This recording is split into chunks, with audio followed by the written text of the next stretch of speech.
Good morning, everyone. Since the workshop I was in was called Workshop 1, I will start this session, which is a report of the workshops. Our Workshop 1 was focused on a very narrow subject called money and finance. We had a very lively exchange on the current economic and financial situation, during which we also addressed some structural transformations that are taking place. Let me start with the current economic and financial environment. We concluded that any assessment of that situation would have to be judgmental, a result of balancing positive elements with a negative side made of various risks to consider. On the positive side, we noted growth. Global recovery is on its way at an unprecedented pace in the world economy globally, and also very much in this region of the Gulf countries, with a clear correlation with the degree of vaccination. Market economies, the financial sector and banks have proven quite resilient. Second, this was facilitated by very responsive fiscal and monetary policies, providing ample liquidity and government support. On the side of inflation, looking at it from concerns existing before the COVID crisis, the resumption of inflation can also be interpreted as a welcome exit from a situation that was on the verge of deflation. Central banks are monitoring the situation closely, and their inflation target, which actually converges around 2% for many central banks of developed countries, provides an anchor that guides policy responses. And finally, even in poor countries, for example in sub-Saharan Africa, there is a lot of dynamism, confidence and energy among policymakers. The state of mind is favorable. It was also mentioned that the new frontier is investment for climate and sustainability. The Build Back Better motto that applies for Africa should actually be build. Let me now focus on the negative side and risk side, or points of attention, and I will note briefly 9 of them. First, the growth picture is unequal, and growth remains too slow in emerging countries and many low-income countries, notably in sub-Saharan Africa. This is compounded by the inequality in the distribution of and access to vaccination, which was often mentioned in our discussions here. Second, even with the comfort of central bank careful policies, inflation prospects remain uncertain. Is the current inflation surge, which goes beyond the return to 2% that I noted earlier, it is fed by commodity and energy prices as well as sustained demand facing supply and transportation bottlenecks. Is this temporary, or will it transform into sustained overheating? Liquidity remains abundant, energy prices are up, commodity prices are up, wages may increase and are no longer constrained by an aging Chinese labor force, though automation can compensate that effect.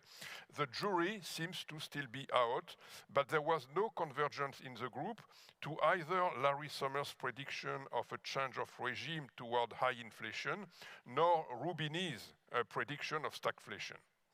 Third, debt, both corporate and public, is very high, and its burden depends on the evolution of interest rates and therefore on the management and pace of tapering. This may not be a source of concern in the short term, but complacency would be dangerous. Fourth, in developing countries, debt can be managed, but it has become an overriding issue and requires new funding sources. The allocation of SDRs that has taken place recently has been excellent news, but it was also noted that it is relatively small and likely to be disbursed too slowly. Fifth, in some emerging markets, especially in China, financial risks have emerged that may spill over to financial markets worldwide. This is yet another point of attention. Six, over the longer term, questions were raised about the prospects for potential growth. Total factor productivity had been on a declining trend in advanced countries since before the 2008-2009 crisis, before recovering somewhat before the COVID crisis. much of the uncertainty hinges on what to expect from technical progress with digitalization, artificial intelligence, and so on. Should we expect a powerful growth impact, which was not observed yet given understandable delays before technical progress is disseminated throughout the production process? Or will the impact on productivity be of little significance, as some economists, for example, Robert Gordon in the United States, have prophesized? One participant also remarked that all problems, pre-COVID problems, are still there, and that the COVID crisis may also be seen as an excuse not to implement needed structural reforms. Seventh, among the risks to consider, the social costs of the pandemic, of inequalities, of situations throughout the pandemic, of frustration that may surface when policies, fiscal and monetary, go back to quote-unquote normal, were mentioned are potential issues which could possibly provoke political and economic unrest. How to manage social expectations appeared as a crucial question. Eighth, it was mentioned that the party may be over, in the sense that policy correction has started to take place. How this is managed, including on the side of social expectations, will be crucial for the pursuit of growth, the response of inflation, and financial market stability. Finally, the group noted but didn't discuss geostrategic uncertainties that were mentioned quite often in this seminar. Within our discussions, some structural trends received the group's attention. I will mention two of them. The first one was digitalization. It was described as pervasive, especially on financial markets, and disruptive in many ways. First, it announces a revolution in digital payments and the advance of a cashless society. This revolution is a disruption for banks because it deprives them of a source of revenue that was linked with payment systems that they used to control. It's no longer the case. Second, in digitalization, as part of this discussion, a distinction, important one, was made between crypto assets, which are mainly innovative and speculative financial instruments, however popular, who do not meet the criteria of money, and cryptocurrencies, which are based on a basket of existing currencies, or which may soon be emitted as digital currencies by central banks. Central banks were seen as necessary to anchor the trust that is necessary in the currency and payment system, and it was felt very unlikely that a decentralized cryptocurrency system could emerge without a central role for central banks. And finally, another aspect of the disruption was linked to the labor implications due to automation. Up to 50% of employment in some places may be lost. For example, it was mentioned in some of the GCC banks. And in the future, more can be expected with the development of quantum computing. It was agreed that we should spend more time assessing the potential benefits and implications, as well as the risk for security and crime that quantum computing proposes. Finally, green finance was discussed in our group. The concern over sustainability, the attention to ESG concerns have become pervasive across the private sector. ESG in particular has become a powerful set of standards at a global level. Big companies are increasingly concerned by ESG, by climate. However, there is still the risk of greenwashing, and it is crucial if we want to mobilize finance for the development of a green economy to find ways to avoid this behavior of green and the temptation of greenwashing. To conclude, as often in this kind of discussions, there was a short exchange on whether we could or should be optimistic or pessimistic. Let me just synthesize that discussion by the combination of mental optimism with caution against any complacency. Thank you very much.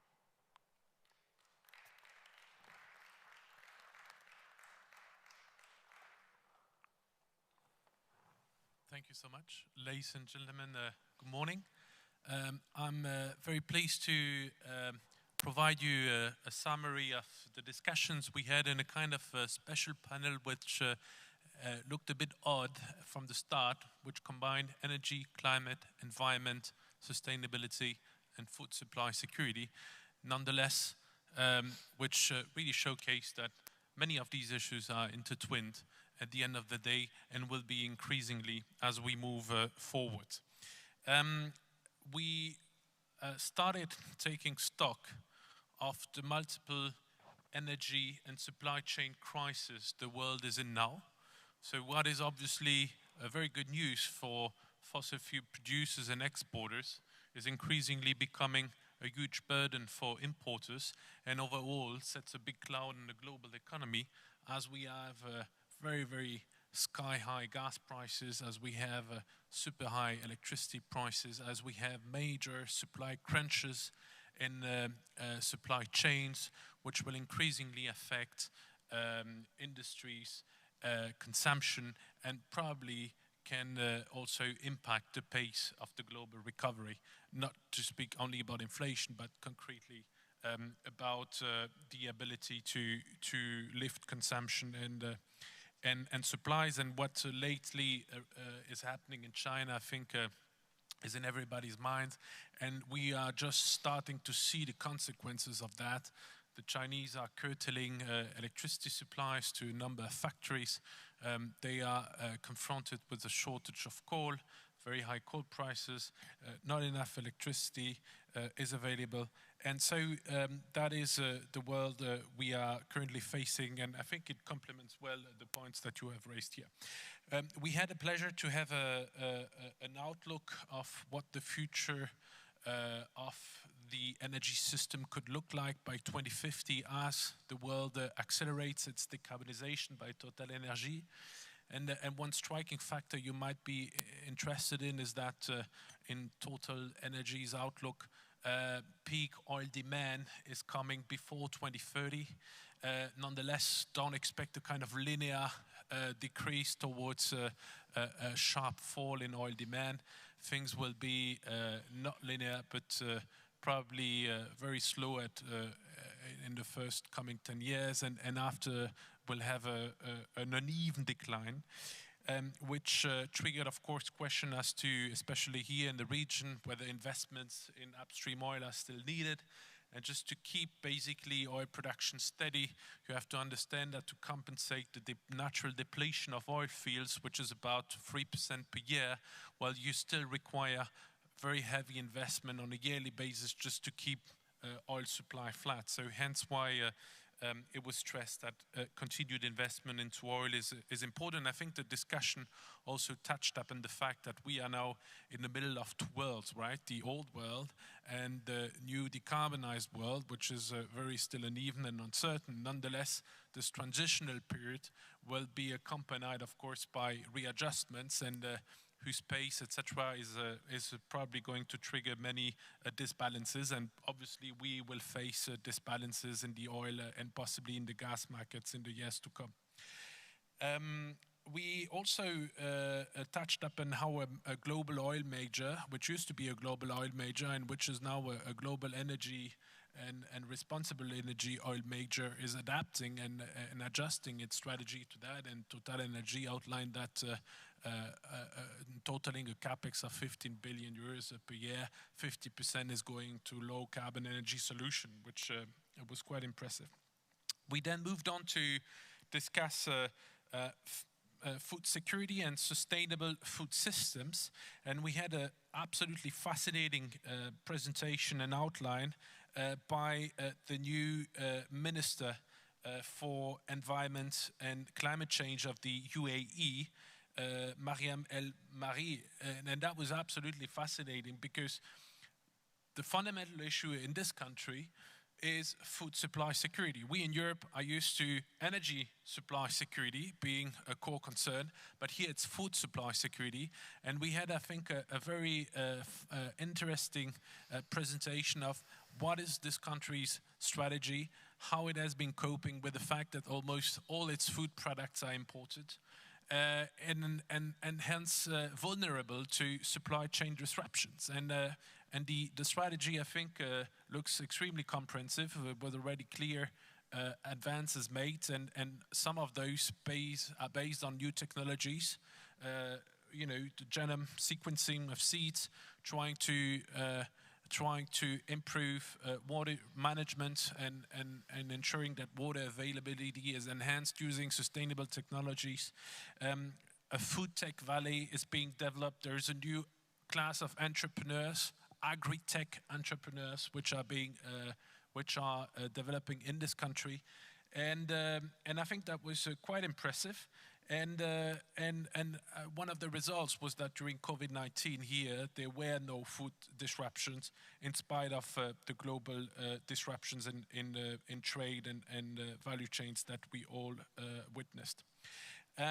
Overall, food security, we moved on to discuss two urgencies. Overall, food security in the world remains a major issue. We've seen a major setback in our ability to advance the SDGs globally, and notably providing food for everyone on this planet. And that should remain a major issue of attention of policymakers around the world. And two things are sure, according to the discussion we had. First is you cannot have economic development, stability, and industrialization if the food supply security issue is not fixed, point A. And point B, if we are to feed a growing population in the planet, obviously we have to relook into genetically modified crops, and nonetheless also because one has to develop a more resilient agriculture to the number of climate change issues that we are facing. Another burning issue, but that is more a European one, nonetheless it will also increasingly concern the rest of the world, is electricity security supply in times when you move more renewables into the grid and when you phase out the dispatchable power generation assets that you have, that is coal, that is in some countries in Europe nuclear, which makes no sense from a climate point of view, but from an ideological point of view obviously pleases certain people. And obviously here what is needed is a new regulation, long-term price signals that are conducive to investments and business models to bring in the flexibility in the grid. And here, obviously, there's also room for, I think, greater discussions, not only in Europe, but also with a number of countries in the world that are betting high on renewables. And I think here the region could be an interesting case for that. We also had a conversation on COP26.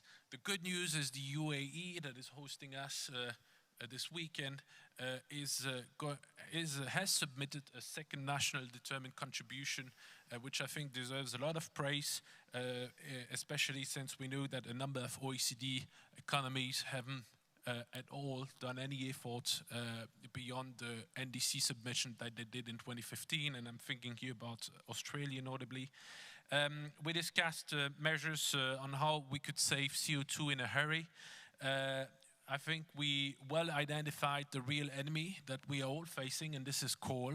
And so the key message, I think, is really that stopping and ending coal finance is just the first step among many others that need to follow, and those include starting to phase out coal-fired power generation, not only in our Western developed economies in Europe and Germany, in the US, but also especially in certain emerging economies, and South Africa, for example, or Indonesia, etc., came in the discussion. Last point before I close, I think it's important to have in mind that gas is probably a transitional fuel. It's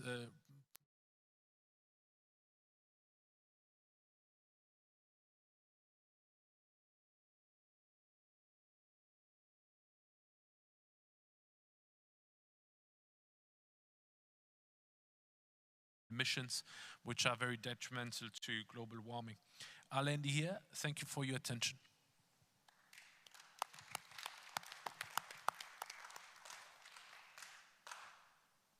Mesdames, Messieurs, je fais le résumé des travaux de l'atelier 3 consacré à l'Afrique en 3 points. D'abord le déroulé, ensuite les questions débattues et enfin les propositions. Le déroulé, d'abord l'atelier a eu l'honneur de recevoir son Excellence Monsieur Cheikh Bout bin Nahyan Al-Nahyan, ministre d'État au ministère des Affaires étrangères et de la coopération internationale des Émirats arabes unis, qui nous a entretenus de la création des Émirats arabes unis en soulignant que, créés en 1971, sans qu'une seule goutte de sang fût versée, et que depuis lors, les Émirats ont été construits sur la tolérance et l'amour du prochain. Qu'en conséquence, les Émirats arabes unis se saisissent de toute opportunité pour développer un bon partenariat et une bonne coopération avec tous. Nous l'avons applaudi là-dessus, puis l'Assemblée a entendu successivement les exposés ci-après.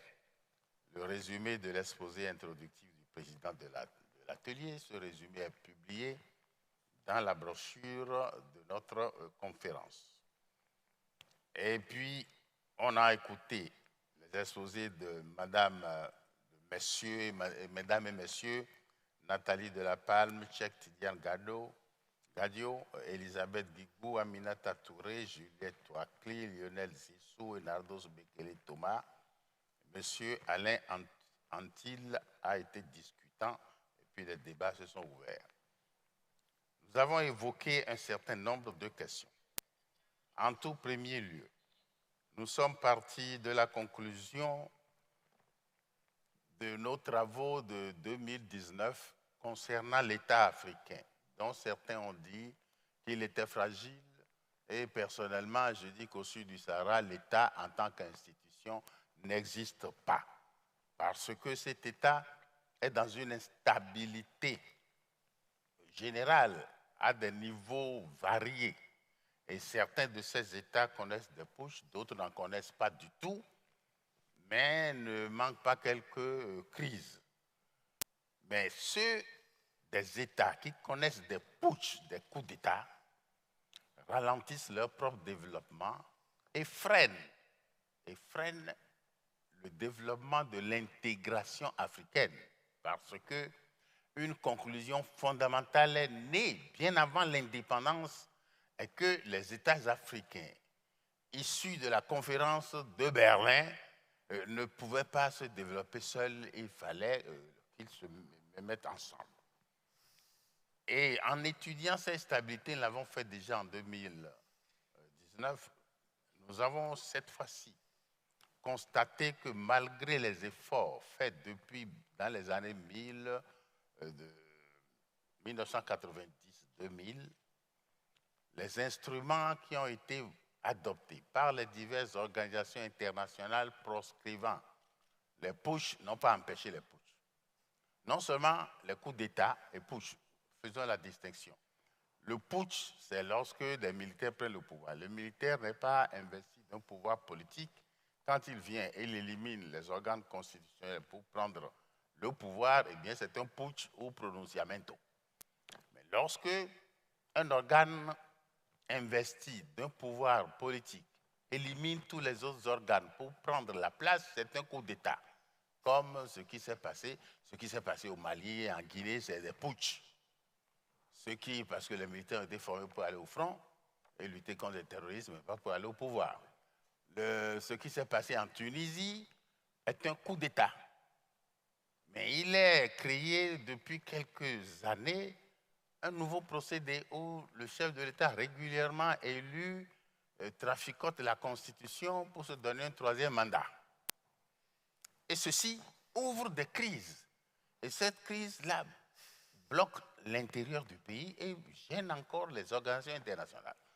Alors, nous avons lu beaucoup de choses où on traite cette crise de coup d'État constitutionnel.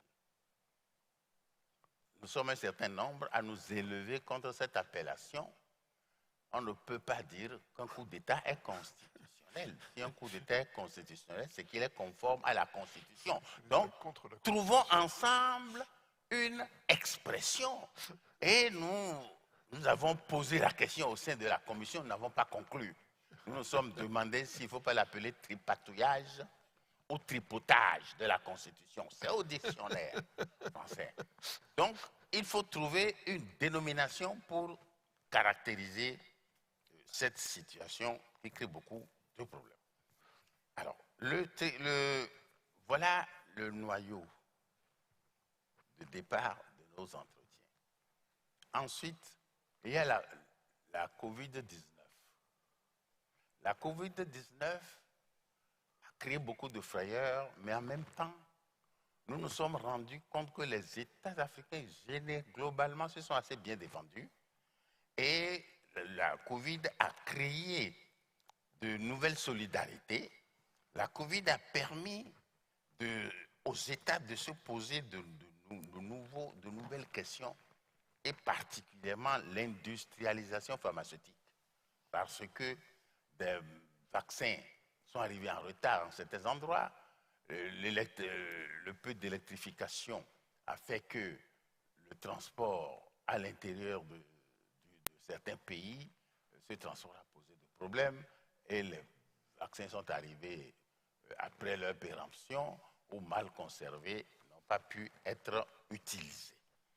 Mais la COVID a permis tout de même de voir que les États africains peuvent se mobiliser pour gérer correctement certaines situations.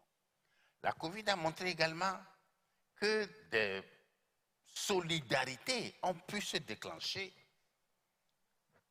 à cette occasion et que par conséquent, ce fut une occasion pour l'Afrique de se révéler à lui-même. Deuxième question abordée, c'est le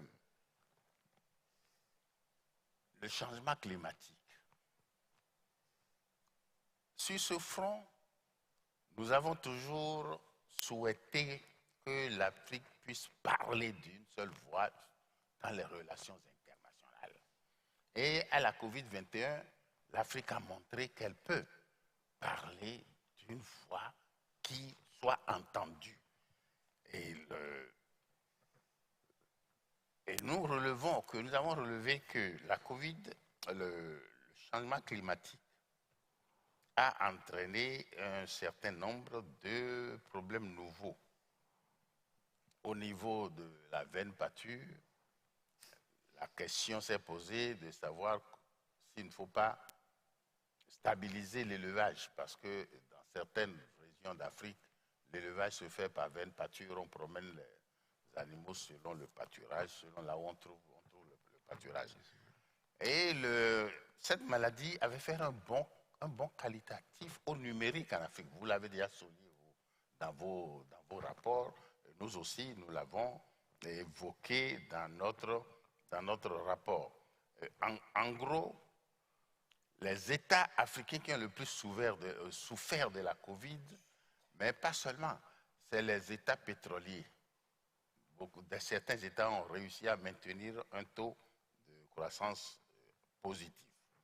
Voilà autre chose du changement climatique, c'est l'augmentation de l'urbanisation, qui d'un côté se révèle comme un élément positif de dynamisation du progrès économique, mais en même temps un élément de déséquilibre du budget parce que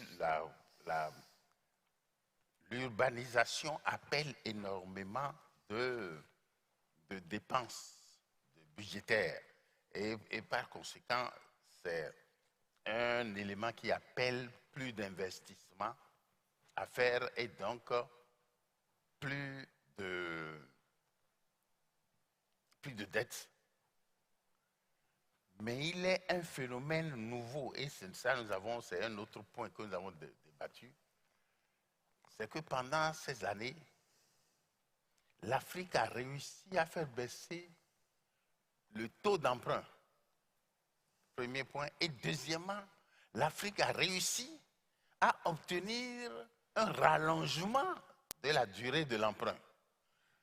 Chose qui est extraordinaire et qui montre que l'Afrique avance. Et quels que soient les éléments qui nous attristent, l'Afrique avance. Et il y a une communication qui vigoureusement avait souligné à la satisfaction de tout le monde, d'ailleurs dans l'atelier, qu'il faut nécessairement faire des narratifs mobilisateurs. On ne les fait pas assez. Les États n'y consacrent pas assez d'argent et ce qui est positif ne se connaît pas. Et vous m'excusez, mesdames et messieurs les journalistes, la tendance est que on considère que quand le train arrive à l'heure, il ne se passe rien. Donc on n'en parle pas. Quand le train déraille, on en parle pendant un mois. Or, il y a des trains qui arrivent à l'heure en Afrique et il faut aussi en parler. Nous avons abordé le terrorisme, la question du terrorisme, qui est liée à la question de stabilité sous un autre angle. La question du terrorisme ne semble pas préoccuper certains États africains au point où ça devrait les préoccuper. L'Afghanistan vient de changer de cap. Nous ne savons pas encore ce que ça va impulser au niveau du terrorisme. Et nous constatons que l'épicentre du terrorisme se déplace sur le continent africain. Aucun État africain n'est hors de ce danger.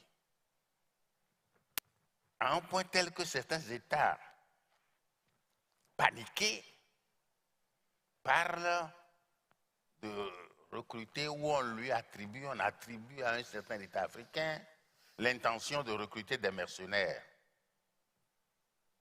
Or, nous avons rappelé dans notre atelier qu'il existe deux conventions. La convention de l'Organisation de l'Unité africaine adoptée à Libreville le 4 juillet 1977 incrimina le mercenariat et le considérant comme une infraction, donc interdisant à tout État de recruter des mercenaires et à toute personne physique ou morale de recruter des mercenaires. Et cette convention est entrée en vigueur.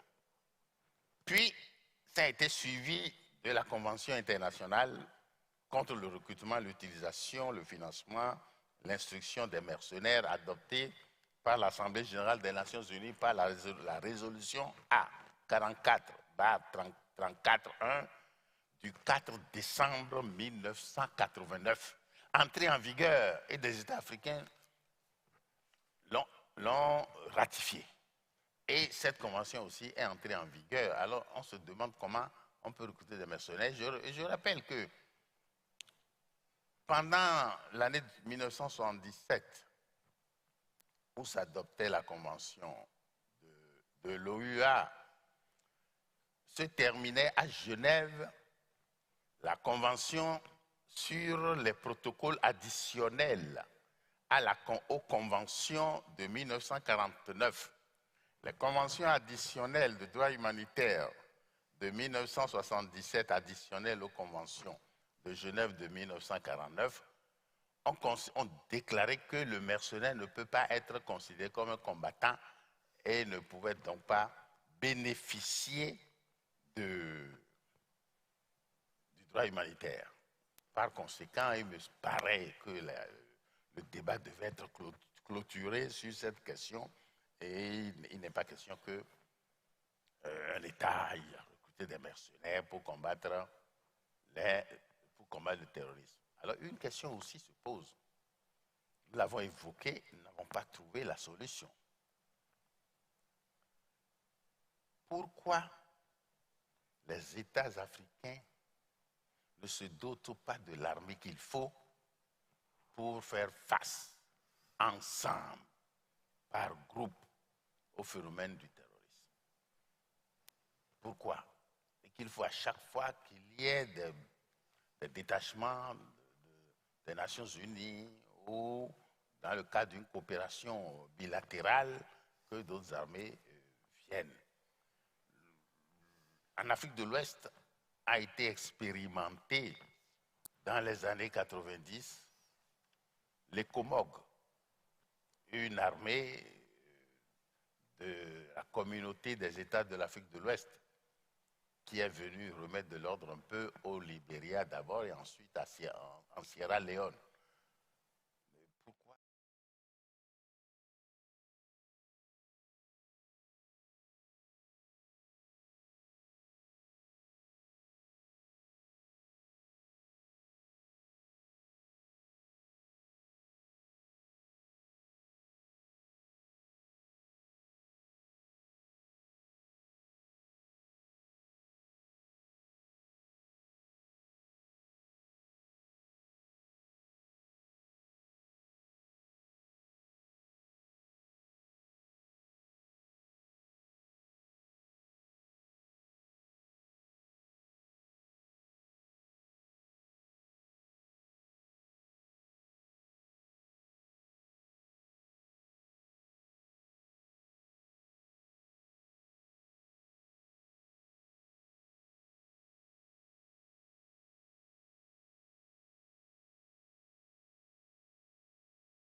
Non pas simplement envoyer dans un atelier, qu'il y ait une tribune de plus longue durée, en tout cas plus consistante, consacrée à l'Afrique. Pourquoi? Pourquoi? Parce que l'Afrique n'est pas un continent isolé. Ce qui se passe dans le Golfe Persique concerne l'Afrique. Ce qui se passe en Asie concerne l'Afrique. L'Afrique est impliquée. Ce qui se passe dans tel domaine concerne l'Afrique. Donc, nous sommes impliqués, complètement impliqués, totalement impliqués et absolument impliqués. Par conséquent, nous ne pouvons pas apparaître donc comme un petit cheveu sur la soupe. Voilà l'essentiel de la proposition adressée aux organisateurs de la WPC. Il y a d'autres petites observations qu'on le fera de manière plus appropriée. Mais maintenant, il y a des propositions qui doivent être portées à nos États, qui doivent être apportées à nos États par ceux qui sont influents parmi nous, qui ont assisté et qui peuvent faire le lobby pour que les textes soient revus et que les textes soient respectés, accompagnés des mesures appropriées pour qu'il y ait la stabilité à l'intérieur, pour que la ZLECAF, la zone économique africaine qui a été lancée, qui est une très très bonne chose de coopération sud-sud, soit marquée par l'efficacité. Voilà en gros le résumé de nos travaux. Je vous remercie de m'avoir écouté.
they will come in. Well, ladies and gentlemen, good morning. Excellencies, good morning. And it's a great pleasure for me now to have this discussion with, I would say, Professor now, Minister Nabil Fahmy, who is in his current position. He is the Dean of the School of Global and Public Affairs of the American University of Cairo, and very well known former Minister of Foreign Affairs of his country, and I would say one of the most respected thinkers also in international affairs in the region and worldwide. He's very well known worldwide, and we had many occasions to meet together, in particular, Nabil, in Beijing, where we, in the last few years, have had regular, until the pandemic, a very interesting meeting in Beijing on global affairs with some distinguished Chinese authorities. So, Nabil, thank you very much to have accepted at last my invitation to participate in the WPC. We are very proud, I repeat, to have you here. And I would like to ask you just to start the discussion, what are your general impressions of the last 2 days, the discussion in terms of perception of the mood of very various people, all interested in international affairs. This is the first, I remind, the first international gathering of some significance taking place. I'm talking of private institutions on international affairs since the lockdown and so forth and so on. So what is your general impression before we start talking more precisely? Sure. First of all, Thierry, thank you very much for the invitation. This is a very prestigious event, and the last 2 days have been very informative for me. That we started our dialogue in Beijing and we're actually convening in Emirates, I think, reflects also what's happening around the world in terms of Chinese prominence and Emirate activism and constructivism. So also thank you very much to the hosts for doing this. This has been interesting, and you and I attend many, many conferences. But it's been interesting because it's about policy. And policy ultimately determines what we do in the future. It isn't simply an analysis of history, which is useful, but not enough to move forward. The other point I really took from all this is there's an underlying emphasis on we have to work together. If you wanted to arrange an event in support of collective action, this is something that is, frankly, a primary event in that respect. Everybody here has been emphasizing we can't do this alone, how strong or how weak we are. The third point is it's been factual, not theory. Everybody has come up with a case, given us the figures, told us the real facts, and then built on the policy orientation. So I can tell you I've been attending the overwhelming majority of the sessions. Every one I've gained insight, information, and I leave not with a sense of euphoria that we have solutions for all our problems, that would be naive, but definitely with a sense that the world wants to work together, at least the thinkers in the world, and in that respect, I want to thank you for convening the event. Well, thanks to you. I think that what you are saying fits very well with what Dr. Gargash said yesterday, because when you are not, which is the case of most countries represented here, when you are not among the giants, the superpowers, you have to spend a lot of time to understand one another and to try to convince, others of reasonable positions, and includes and rule out the extremist positions. Now, today, most of the day will be discussing Middle East issues at large, Middle East in a very large sense. And I think we have, in the last 2 days, we have often alluded, I would say, to Egypt, but we have not discussed anything precise about Egypt. Egypt is perhaps, historically, the most important, not the superpower, but certainly the most important country. I say that cautiously. I wouldn't want to be attacked on this remark, but in the Middle East, and of course in terms also of population, tradition, and so forth and so on. So how would you describe Egypt's role today in the geopolitical scene of the Middle East, which has been through major transformations in the last 2 years? Of course, I'm thinking of the Abraham Accords, but not only that. So with huge internal problems, of course. So I think we would all be very much interested to having your view on the situation of Egypt, both domestically and externally, because one of the things that we would all agree on is that it is impossible to separate domestic and foreign affairs entirely. Sure. Just very quickly, the Middle East generally has been a theater for international engagement because of superpower rivalry in the past, and because we attracted them more than we actually should have as Middle Easterners. I say this because the world has been changing, and we have been changing at the same time.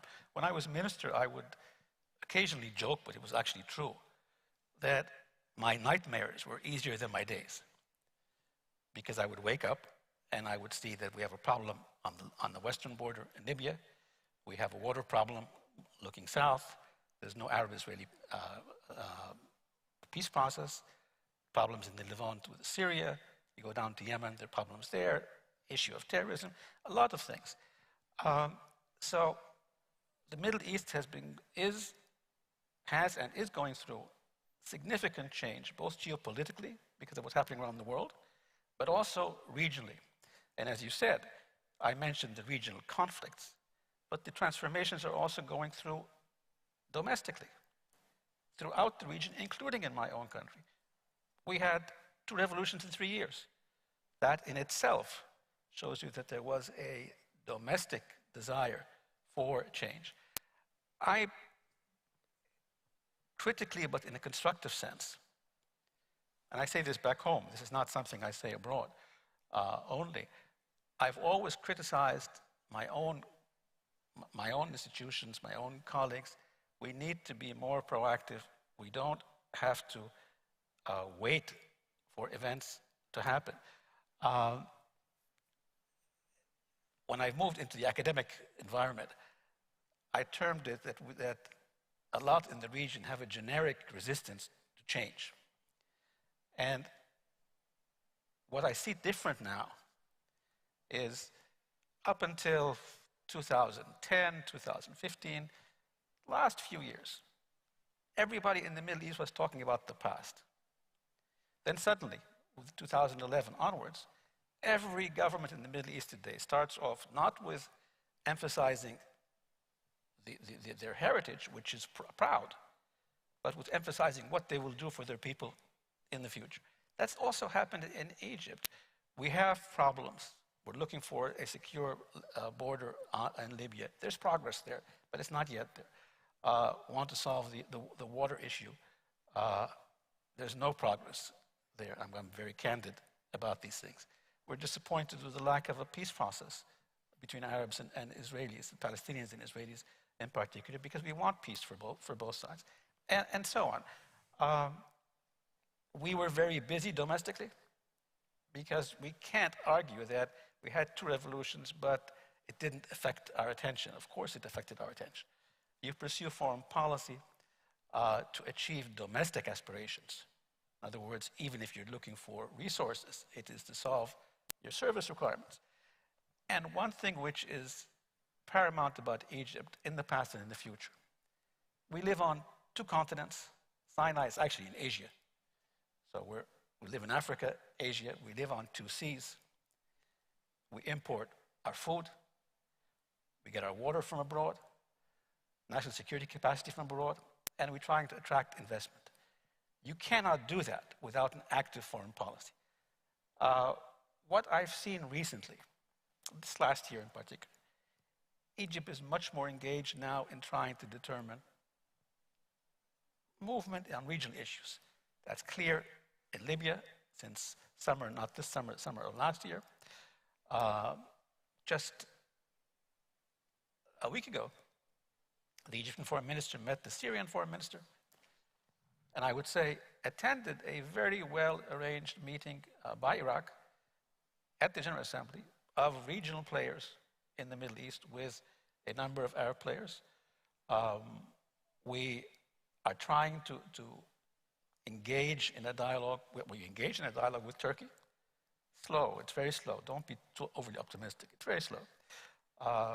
I would suggest also we need to engage with the Iranians, and I'm always going to be a proponent of trying to push the Arab-Israeli peace process in all difficulties. So Egypt had, if you want, it faced a couple of hurdles. The strength of the system, I doubt very few countries in the region and some abroad, frankly, could have survived 2 revolutions in 3 years and come out standing. And we're 104 million, probably by the time we finish this session or this meeting, tomorrow will be a bit more than that as well. They're not going away. 65% are younger than 25 years old. So you will see more activism in terms of Egypt. Just, again, yesterday I think it was announced that we're going to host the environment conference after the one in Glasgow. And we will engage with any country in the region that wants to move forward. Now, you asked about changes in the Middle East. Everybody's talking about moving forward. There's progress on Libya, but I would hope, but doubt, that we'll have the elections in December, but I would love to be proven wrong. It's more important for me to have successful elections. Delayed a month or on time is irrelevant for me, but there's at least desire to have a Libyan solution here, and of course foreign interference has to decrease. I don't see an Arab-Israeli peace process immediately, but there is humanitarian engagement that is a bit more than what it was in the past, but we need to move on that as well. We will support all of our Arab brothers in existential threats that they face in the region. But again, we honestly believe that the way forward is to engage others, not, I mean, in many ways, tough love, if you want. We need to be looking forward. And let me seize this occasion to actually call on Egypt and the Arab countries. I think we should all speak much more about our vision for the future, for the region, what we want to see for the Middle East as a whole, in concrete terms. And by the way, we don't have to agree, but we need to engage in a dialogue, and let's see how much agreement and how much disagreement we have, because allowing others to set the agenda is very dangerous. Well, thank you very much for these extremely interesting remarks. Now I would like to put 2 aspects together to relate two important aspects of the current situation. On the one hand, we have at least a partial withdrawal of or retreat of the United States. I say partial because I think we should be quite cautious in describing the situation. but whatever the exact term would be, the fact is that some powers took advantage of this situation to intervene in Mediterranean or Middle East affairs in a relatively, I would say, 19th century way. I'm thinking particularly of Turkey and Russia, for instance, typically in Libya or in Eastern Mediterranean, the Eastern Mediterranean Sea. So this kind of development, I made a point in my own introductory speech. I repeat, let us make us think more of the 19th century or pre-World War I situation. On the other hand, the second point, from a more sociological viewpoint, we have everywhere in the Middle East a kind of a generation fight between conservatism and modernism. And one of the points which I admire, for instance, in this country is that this rivalry, between generational rivalry, is dealt with in a relatively smooth way, and things are moving in the right direction, but in a smooth way. And I think that in Saudi Arabia they are trying to do the same. In Egypt, the situation seen from outside seems to be much more complicated, maybe because of the size of the population, for historical reason. After all, the Muslim Brothers phenomenon was born in Egypt. And I would like you to comment on that, because what happens, what the future developments in your country will certainly have a huge impact on the rest of the region. Well, let me start with my own country. The basic challenge between the Muslim Brotherhood and the rest of the Egyptian system was about our identity. Are we Egyptians, including some Muslim Brotherhood, or are we Muslim Brotherhood that have some Egyptians? That's an existential threat. And that's why the clash happened so quickly. That's actually why not only political influencers, but also the middle class were actually against the form of government that was being implemented by the Muslim Brotherhood when they came into power. The Muslim Brotherhood was born in Egypt. There will be some trends in Egypt.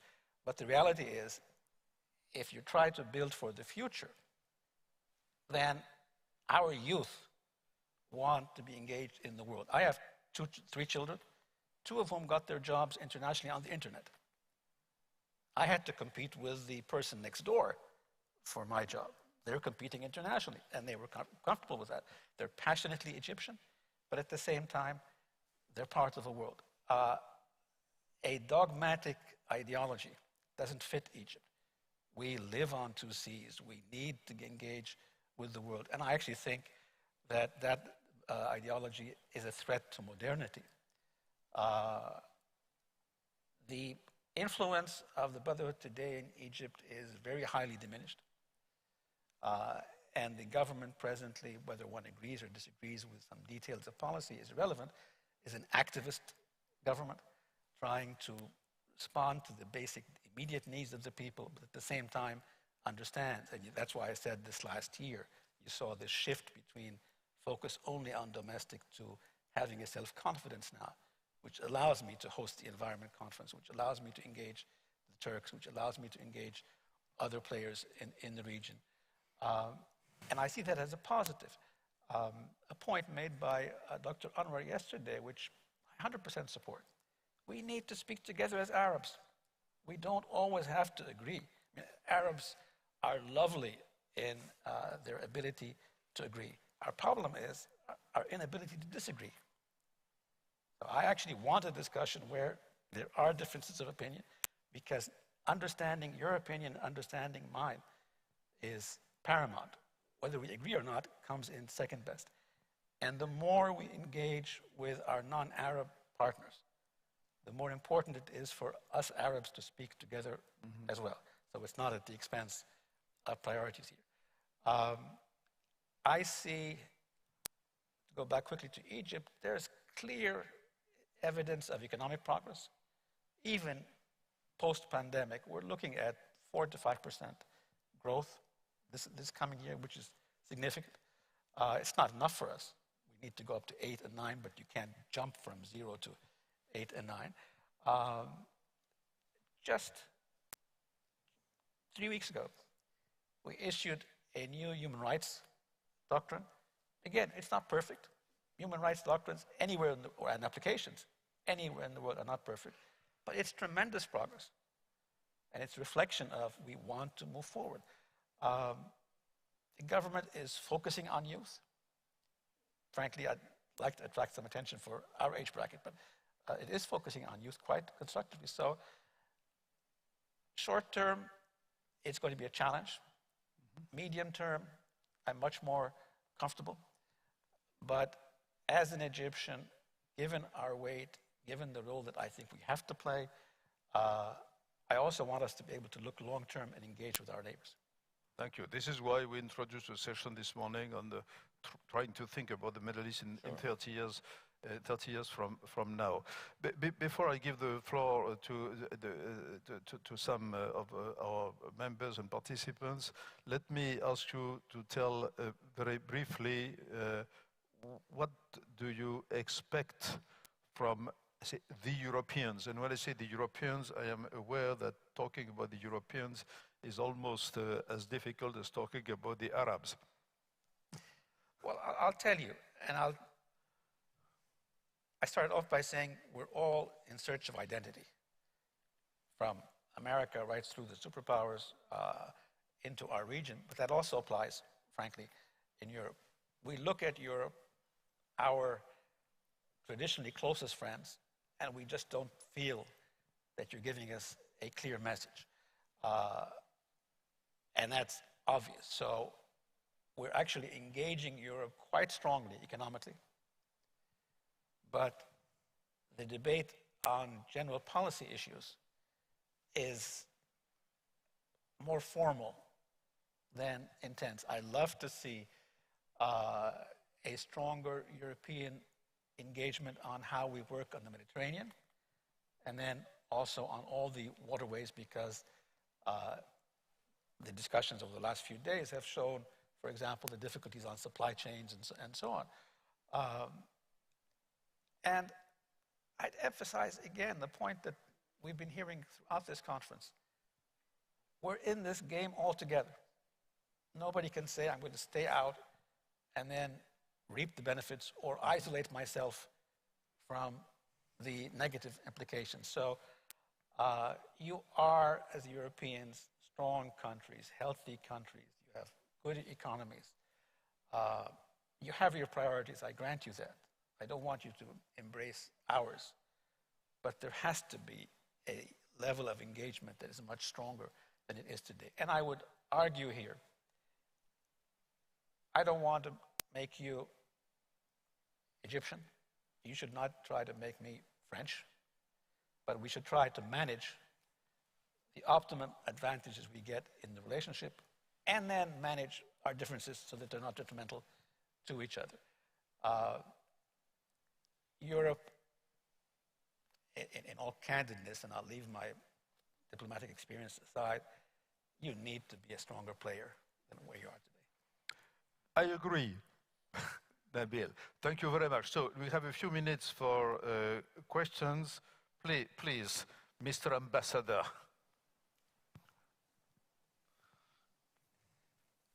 Former ambassador to France. You have a micro? No?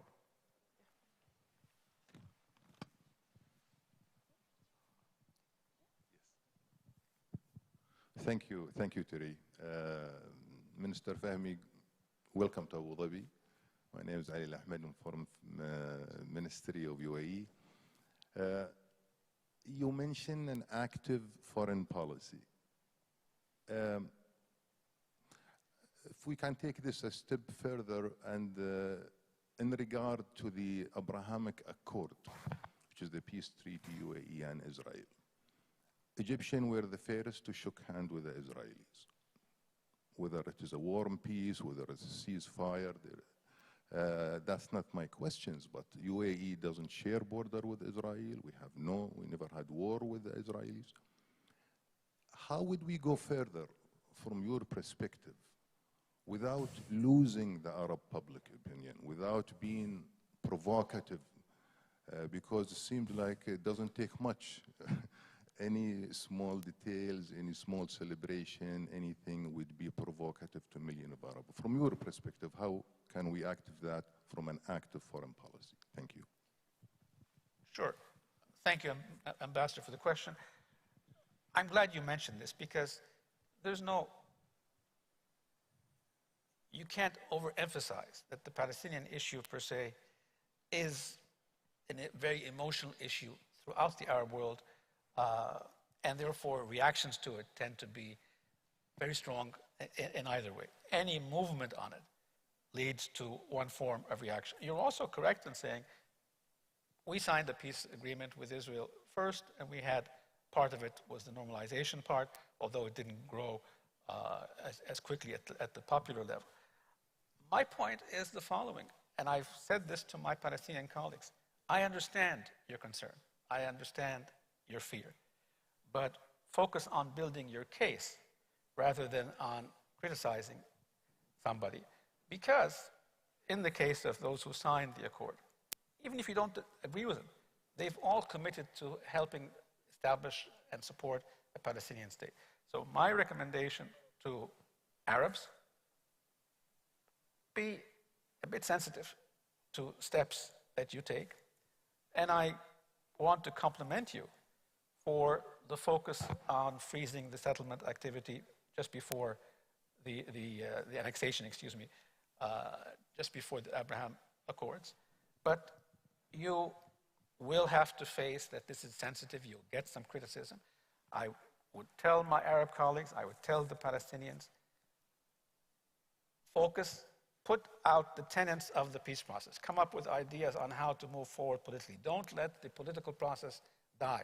I don't see today, because of the coalition in Israel, which is very, very strange, but it also reflects a search for identity after 5 elections.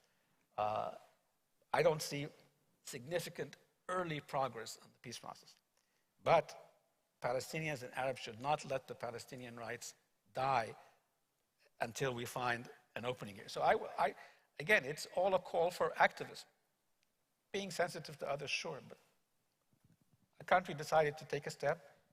That's the national right of that country. Let's take advantage of the advantages where they exist, and let's take it as an opportunity to emphasize our case. Thank you very much. I can take one question, and then we have to stop. So who would like to intervene? I don't see. It's hard for me to see. Karl Kaiser.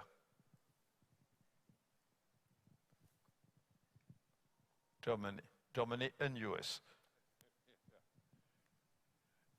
I would like to come back to a problem that you mentioned, which is so important for the Europeans too, that's Libya. Now, for the Europeans, obviously, it's central. There's the migration problem, there's the political stability, there's the oil question, but it's extremely important for you as a neighbor. So how do you see it evolving, given the involvement also of some outside powers, which has been very important? Well, to be very candid and straightforward, I actually feel that outside powers who are facilitating or supporting the inclusion of outside military forces are taking detrimental steps in the process. Outside powers who are trying to help push the political process, it's understandable because you had in Libya a failed state. And presently now they're trying to agree on how you create a leader, how you actually create a state. So Libya will require international support to reach a political solution. I support that, but I don't believe that fighting the military battle with outside powers is in any way helpful. And I can, without exaggerating, that could very easily lead to regional conflicts of a military nature, and I don't support that. So let's try to get the Libyans to the ballot boxes. Let's try to get them to establish a government with a unified military and security forces. They will stumble. Let's help them as they stumble in that process. But sending in more troops, foreign troops or fighters, is frankly not only illegal, it's immoral. Well, thank you very much, Nabil. Unfortunately, the best things have to come to an end. In fact, it is a very good introduction to the rest of the day, and particularly the next session, which has to do with the Middle East and the outside powers. So thank you very much again, and we move now to the next session, and we are on time. Thank you very much. Thank you.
Are we on?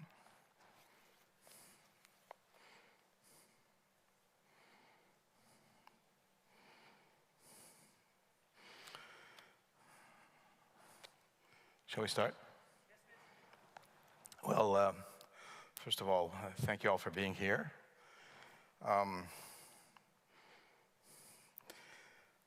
wanted to start by talking about the place we're in. So a couple of days ago, we all mentioned the 3 reasons to celebrate and congratulate the UAE, your National Day, the 50th anniversary of it, Expo 2020, and of course the holding of the WPC,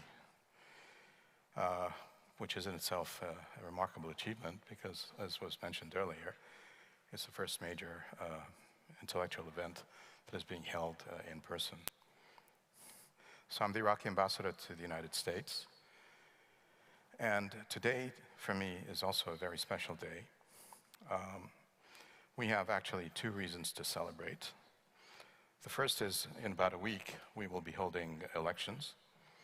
They're important. They're our second post-ISIS elections. And all signals indicate that things are going not ideally, but reasonably well for us to be quite hopeful.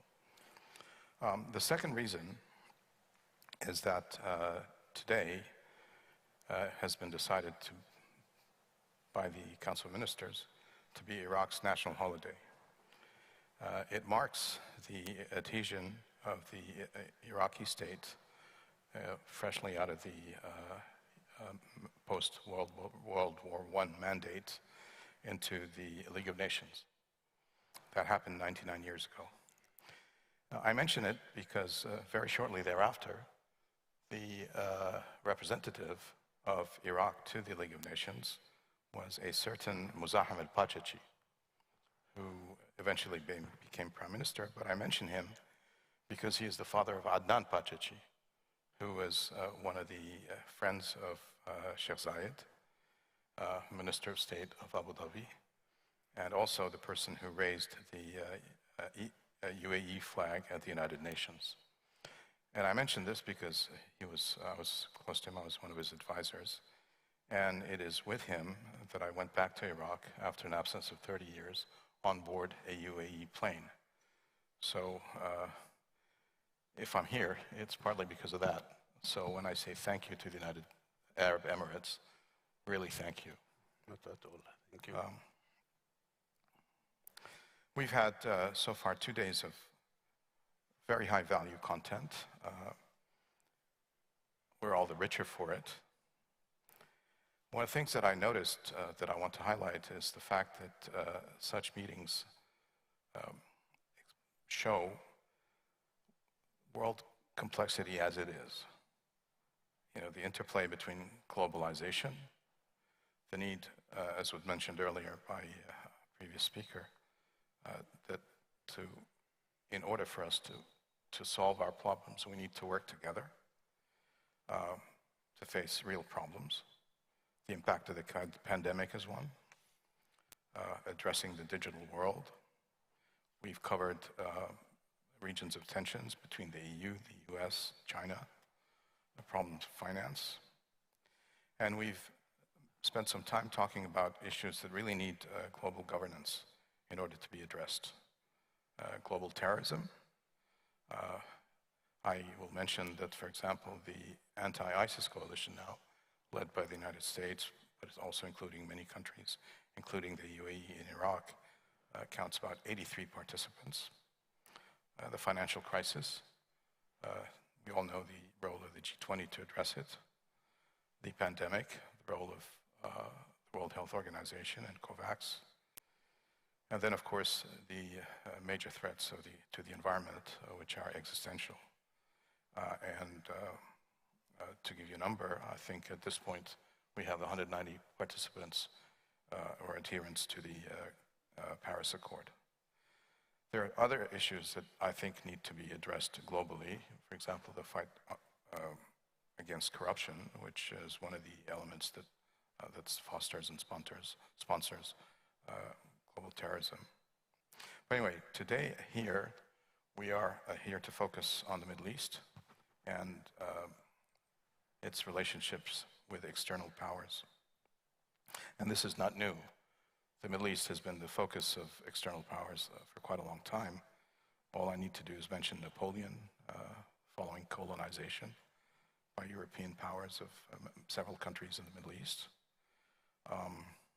World War I, the League of Nations mandates, the discovery of oil.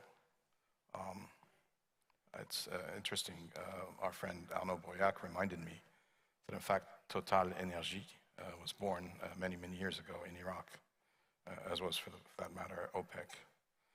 The famous Quincy meeting, which exemplifies the relationship between the United States and Saudi Arabia, the creation of the State of Israel, then the Cold War with the Baghdad Pact and other groupings,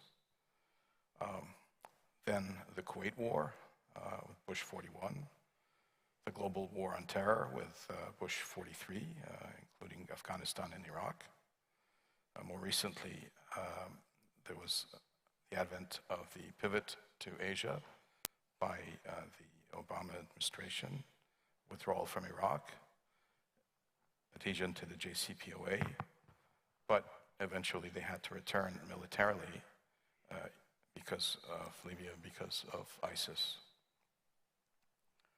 And then, of course, the emergence of global concerns, COP21, and the need to address climate change. Followed by the Trump administration. Trump actually characterized his diplomacy by being very personal. The Trump administration pursued the war on terror, but it withdrew from the JCPOA and the Paris Accord. And that ratcheted up tensions in the region. We all remember the killing of General Qasem Soleimani in Baghdad. They started negotiations with the Taliban. And then, of course, culminating with the Abraham Accords that were mentioned earlier. Of course, many countries, this is, as was mentioned, a very controversial and emotional topic in the Middle East. Some countries have adhered for reasons of their own. Others will not. I can hardly imagine that Iraq will adhere to the Abraham Accord. But this, in fact, is an expression of national interest. Morocco adhered for its own reasons, as did Sudan. Now we're dealing with the Biden administration. Their focus is on China. It is quite clear that, to all of us, in fact, that our role, our part in the global mind space of Washington is going to diminish. The focus will shift towards the Pacific. The withdrawal from Afghanistan, which many have considered, in fact, I think maybe Renaud Girard is here, he called it the first strategic defeat of the United States. So we have a stage that is set of a region where you have an interplay between global powers, the ambitions of emerging regional powers, and national interest by countries who want to assert their sovereignty, all under the umbrella of global concerns that we have to address all together. I mentioned climate change. Water is another important issue. Food security, global terrorism. So to discuss these issues, we have a really stellar cast. I'll introduce them as I give them the floor. I will start with our host, the ambassador of the United Arab Emirates to Turkey since 2016, His Excellency Khalifa Shaheen al-Marhar. He's a veteran diplomat. He was posted to Syria and Iran prior to that, but had also postings in Japan and the United Nations. You have the floor, sir. Thank you. Thank you very much. I would just start with thanking the organizers of this conference.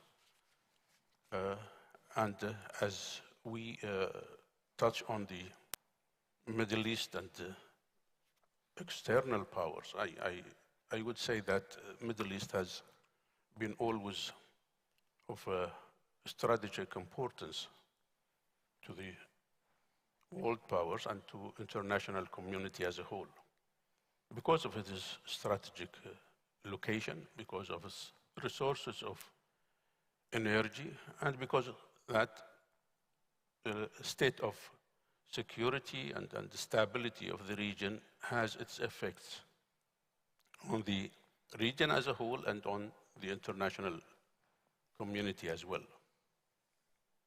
And with the engagement of world powers in the Middle East, comes also, there's rivalries and there's competition among world powers. But also we have to acknowledge that there is a legitimate concerns and the legitimate interest of world powers in the development in the Middle East of the, so far as the security and stability of the Middle East is concerned. Now,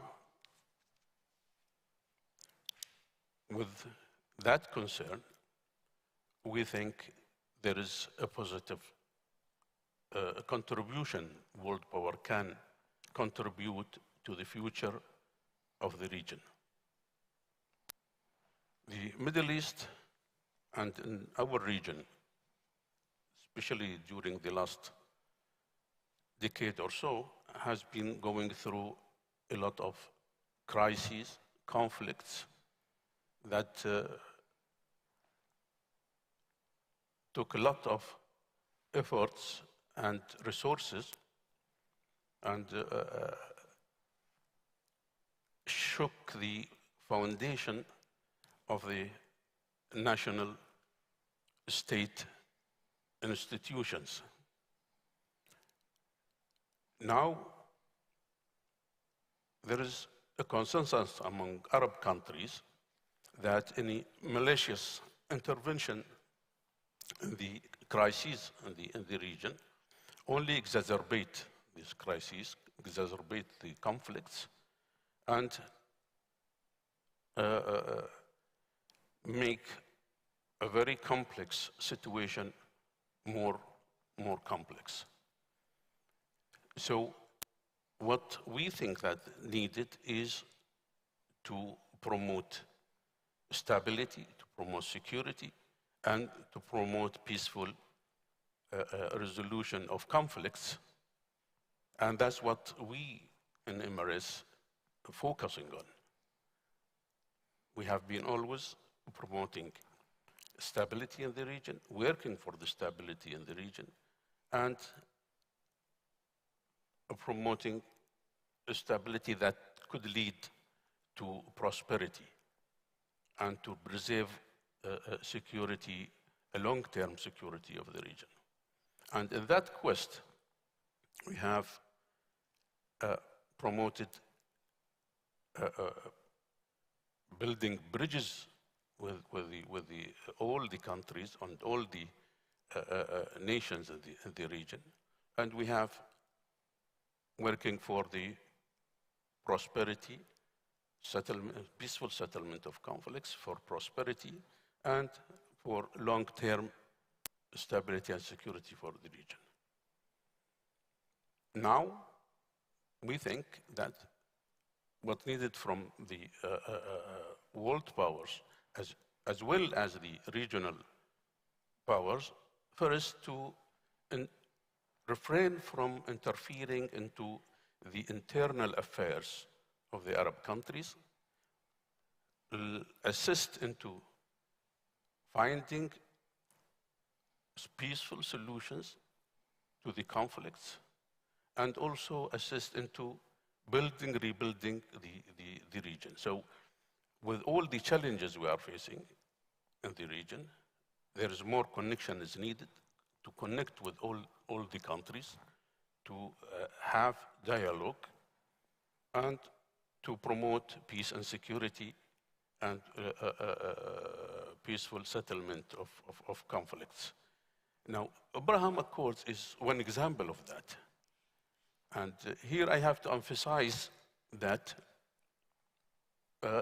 Abraham Accords, when we signed the Abraham Peace Accords, we giving an example how to solve the problems, how to solve conflicts, rather than only managing the conflicts. And to work into a warm peace that reflects tangible results and give tangible results to the population, and that the region would see the benefits of peace. The other issue that we have been emphasizing that the Abraham Accords is not directed against any third party in the region. And with our emphasis on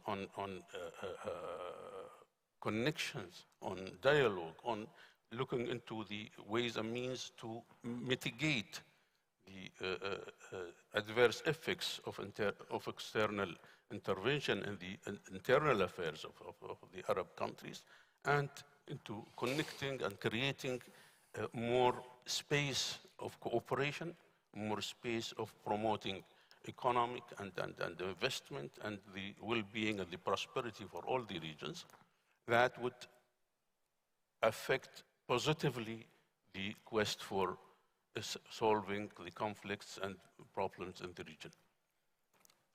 So I would stop here and then Thank you, sir. continue the over. So dialogue, search for prosperity, and engagement. Thank you. And the UAE has been doing all of that. We also have with us from Moscow, Professor Vitaly Nomkin, who is the president of the Institute of Oriental Studies at the Russian Academy of Sciences, senior political advisor to the SRSG on Syria, and a professor at Moscow State University. Russia is a player in the region, as we know. And I give you the floor, sir. If you could give us your point of view. Thank you. That's it. Can you hear me? Well, I'm with you. Professor Nomkin, the floor is yours. Good morning. Good morning. It's a great honor and big privilege for me to be with you and to speak to this distinguished audience. So I'm speaking about Russia's role in the Middle East in the realm of the external powers presence there. We can see that during the last years, the Middle East came back to Russia's priorities in Russia's foreign policy. Why? Because first, Russia started to establish itself as one of the most important key players in the world, global players and regional players as well. Then the fact that Russia's ties with the Middle East are historic. They are based on the legacy of very deep cooperation and links between the peoples of the Middle East and the Russian people.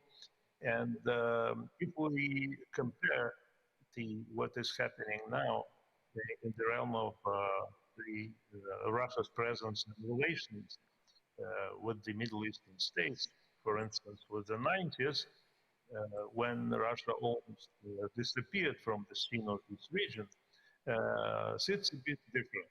But I cannot say that some people say that Russia returned to the Middle East. We can say that Russia successfully upgraded its presence or its influence in the Middle East, and started from 2015, we can see a new phase of Russia's relations with the Middle East. We can say that it's proactive. It started with the presence of the Russia's air forces and their operation in Syria. And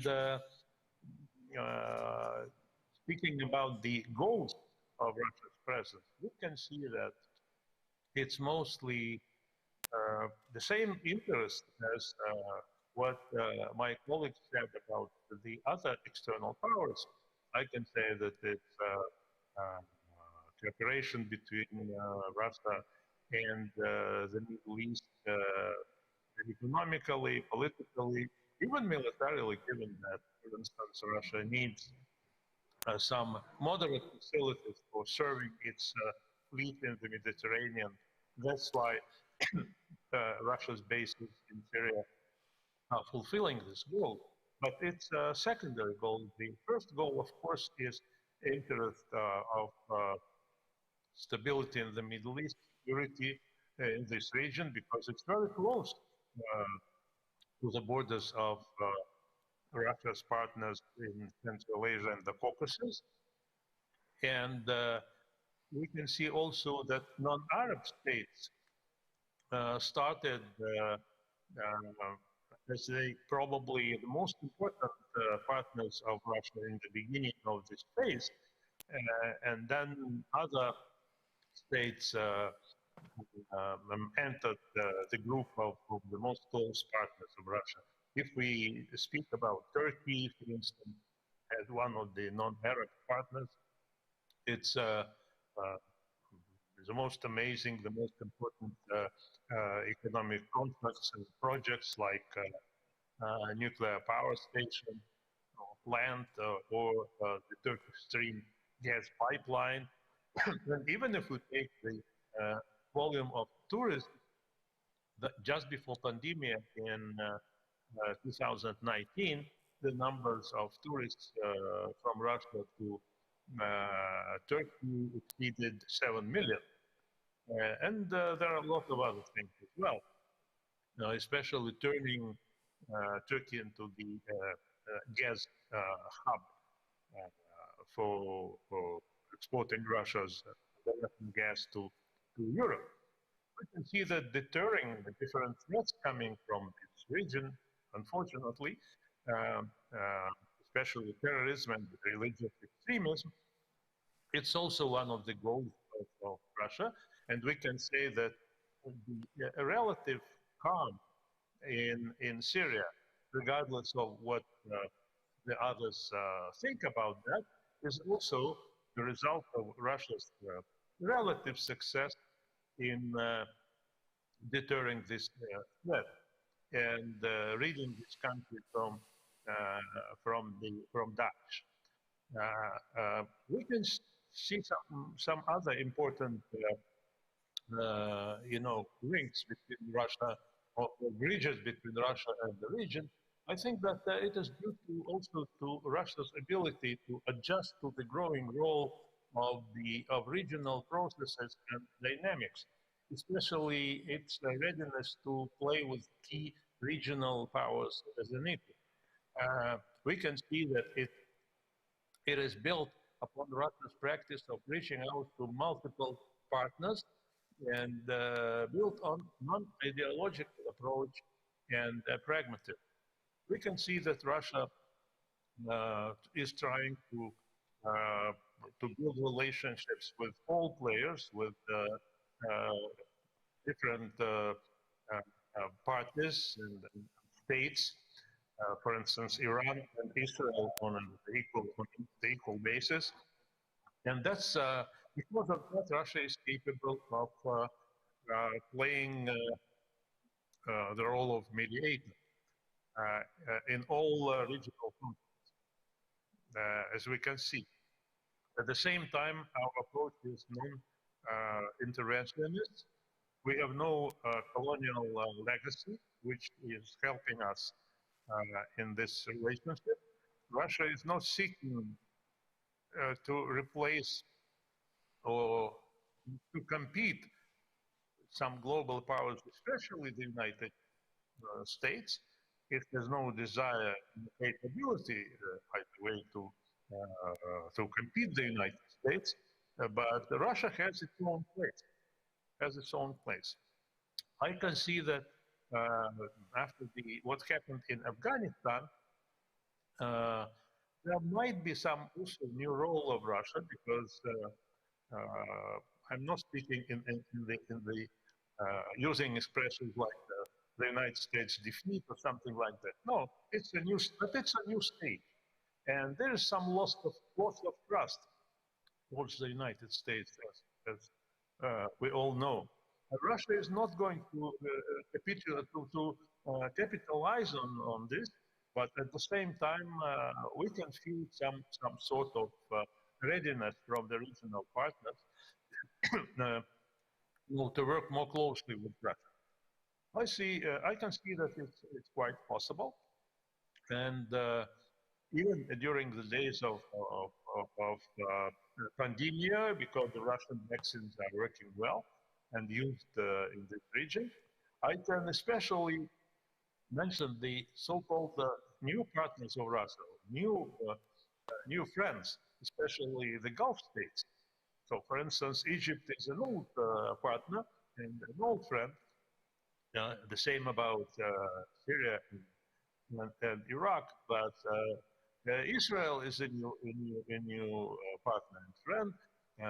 Iran is the same, and the Gulf states are also the same. One example of how Russia is trying to reach out to different partners or different players, I would say, even those who are not quite friendly to Russia, is our dialogue with Taliban. Our team of negotiators have been meeting the Taliban leaders during 7 years. 7 years. They were coming to Moscow, sorry, negotiating with our team. Despite the fact that the Taliban are on the list of terrorist organizations, are still there. And nobody is going now to take them out of this list. We will see what's going to happen. So it means that we're trying to build relationships with all because we need peace, we need stability, we need some presence who are serving our interests. I can see also that that given our relationships with other outside powers, yes, we have very difficult and complicated relationships with the West in general, and especially with the United States. But still, we have some limited cooperation when it's necessary. For instance, Russia played a significant role in JCPOA process, being a part of 5+1. The same about many resolutions of Security Council that were passed during last years. Some cooperation with the United States in exchanging information about terrorists, and Russia's proposals regarding the establishment of new regional security system, inclusive system, which enjoys support from some partners, not all of them, but some partners who are thinking seriously about that. I could say also that some regional conflicts that are almost neglected now by many global and regional players, like Palestinian-Israeli conflict, is still in the center of the attention of the Russian diplomacy, because Russia believes that without the solution to the Palestinian problem, no peace can be achieved in the Middle East. Coming back to the recent developments of Russia's relations with the Middle East partners, I can name oil and gas cooperation with the states like Saudi Arabia, deep cooperation in the oil market, our very good relationship with the United Arab Emirates. It's a reliable and very good partner for Russia in many fields. And I think that I can stop here, and I'm ready to answer your questions. Thank you for your attention. Thank you, Professor. Well, after this view from Moscow, let's move to Washington, to the Honorable Stuart Eisenstadt, who I discovered had represented the United States already at Kyoto in 1997. He has a stellar career and working for the U.S. government. He had been Undersecretary of State on 2 occasions, Deputy Secretary of the Treasury, and of course he's well known for having resolved many of the pending issues that Holocaust survivors had to deal with to recover some of the assets that were confiscated by the Nazis. Mr. Eisenstadt, floor is yours. Thank you very much, Mr. Ambassador, and I'm sorry that I can't be with you personally. I want to first outline the policy goals of the Biden administration in general. First is to move from the Trump administration's America First unilateralism and neo-isolationism to an America fully engaged as a leader to solve global problems and promote global order and the rule of law. Second is to reinvigorate alliances with Europe, with NATO and the European Union, which I had been ambassador in the Clinton administration, and with the Asian Pacific countries to take on 21st century challenges. First is to deal with anti-terrorism, Al-Qaeda and ISIS. Second, global health issues, particularly the COVID pandemic, where the administration has donated more vaccines to COVAX for Africa and developing countries than any other country. Third is a real emphasis, which was totally rejected by the previous administration, on climate change. Former Secretary of State John Kerry has been designated as the leader, and we're pointing toward Glasgow. But we realize that this also requires global cooperation. The U.S. emits only 15% of the world's emissions, and we need to enlist other countries if we're going to meet the Paris goals. As we speak now, the administration is seeking legislation in a sharply divided Congress for the Biden administration's Build Back Better program, which has a substantial climate change component. And I believe with all the divisions that we've read, that by the end of this month, a substantial part of that package will pass. A third priority of the foreign policy is to enlist allies to deal with the challenge of China, which is considered by the administration the greatest geopolitical challenge. Secretary Blinken has put it very clearly this way: we will compete economically, technologically, and militarily with China.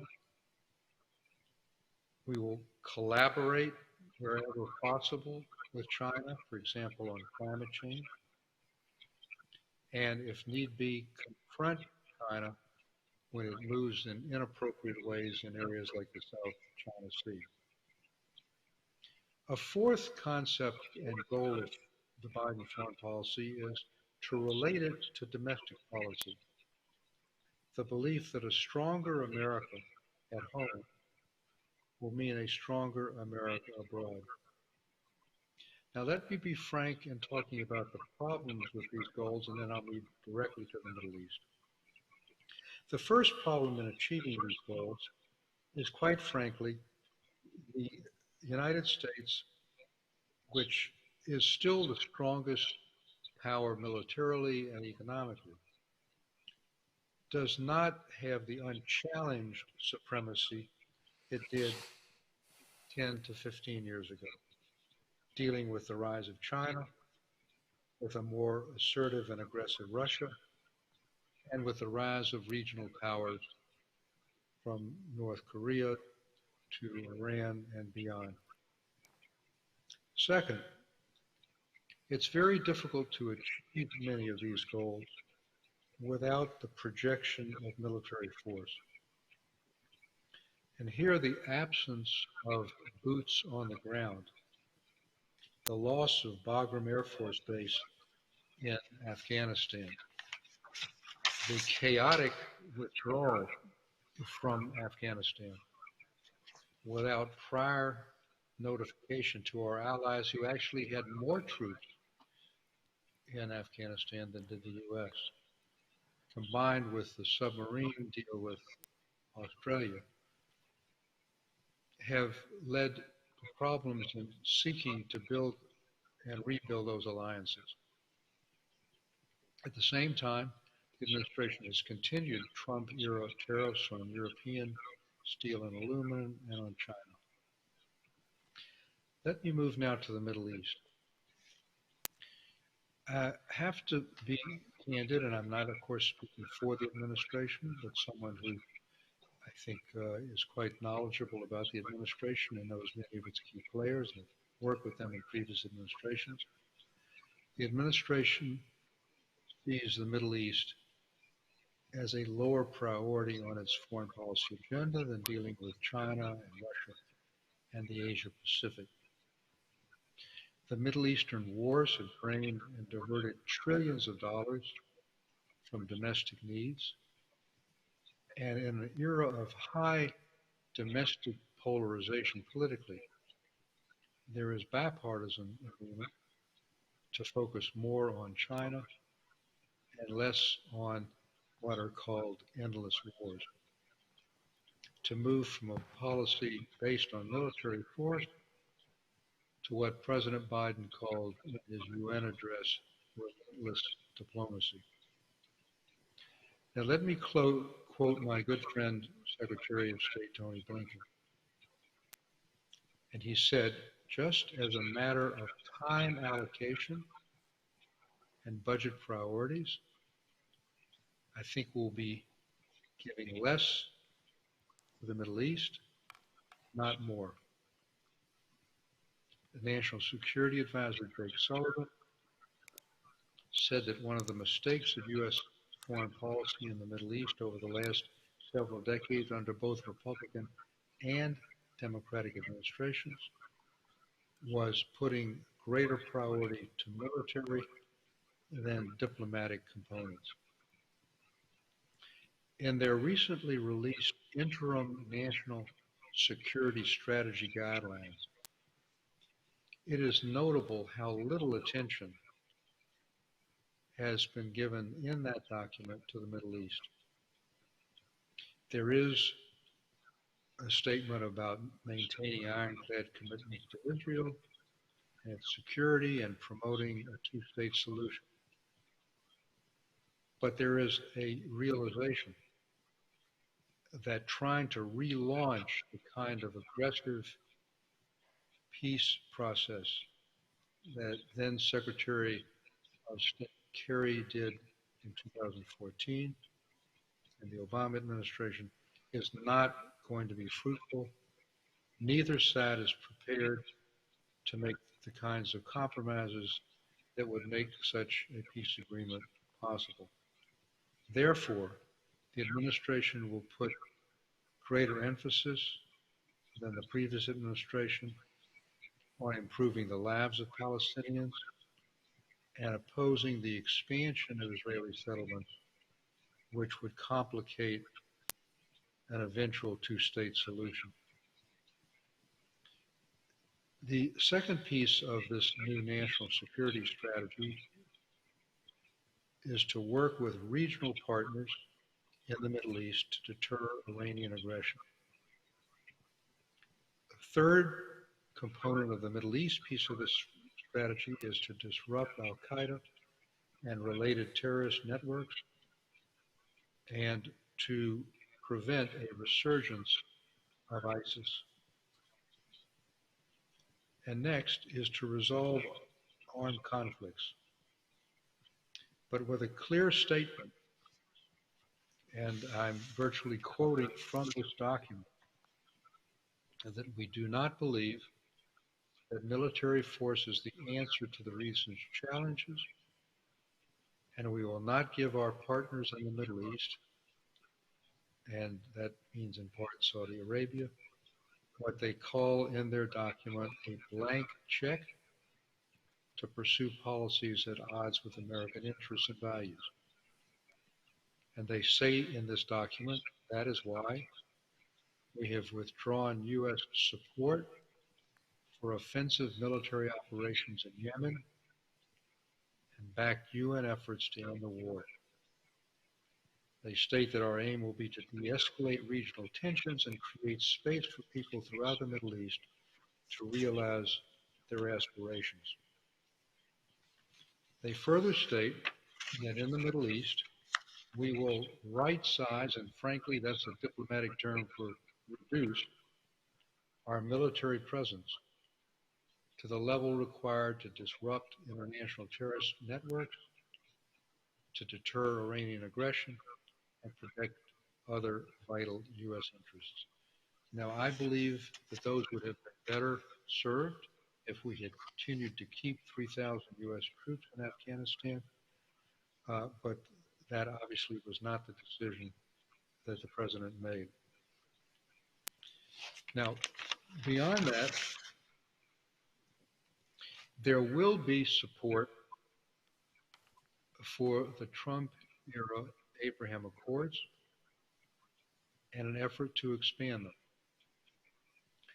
There will, in my opinion, be continued support for the condition of Morocco entering into normalized relations with Israel, namely Moroccan sovereignty over the Western Sahara. And I've been to Morocco many, many times and have the privilege of serving on an advisory board of OCP, one of their largest companies. I think also the administration will continue to keep Sudan off the terrorist list, so-called SST list, which was their condition for normalization. Now let me close with talking about Iran. The administration recently used military force against Iranian-backed militias that were targeting U.S. coalition forces, Mr. Ambassador, in your country, in Iraq.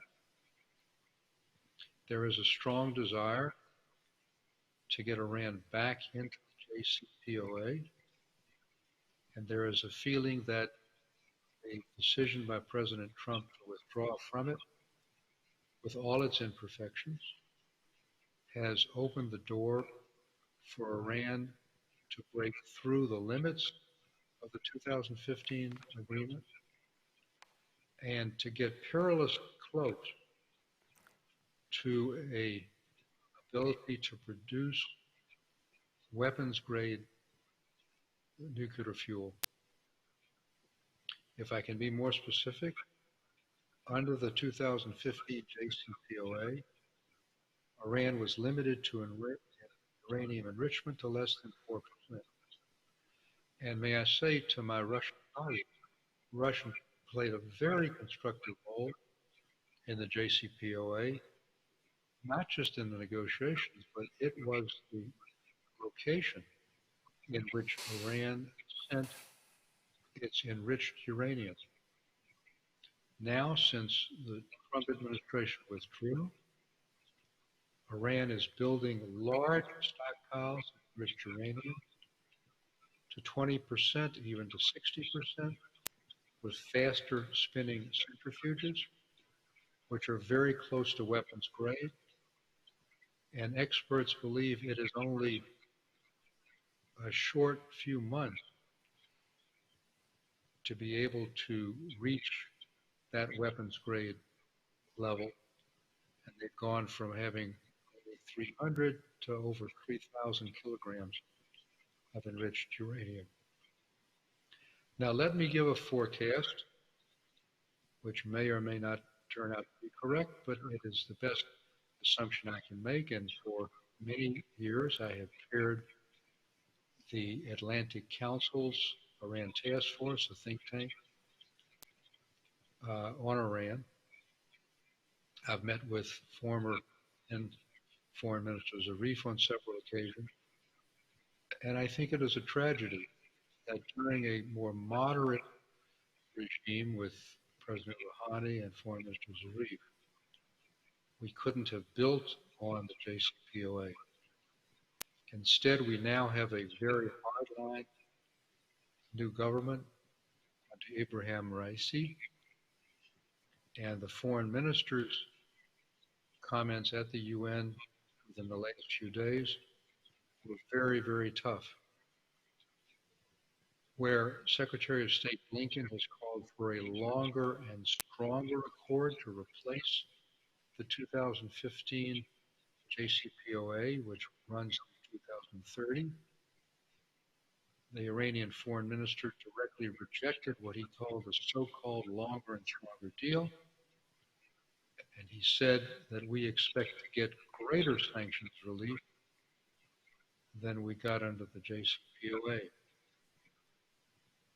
Now, given this confrontation, I still believe that both the U.S. and Iran see it in their national interests to get back into an accord. And my friend Rob Malley is negotiating that for the U.S. And I believe that the best we will be able to see will be an interim accord, which will get Iran back into a slightly stronger JCPOA with perhaps slightly more sanctions relief, but nothing more. Now, I know that many of our colleagues in the region rightly want Iran constrained not just in this dimension, but in terms of their building missiles, in terms of their support for terrorist groups, and for their violations of human rights and interventions in countries like Lebanon and in Syria. But that unfortunately will not happen. It's more weight than the nuclear agreement can bear. But I do want to mention to my colleagues from the Arab states that even if there is a re-entrance of the U.S. and Iran into the JCPOA or to a slightly expanded JCPOA, the U.S. continues to maintain sanctions, separate sanctions, on Iran for its nuclear missile program and for its support for terrorism. And is shown by the recent military attack that I mentioned on Iranian-backed militias operating in Iraq. It will not hesitate to take such actions. Thank you very much for allowing me to participate in this panel and in my dear friend Thierry Montbrial's World Policy Conference. I'm more than happy to take any questions. Well, thank you for staying up so late. It's around, I think, what, 2 o'clock or 3 o'clock in the morning where you are. It's not so much staying up late as getting up early. Anyway, thank you all the same. So last but not least, we have Mr. Mehmet Karakulukcu, who is the founding president of the Global Relations Forum, a founding partner of Kanunum, chairman of the Croton Consultancy, and a founder of a university, and also a graduate of Course 6 and Course 14 at MIT. You have the floor. Thank you very much, Ambassador. Well, let me start, like everyone else, by thanking the organizers and Thierry de Montbrial for really being persistent about this conference and making this happen. It's a very personal thing. I really, truly had missed being with friends, making new friends, the exchanges at dinners. This was fabulous. So thank you from the bottom of my heart that this was, we very much appreciate it. It is, I mean, when I looked at the program, I liked seeing the Middle East on the third day, although a very extended Middle East emphasis.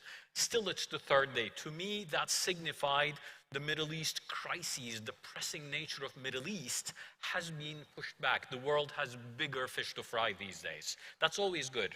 I mean, I felt comfortable with that choice. Usually, when we talk about the Middle East, myself included, we end up on a downbeat note. I remember when the pre-COVID, my last presentation was in Singapore on the Middle East, and I was going on about how the Asian miracle, economic miracle, was not applicable to the Middle East, that the Middle East is in a deadlock, it's not going to happen. So there's always this negative sentiment, negative analysis. When, after the sort of the experience of COVID, when we start post-COVID with, again, the Middle East, I thought I really don't want to start with a negative message. So what I did, sort of with a clean palette, I wanted to look at the news headings about the Middle East for the last 12 months. I just literally went through them, read quite a bit, just the clippings. And I think there is something in the air. I mean, you look at the list, Libya in a much better position, where, you know, hopefully we'll have elections there. The IS and related radical terror seems to be under control. The Abraham Accords are historic.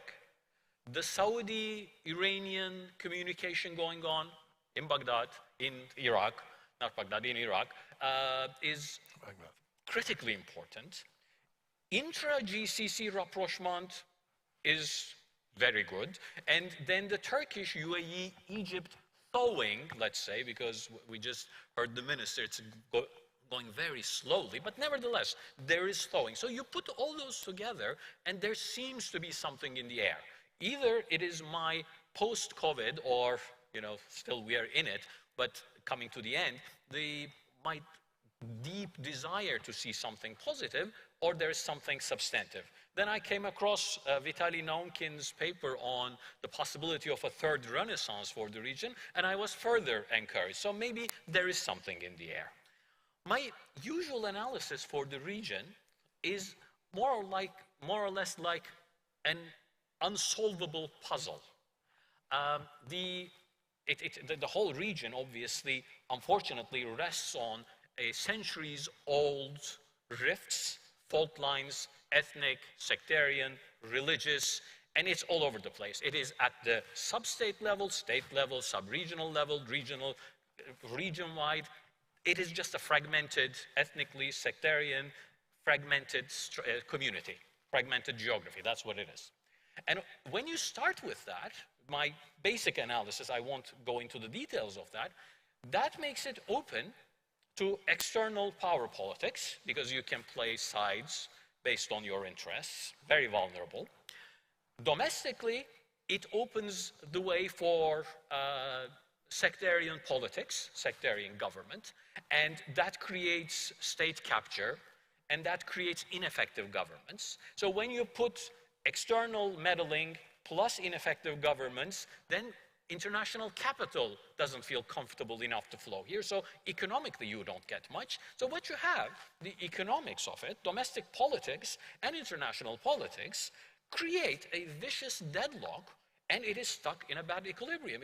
And it's such a puzzle that, you know, you have to solve all three at the same time, it seems, because it's not a linear problem. It's a complex, non-linear problem, and there is no way of saying, okay, if I start here, I can just follow the whole thing, and the whole thing will move to a better state.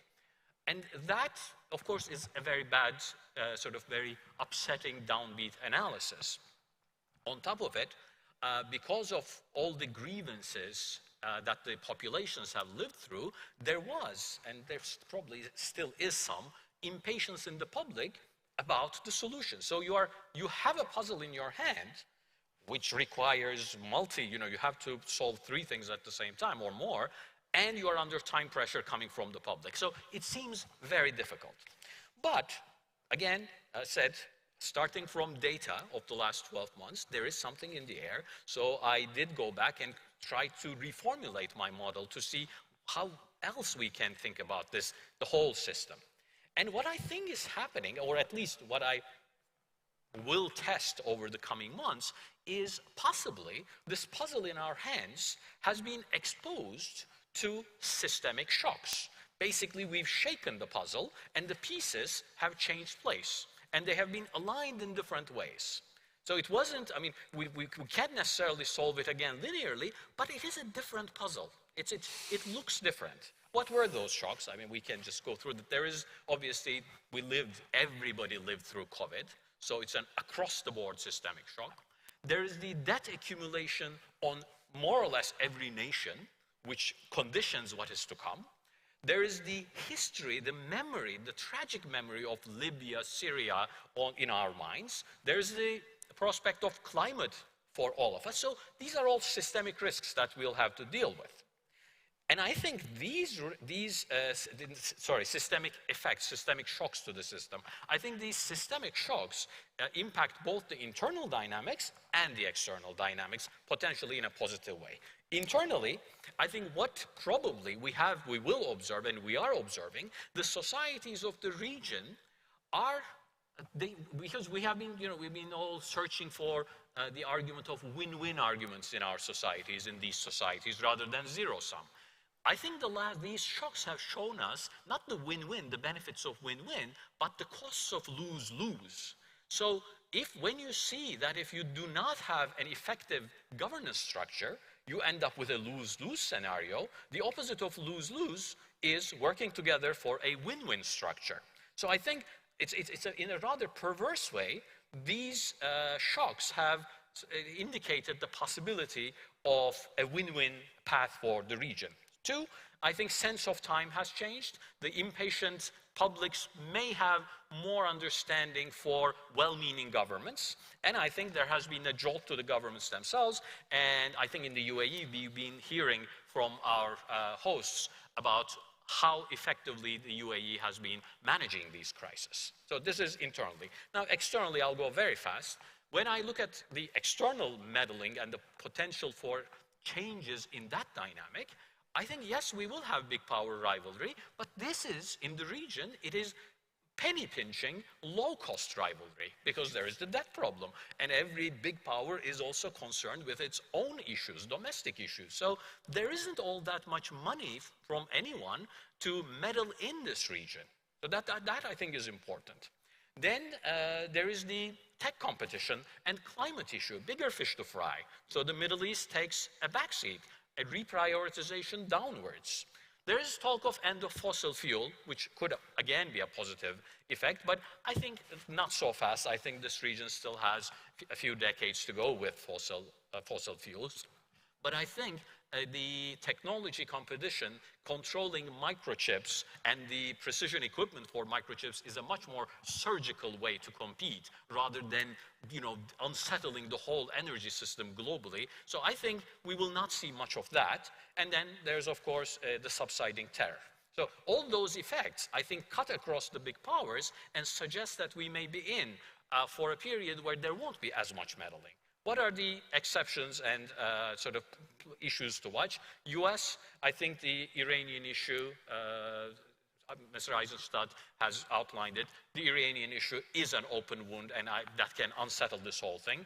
From the Russian perspective, I think Russia has become a stakeholder in the region, and Russia wants stability in the region. I agree with Vitaly Naumkin, but I think there is always the risk of linking the Ukraine problem with the Middle East, as was experienced before. I hope that doesn't happen. With China, we heard Mr. Rudd. China is still sort of trying to change the balance. If China uses this region as an element in that shift of balance, that is something to watch out for. And in the EU, I think EU as in totality is not a very active actor, but the nation states are. And I see France and Mr. Macron in the region quite frequently, which is again very positive.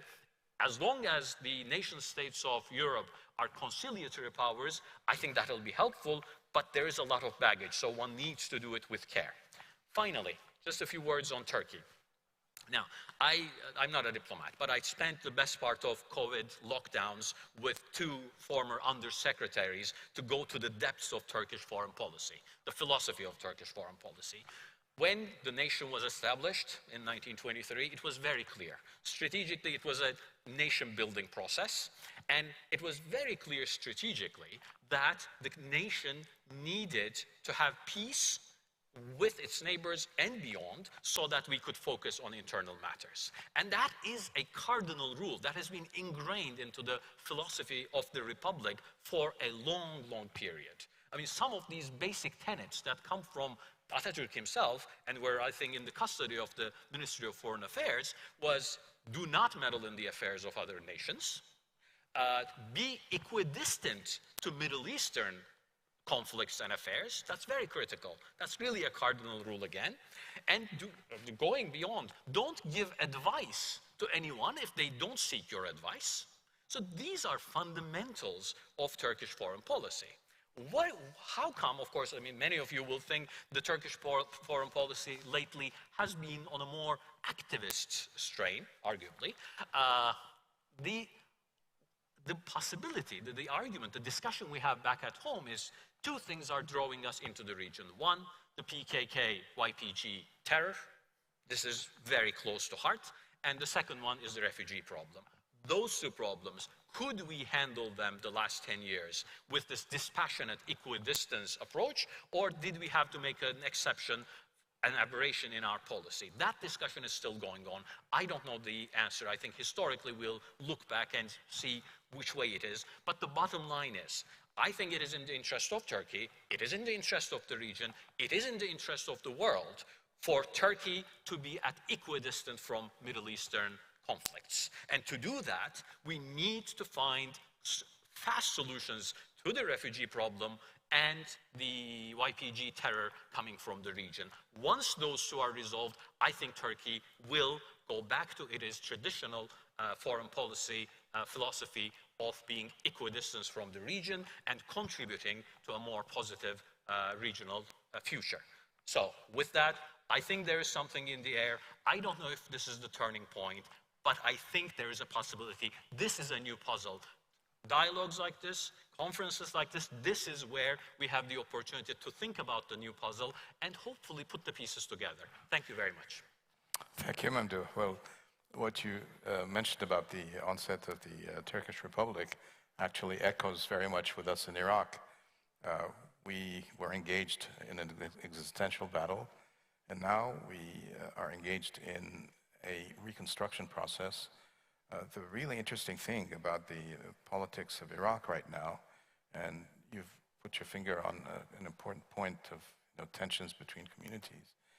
If you look at the political landscape in Iraq, the tensions or conflicts are not between communities. They're within political groupings, within communities. And so the really interesting thing that I take out of this is that it is very possible, in fact, probable that we will have cross-cutting alliances that represent politics as it should be within a national framework. And with this, I think we're actually quite optimistic looking to the elections I alluded to at the beginning of my intervention. We don't have much time, but we don't have time. No. We're done. So thank you very much. Thank you. Thank you, Professor Numkin.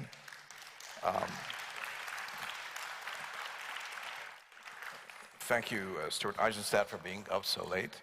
And thank you for your interventions. And again, thank you for your hospitality. Thank you. And Thierry, thank you for holding this remarkable event and pulling it together.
Ladies and gentlemen, welcome back to what is promising to be a very insightful session on probably one of the most pertinent, imminent geopolitical challenges of our times, of the 21st century. Of course, I am talking about Afghanistan, where events have unfolded rather quickly in previous weeks, and many lessons to be drawn from the situation in Afghanistan. Therefore, I could not have asked for a more knowledgeable panel to be assembled here on stage today in Abu Dhabi to talk about the present, but also the future of Afghanistan. Delighted to have with us the Director of the Department of International Security Cooperation at the UAE Ministry of Foreign Affairs, Salem Mohammed Al-Zabi. Welcome to you, sir.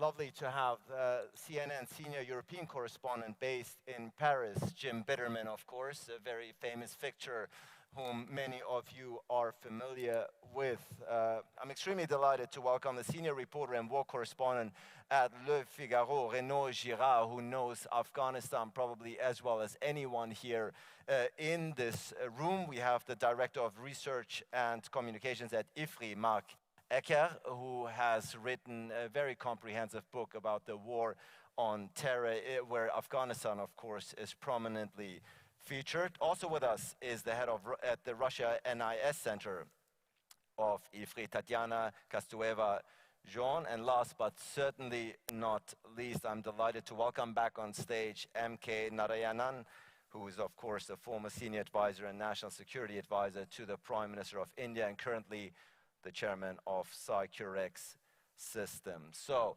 much to talk about in these 80 minutes that we have. Mr. Salem, Mr. Al-Zabi, to kick us off, Afghanistan is a region of importance to the West, but also here in this region, quite clearly, a number of countries are involved, have been involved in the dealings and the ongoings in Afghanistan. Could you perhaps, for a couple of minutes, and then of course we dive into more detail in a couple of minutes, tell us where you see things in Afghanistan at the current moment? Thank you, Ali. I think you're right. Afghanistan is still a very important regional position. After what happened in last August, and we all realized that there is a big shift in the political and also the security situation in West Asia. UAE have many relationships, either commercials, and I'm speaking from an official point of view, commercial and also security. We have also security concerns, but also we need to think that Afghanistan has already been in decades of instability, terrorism, poverty.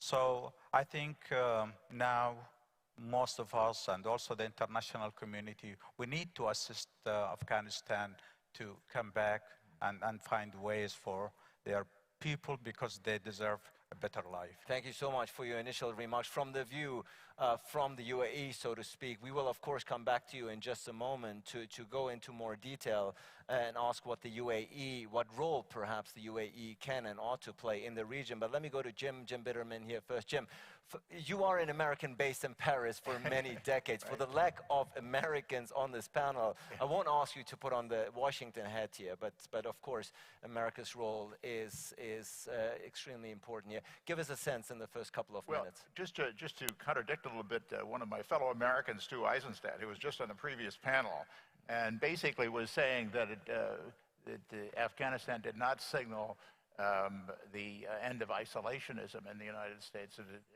I think it is a kind of a neo-isolationism that we're seeing right now with the United States, that after the withdrawal from Afghanistan basically is a signal, I think, that the U.S. is not going to fight any further regional conflicts that don't make a big difference to their strategic ambitions, whatever the strategic policy is for the United States, strategic interests. Those are the things that are going to take the priority, and it would be things like China and other things.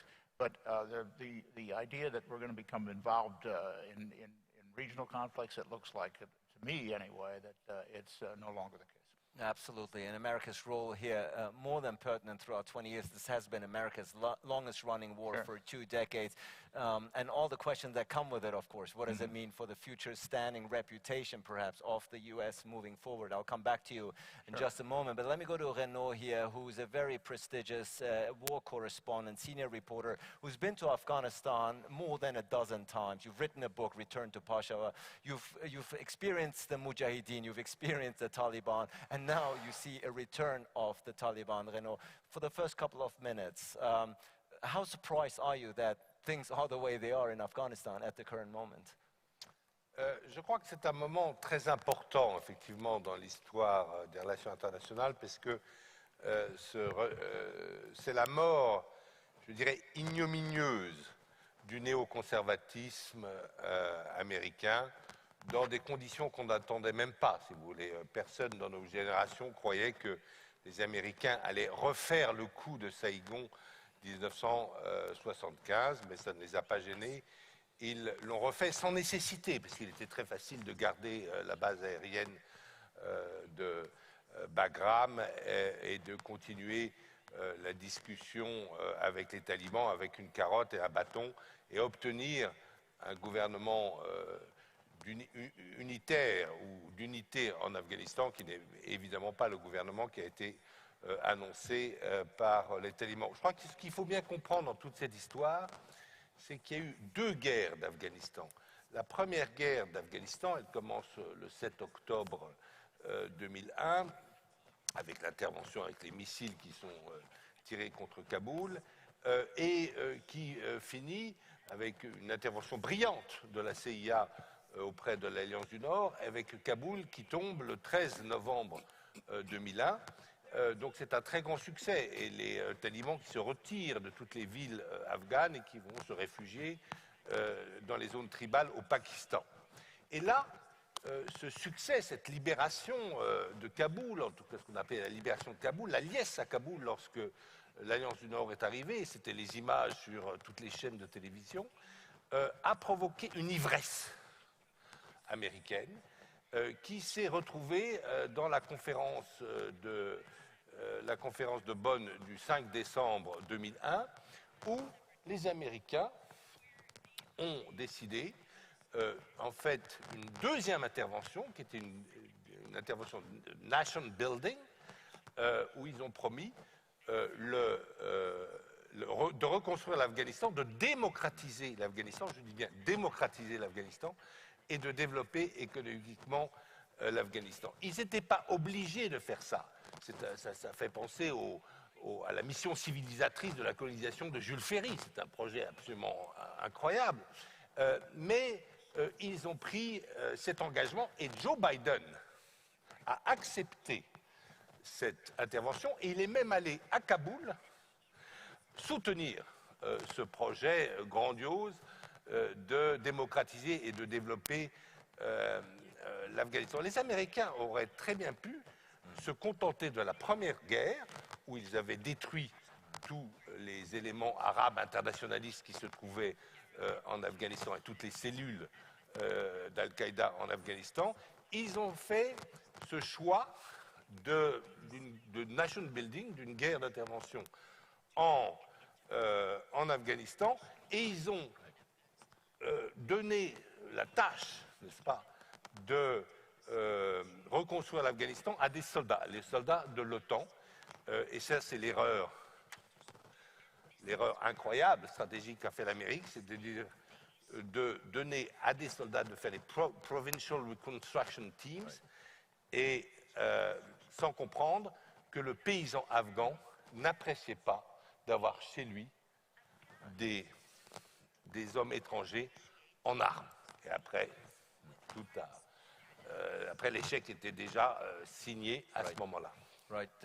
Many important points that you have raised here, Renaud, as someone who knows Afghanistan very well, and perhaps the American mistake of trying to engage in nation building and what that means for the future. You have correctly pointed out, of course, that this has started with the war on terror post 9/11, which we have just commemorated the 20th anniversary of Mark, which brings me to you, because you wrote a book on the war on terror, where Afghanistan, of course, is prominently featured. 20 years later, 20 years after the fatal attacks on the World Trade Center and the Pentagon, the Americans go in.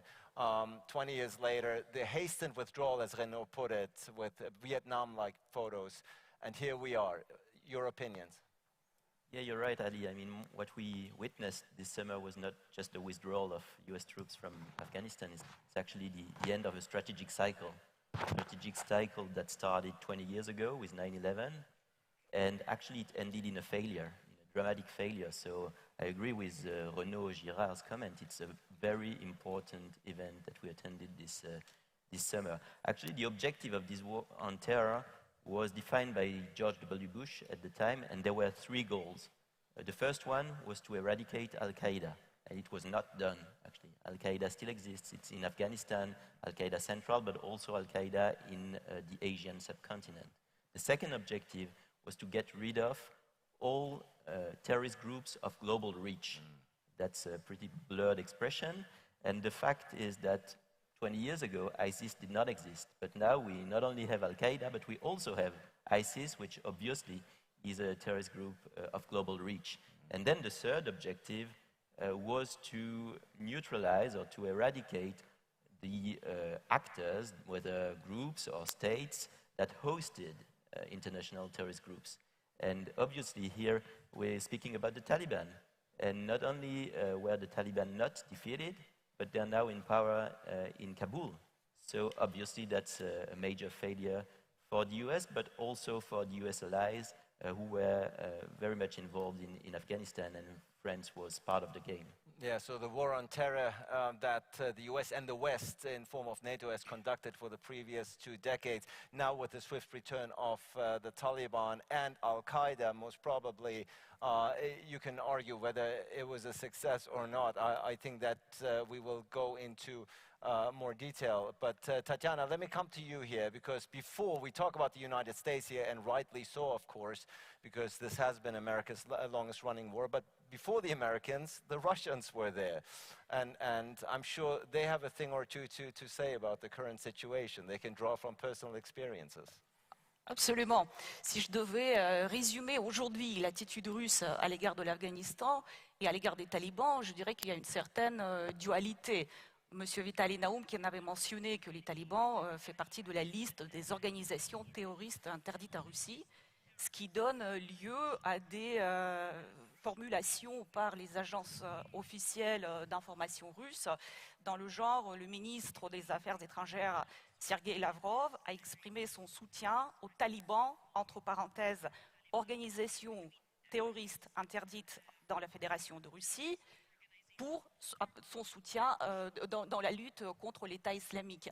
Et cette dualité, on la retrouve en fait dans l'attitude à l'égard des talibans, parce que d'une part, il y a un bagage extrêmement lourd, le souvenir de la guerre des 10 ans en Afghanistan, qui a beaucoup marqué autant les élites que les sociétés russes. Et Vladimir Poutine, au mois de septembre, a dit que la Russie n'interviendra pas militairement en Afghanistan. Il a dit, nous avons fait cette expérience, nous en avons tiré les leçons. Et en même temps, depuis 2014, la Russie parle aux talibans. Ça, on peut rentrer un peu dans le détail comment et pourquoi. Mais selon les sources talibanes, cette année, la Russie fait partie des 3 premiers soutiens en matière financière, en matière de vente d'armes aux talibans. Elle est dans une démarche très pragmatique de parler à toutes les forces, etc. Puis je pense qu'aussi il y a un point important à comprendre, c'est que pour les Russes, aujourd'hui, l'ennemi principal, c'est l'État islamique. Donc, elle voit les talibans un peu comme alliés dans cette lutte entre les deux mots. Elle choisit le moindre. Et cette dualité-là, on la retrouve aussi à l'égard du retrait des Américains de l'Afghanistan.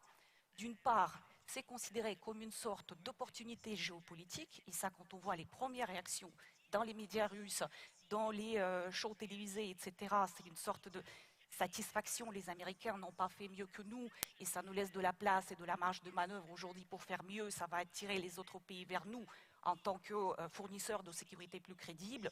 Et en même temps, vous avez les forces de sécurité et de renseignement qui sont extrêmement inquiets avec les risques sécuritaires que ça puisse générer. Yes, so very interesting, a bit of a mixed, if not schizophrenic feeling in Moscow about the events in Afghanistan. On one hand, perhaps a dose of glee, if not schadenfreude, about the failure of the West and NATO in particular, but on the other hand, of course, security concerns very much on their own. And when it comes to security concerns, MK Narayanan, we're not far from India, of course. Afghanistan very much in the geopolitical proximity of your country and with the pertinent and crucial role that Pakistan, your neighbor, is playing in Afghanistan. I'm sure Afghanistan, a country that you know well, has been very much on the radar. What's the view in New Delhi? What's the view from New Delhi these days? Apart from the view of New Delhi, I think there's a view of all Indians. First and foremost, we're looking around the panel here. I'm the only one who sees this as a South Asian tragedy. Most of the others are I'm sorry to use the word, are outsiders. The Russians came in at one stage, and of course went back without doing. The Americans came, hoped to create democracy and kind of thing, and they've gone back. And who are left to pick up the pieces?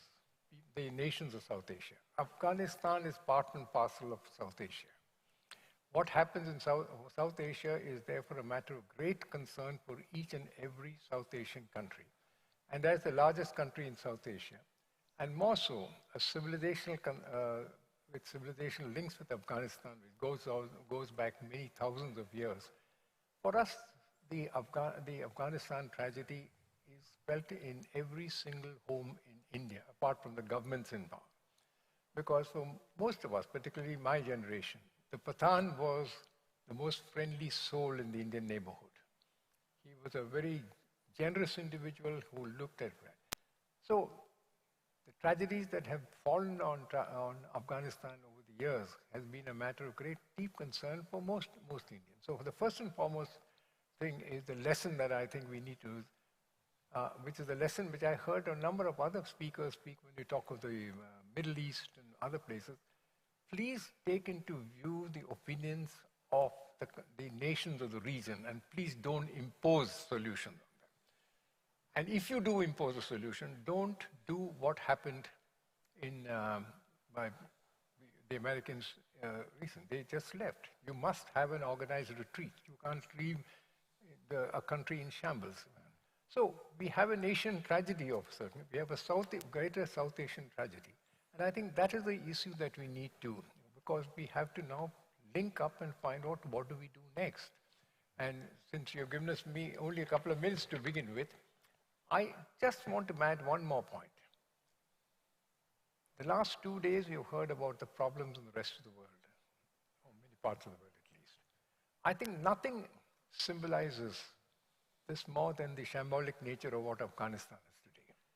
There is clearly what I would call a crisis of confidence on how to manage problems and difficulties. Whether the Taliban, now that it has taken power in Afghanistan, will be able to govern Afghanistan or not is still a matter of. I, for one, do not believe that the Taliban is capable of governing Afghanistan, because Afghanistan is not one country. Afghanistan is a construct of several Pashtun tribes. They've never had a central authority. They've never been a single focal point. And if President Bush, with whom I have dealt with extensively and I greatly revere, thought that he could impose democracy in Afghanistan with all this, whether it is the CIA or the State Department, I think it was the biggest folly that anybody could have thought of. So I think we need to remedy this kind of thing. How will we move forward is the issue. But I'll leave it, since you don't want me to go into everything in the beginning, I will leave it at this point. And I just want to add one more point. I think Tatiana mentioned this, I think, that what is the result of foreign intervention? No, sorry, not Tatiana, it was Vitaly who said that. 2 decades of foreign intervention. What are none of the objectives. I can at least understand if something was left behind. When Hamid Karzai was there, at least we had something like a democratic administration somewhere in place. The primary objective, as Vitaly explained, he's the expert on terror. In books, I'm on the terror on the ground, having said it.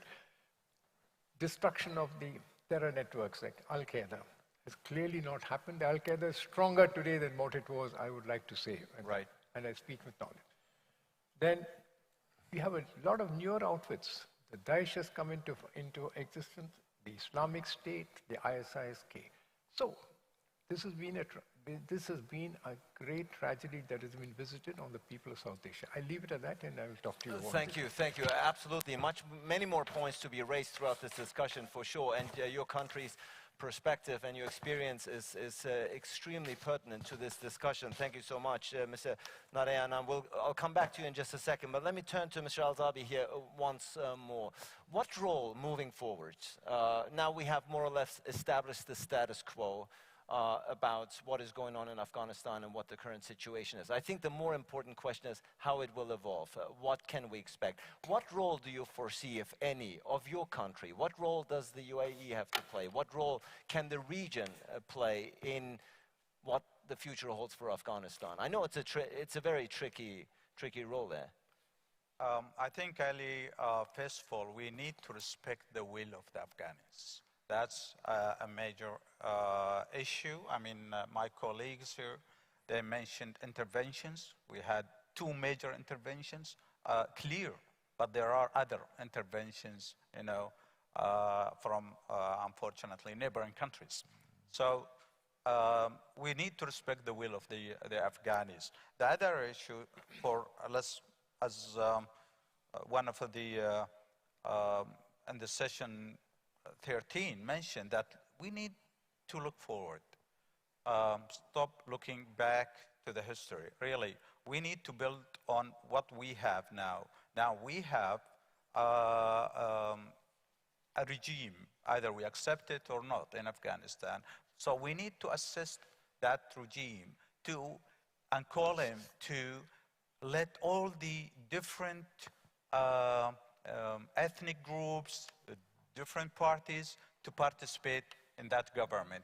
I mean, my friend from India just mentioned that Taliban is Pashtun. Yes, it's a Pashtun, but also we need to make sure that the other minorities, the Hazara, the Tajiks, the rest of the different parties, they need to come and join and to be included in that government.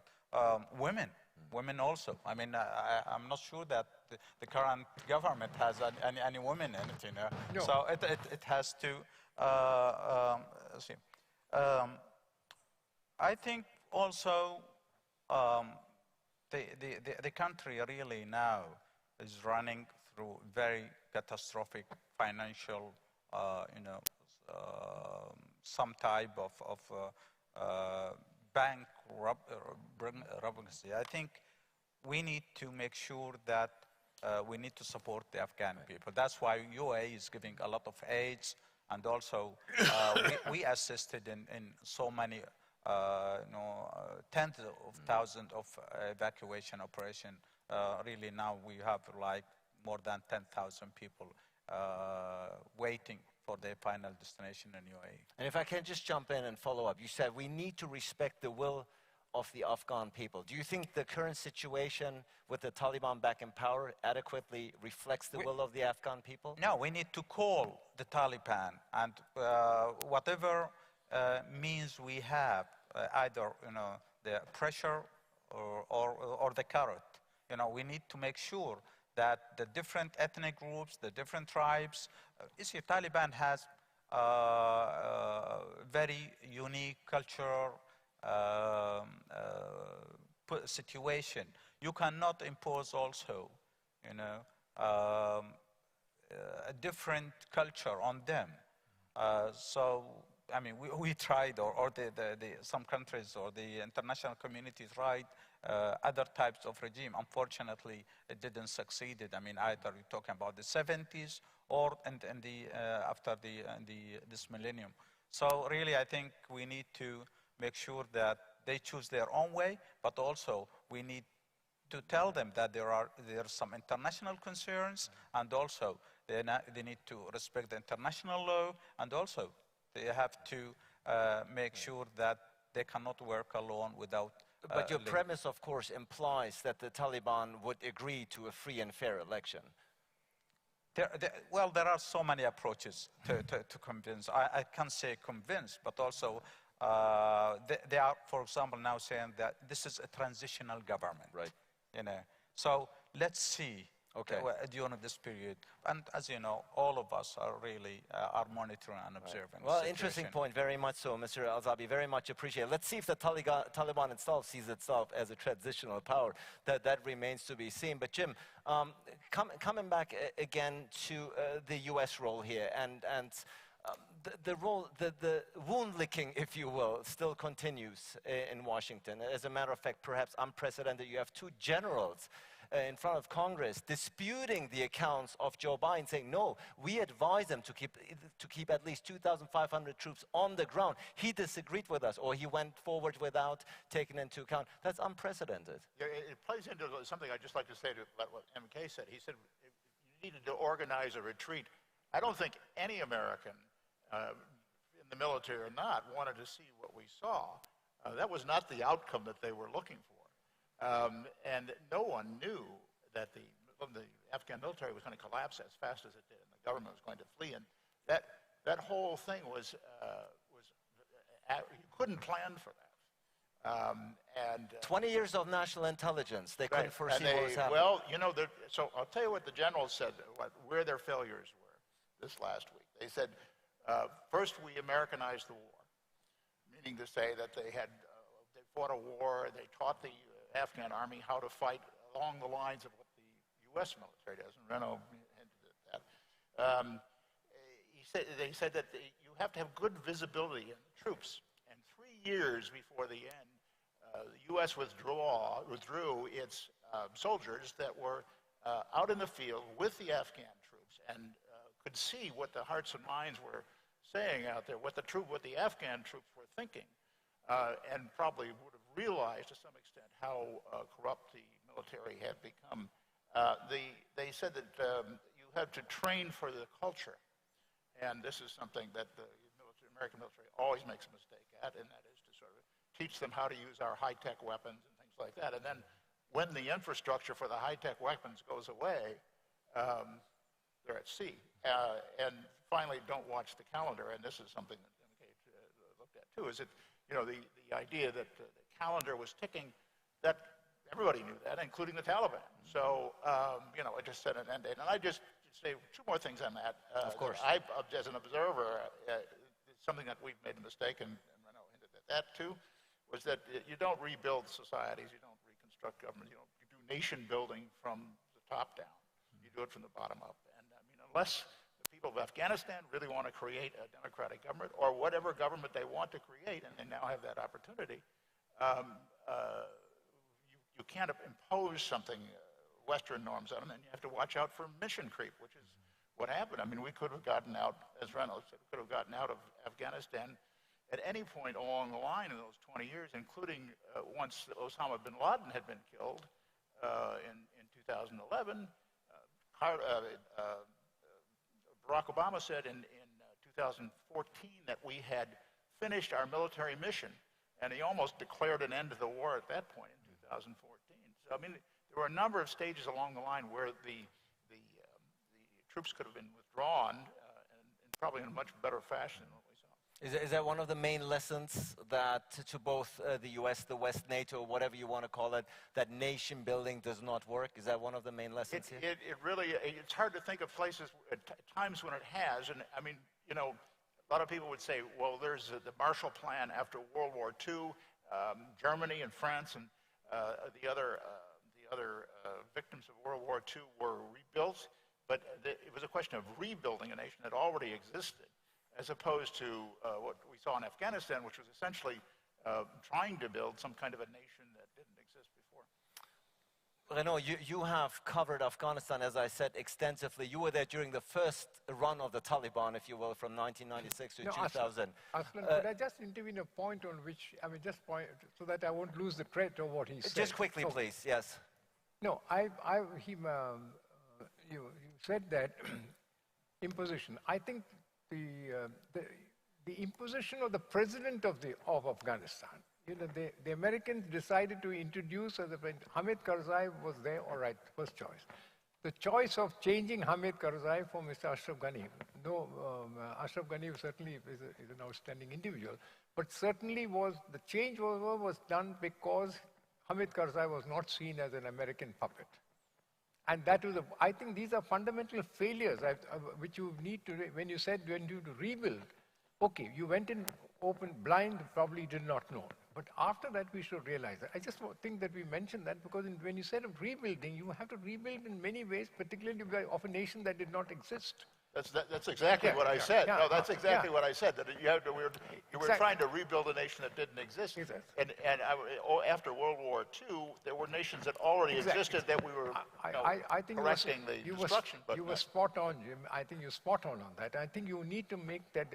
I wanted to raise that point here because if you're trying it the next time, please take note of this fact. Right, and I will come to you, of course, in just a moment. But Renaud, let me get back to the initial point of the Taliban. Everybody is wondering what is on their mind. Some people have even talked about Taliban 2.0. This is a new Taliban. They have perhaps themselves learned some of the lessons throughout their first reign. They're trying to innovate themselves, reinvent themselves to the outside world, even using social media these days.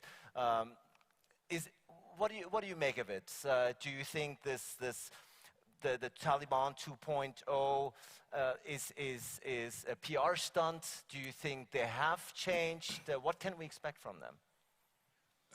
Je pense que vous avez raison de vouloir parler du futur, parce que bon, nous avons vu que c'était la mort ignominieuse du néoconservatisme américain, de cette théorie qui, en fait, privilégie l'idée qu'on se fait de la démocratie par rapport à la paix.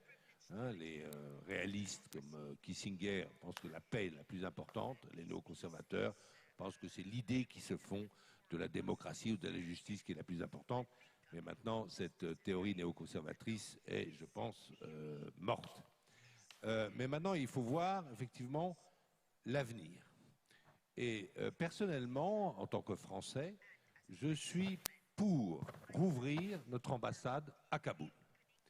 Parce que nous devons reconnaître, et dans les relations internationales, nous devons reconnaître les États et maintenir des relations avec les États, pas avec les régimes.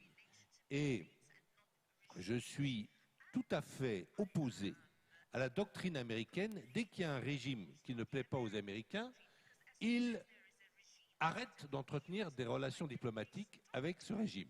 C'est le cas, par exemple, de l'Iran. Il est tout à fait anormal que les Américains n'aient pas de relation directe avec l'Iran. Ils ont des différends, très bien, mais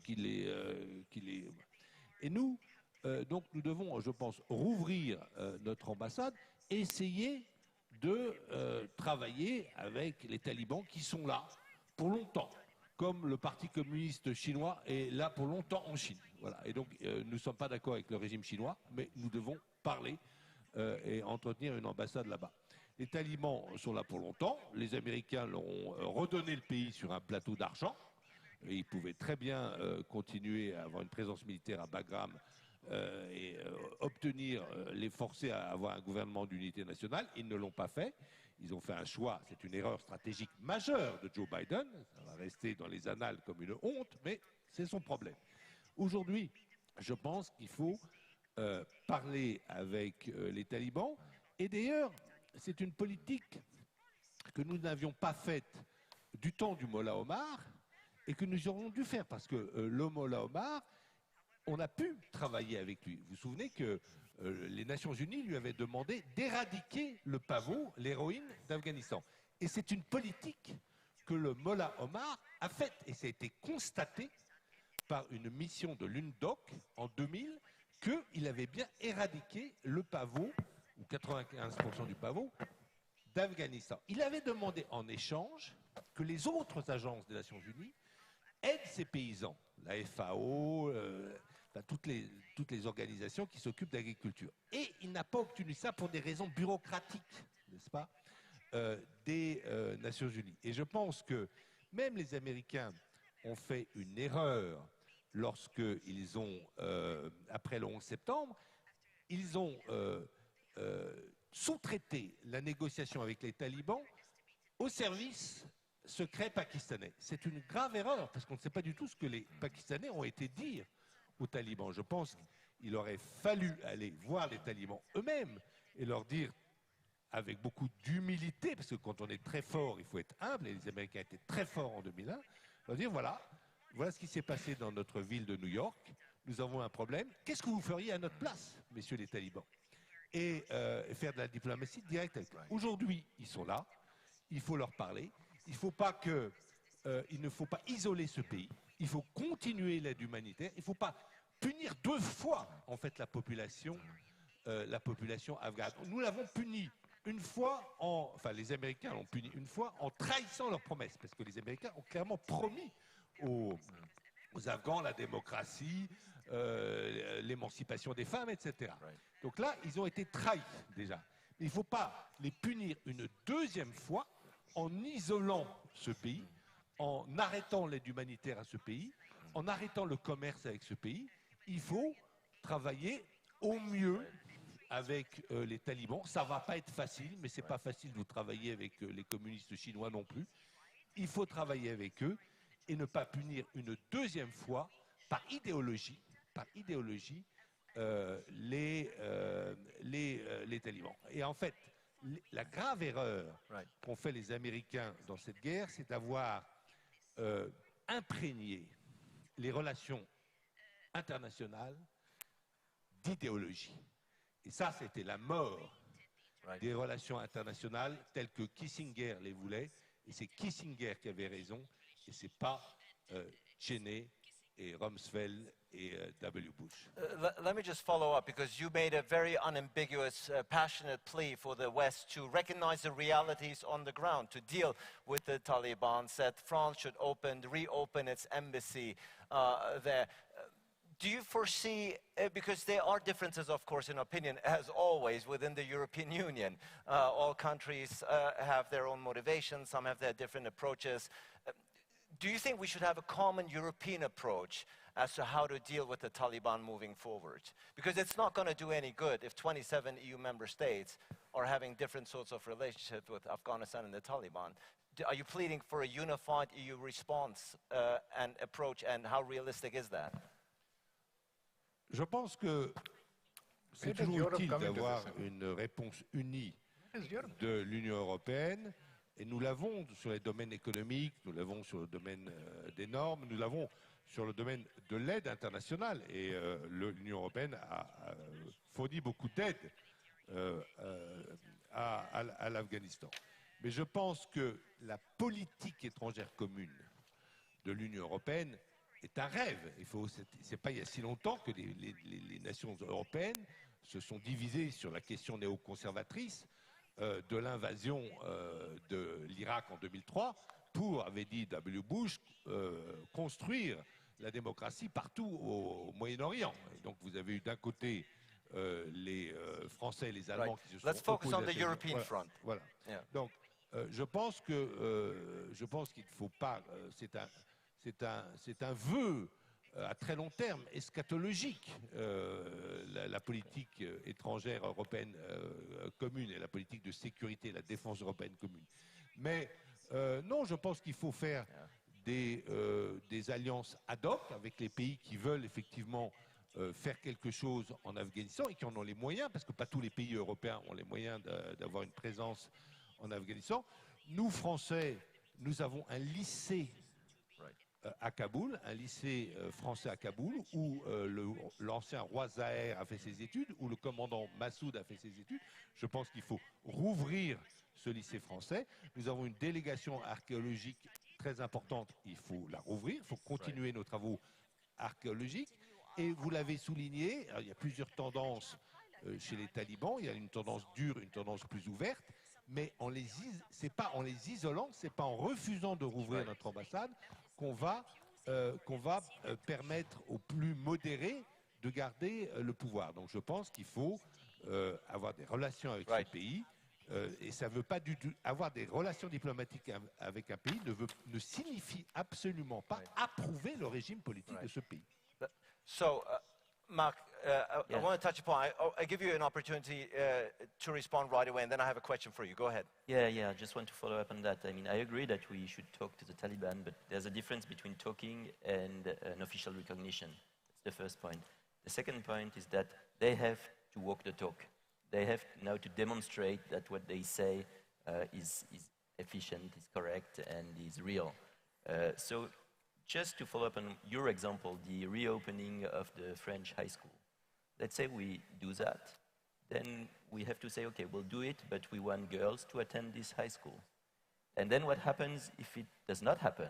If they forbid that, then we'll shut down the school again, and we're back to square one. So it's not an easy task. What I mean is that once you decide to withdraw your troops and you lack leverage, you lack tools to put pressure on the actors in the country. So I think that the means we have now to put pressure on the Taliban and to have our own clout on the evolution of the country is quite limited. And it would be very cynical to say, okay, our tool to put pressure on you is the financial aid that we provide, and if you don't abide by our rules, then we'll cut the financial aid. I mean, that would be really cynical, and I think we should not go into this direction, and of course, it would be the Afghans that would suffer if we take this way forward. Jim, I know you want to jump in, but let me bring in Tatiana and Mr. Nard. I'm going to come to you in just a second. Okay. The question is still how to deal with the Taliban moving forward, Tatiana. What is your view from Moscow? What are the approaches, the tactics? Sur la question de la reconnaissance internationale des talibans, jusqu'à présent, le Sergueï Lavrov, le ministre des Affaires étrangères, a dit « ce n'est pas à l'ordre du jour ». Et je pense que c'est une cartouche assez unique à tirer, sera durement négociée par les Russes, notamment pour obtenir un gouvernement inclusif en Afghanistan, ou, pour reprendre les termes de Sergueï Lavrov, les faire agir d'une manière plus civilisée. Donc c'est une cartouche qu'on ne peut tirer qu'une fois et elle est extrêmement importante. D'autres moyens de négocier avec les talibans peut être le lobbying russe pour une certaine levée ou l'affaiblissement des sanctions. Car les Russes considèrent que les sanctions peuvent contribuer à la radicalisation du régime qui serait aux abois en matière financière et économique. Et en fait, cette reconnaissance, si jamais elle a lieu, elle est extrêmement importante dans la politique russe parce que jusqu'à présent, on a toujours dit que les Russes préfèrent les régimes laïques, même autoritaires, voire très autoritaires, aux régimes religieux, islamiques, modérés. Donc ce sera un changement, un moment de rupture important qui peut donner à la Russie plus de marge de manœuvre dans le monde musulman. Sinon, la Russie fait beaucoup de choses sur différents axes. D'une part, en matière de renseignement. Elle partage le renseignement avec les pays de l'Asie centrale, notamment sur les différents groupes d'origine ethnique qui sont en Afghanistan, les différents mouvements terroristes, mais elle partage aussi le renseignement avec les talibans en réalité. Et les Russes l'ont reconnu en 2017 officiellement, notamment sur les groupes de ISIS-K, l'État islamique kazaran, les groupes qui se trouvent en Afghanistan, car c'est de là qu'ils considèrent qu'il y a la menace principale pour la Russie et pour les pays de l'Asie centrale, dont certains sont liés à la Russie à travers l'organisation du traité de sécurité collective. Donc c'est une sorte de OTAN moins, ce n'est pas tout à fait l'article 5 de l'Alliance Atlantique, mais la Russie peut se retrouver entraînée et ça est arrivé par le passé, dans la guerre de Balkans par exemple, et elle peut se laisser entraîner, donc c'est un point qui est extrêmement important. Elle travaille aussi beaucoup diplomatiquement, donc ça j'ai mentionné la reconnaissance et l'éventuel levée ou l'affaiblissement des sanctions, et elle travaille aussi l'axe militaire. La Russie a 2 bases militaires, au Kyrgyzstan et au Tadjikistan. Elle travaille au renforcement du contrôle aux frontières, elle a extrêmement peur des migrants, des réfugiés qui peuvent affluer dans ces pays-là. Et elle a fait des exercices au mois d'août et au mois de septembre d'une manière bilatérale et dans le cadre de l'organisation du traité de sécurité collective pour renforcer la capacité de ses alliés centra-asiatiques de résister. All right, thank you so much. Indeed, Central Asia in general, thank you for pointing that out. Because we've been talking about France, NATO, America, and of course India, but Central Asia very much involved there as well. MK Narayanan. Again, the question here that we are posing to this panel and to you in particular, how ought the international community to deal with the Taliban moving forward, recognizing, as Renaud was pleading, recognizing the realities on the ground? What is your take? Who knows the reality on the ground? I think that's the first question that we need to address. You have the Taliban, and as somebody said, is there a Taliban 2.0? How can you talk about Taliban 2.0 when the interim government, within quotes, interim government, has a whole lot of internationally identified terrorists in their ranks? And as Vitaly said a few minutes ago, they have shown no indication that they have shifted outcome. And now it's interim. The government is interim. We don't quite know who's in power.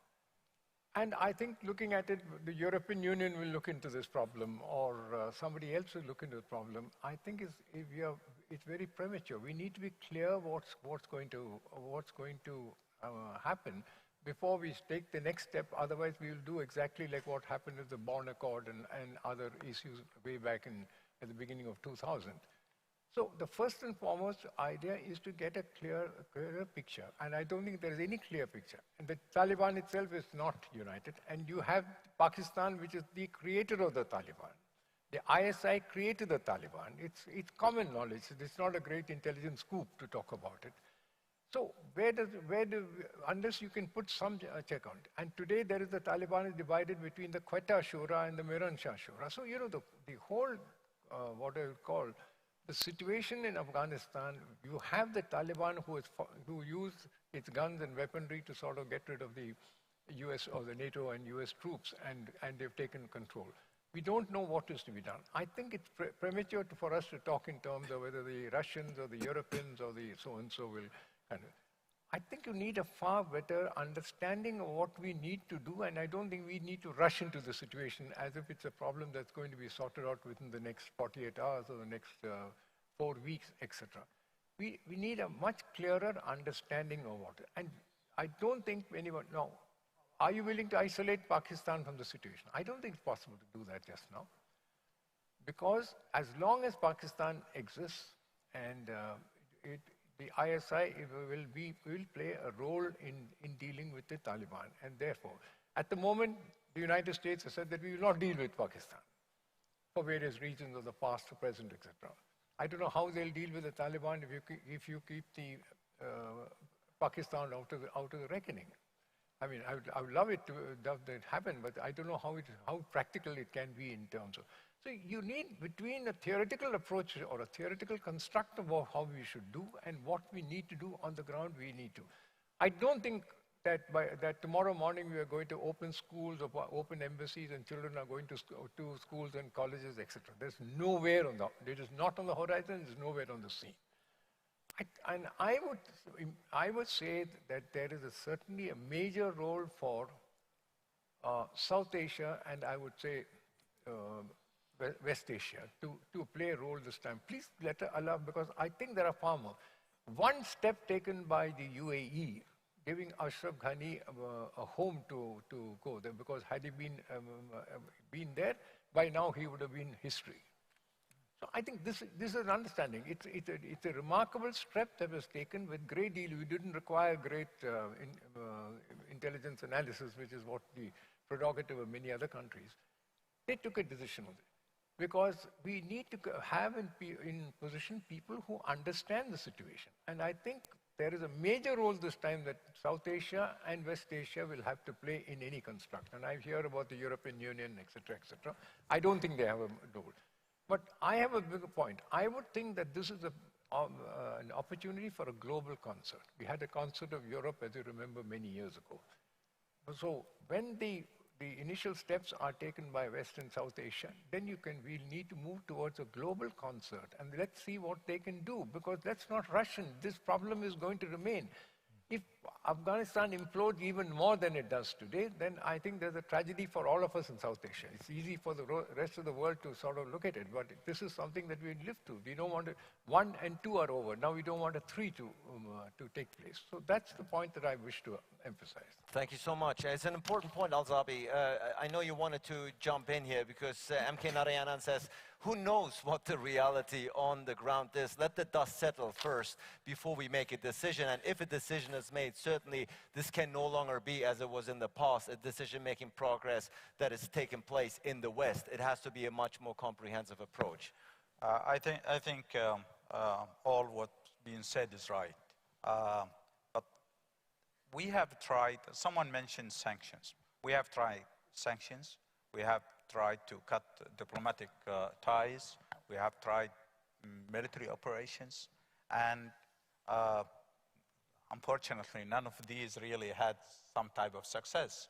So, and also, we have tried to engage with the government for the last 2 decades. But these are not the Afghanistan government I can really consider it. It was Kabul government, governments in the capital of Afghanistan.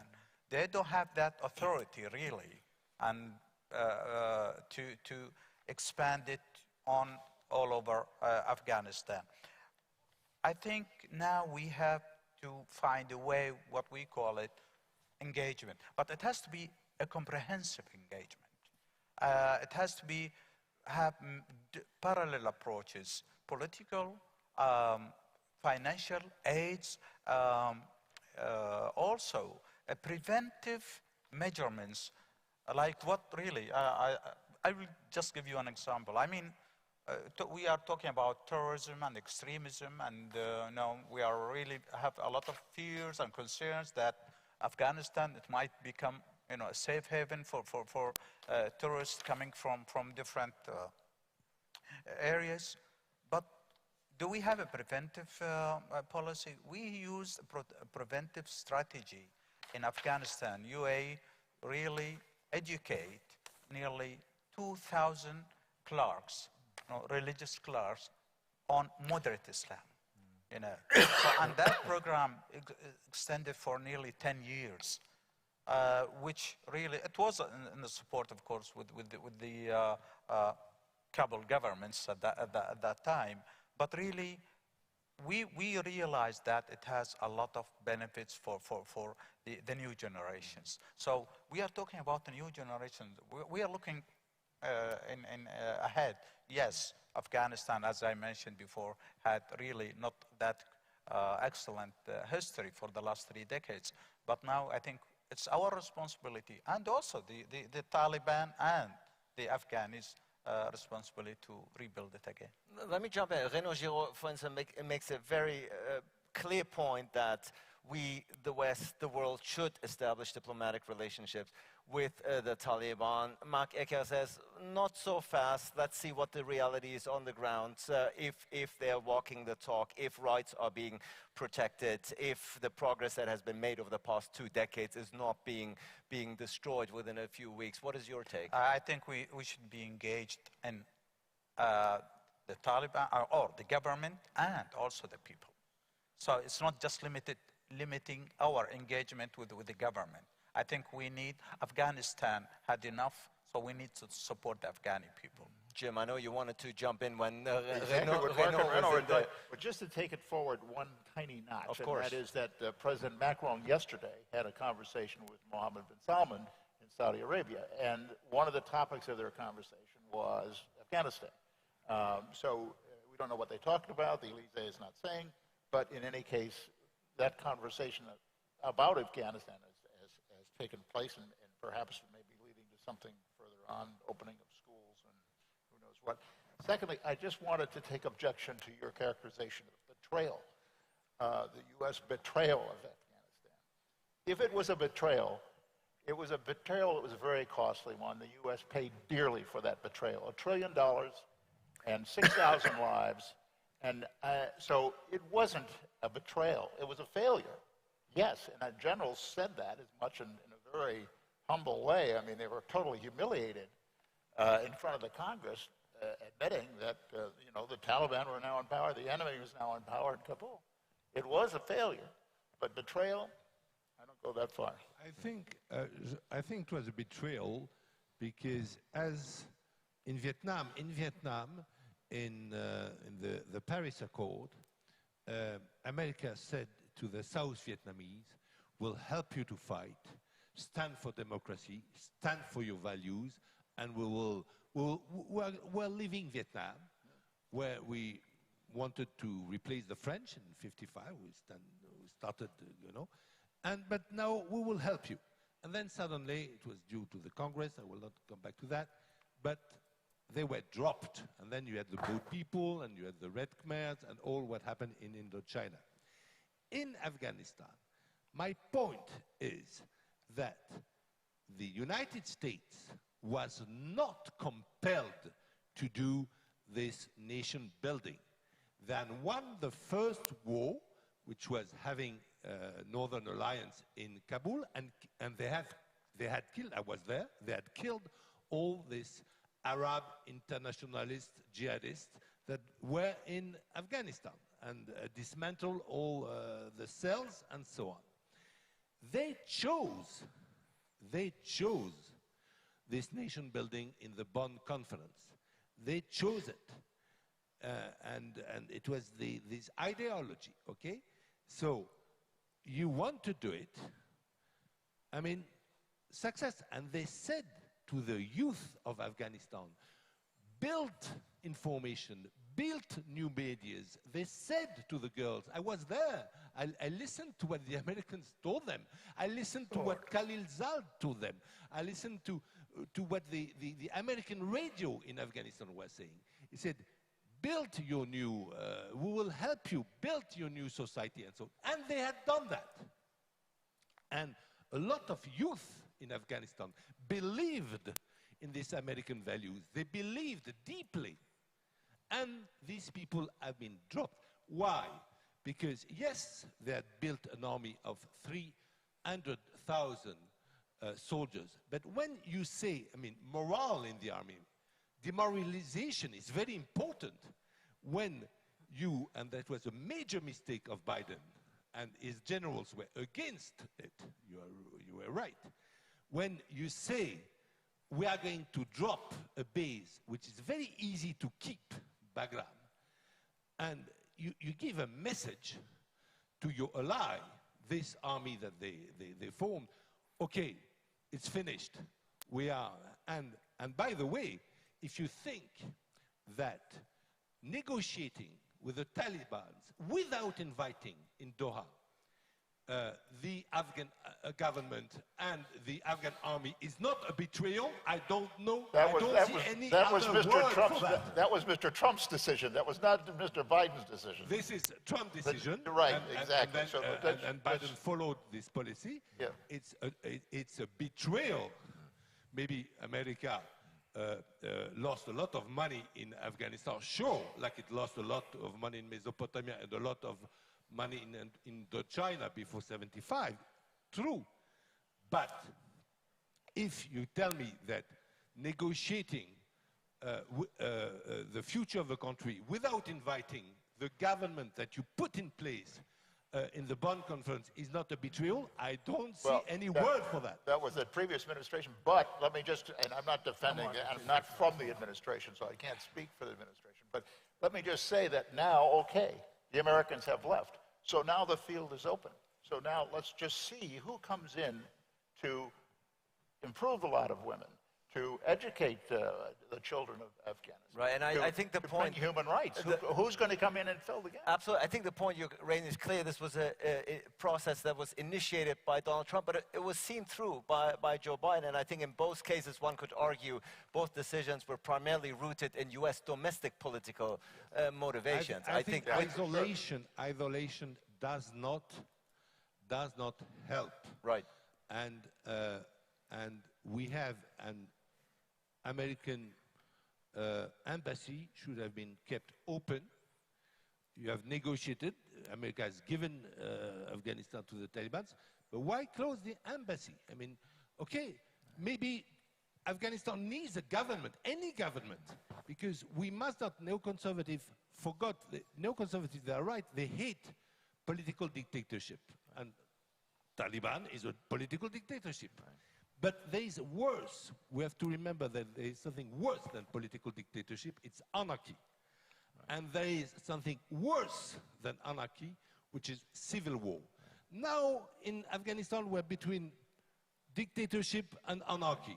A little bit of both. Please, let's not go back to civil war.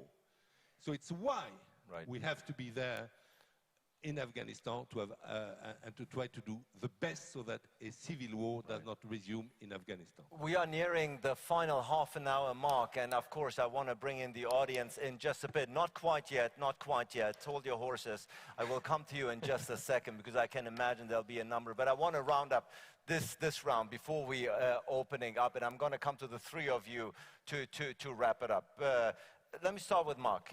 As I said, you wrote a very comprehensive book on the war on terror. And there are US generals who are saying, with the return of the Taliban, now we're seeing a return of Al-Qaeda. Al-Qaeda is active in Afghanistan. They're saying an imminent threat, perhaps even an imminent attack on the US, could be realistic and feasible within the next 5-6 months. Is that your understanding? Is that your assessment as well? Well, Joe Biden said that Al-Qaeda was gone from Afghanistan, which is not true.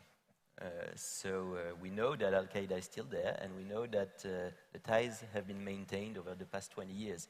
And actually, there are proofs of that. I mean, for instance, there was a 2019 strike on a Taliban hideout in Musa Qala, and actually the emir of Al-Qaeda in the Asian subcontinent was killed in this operation.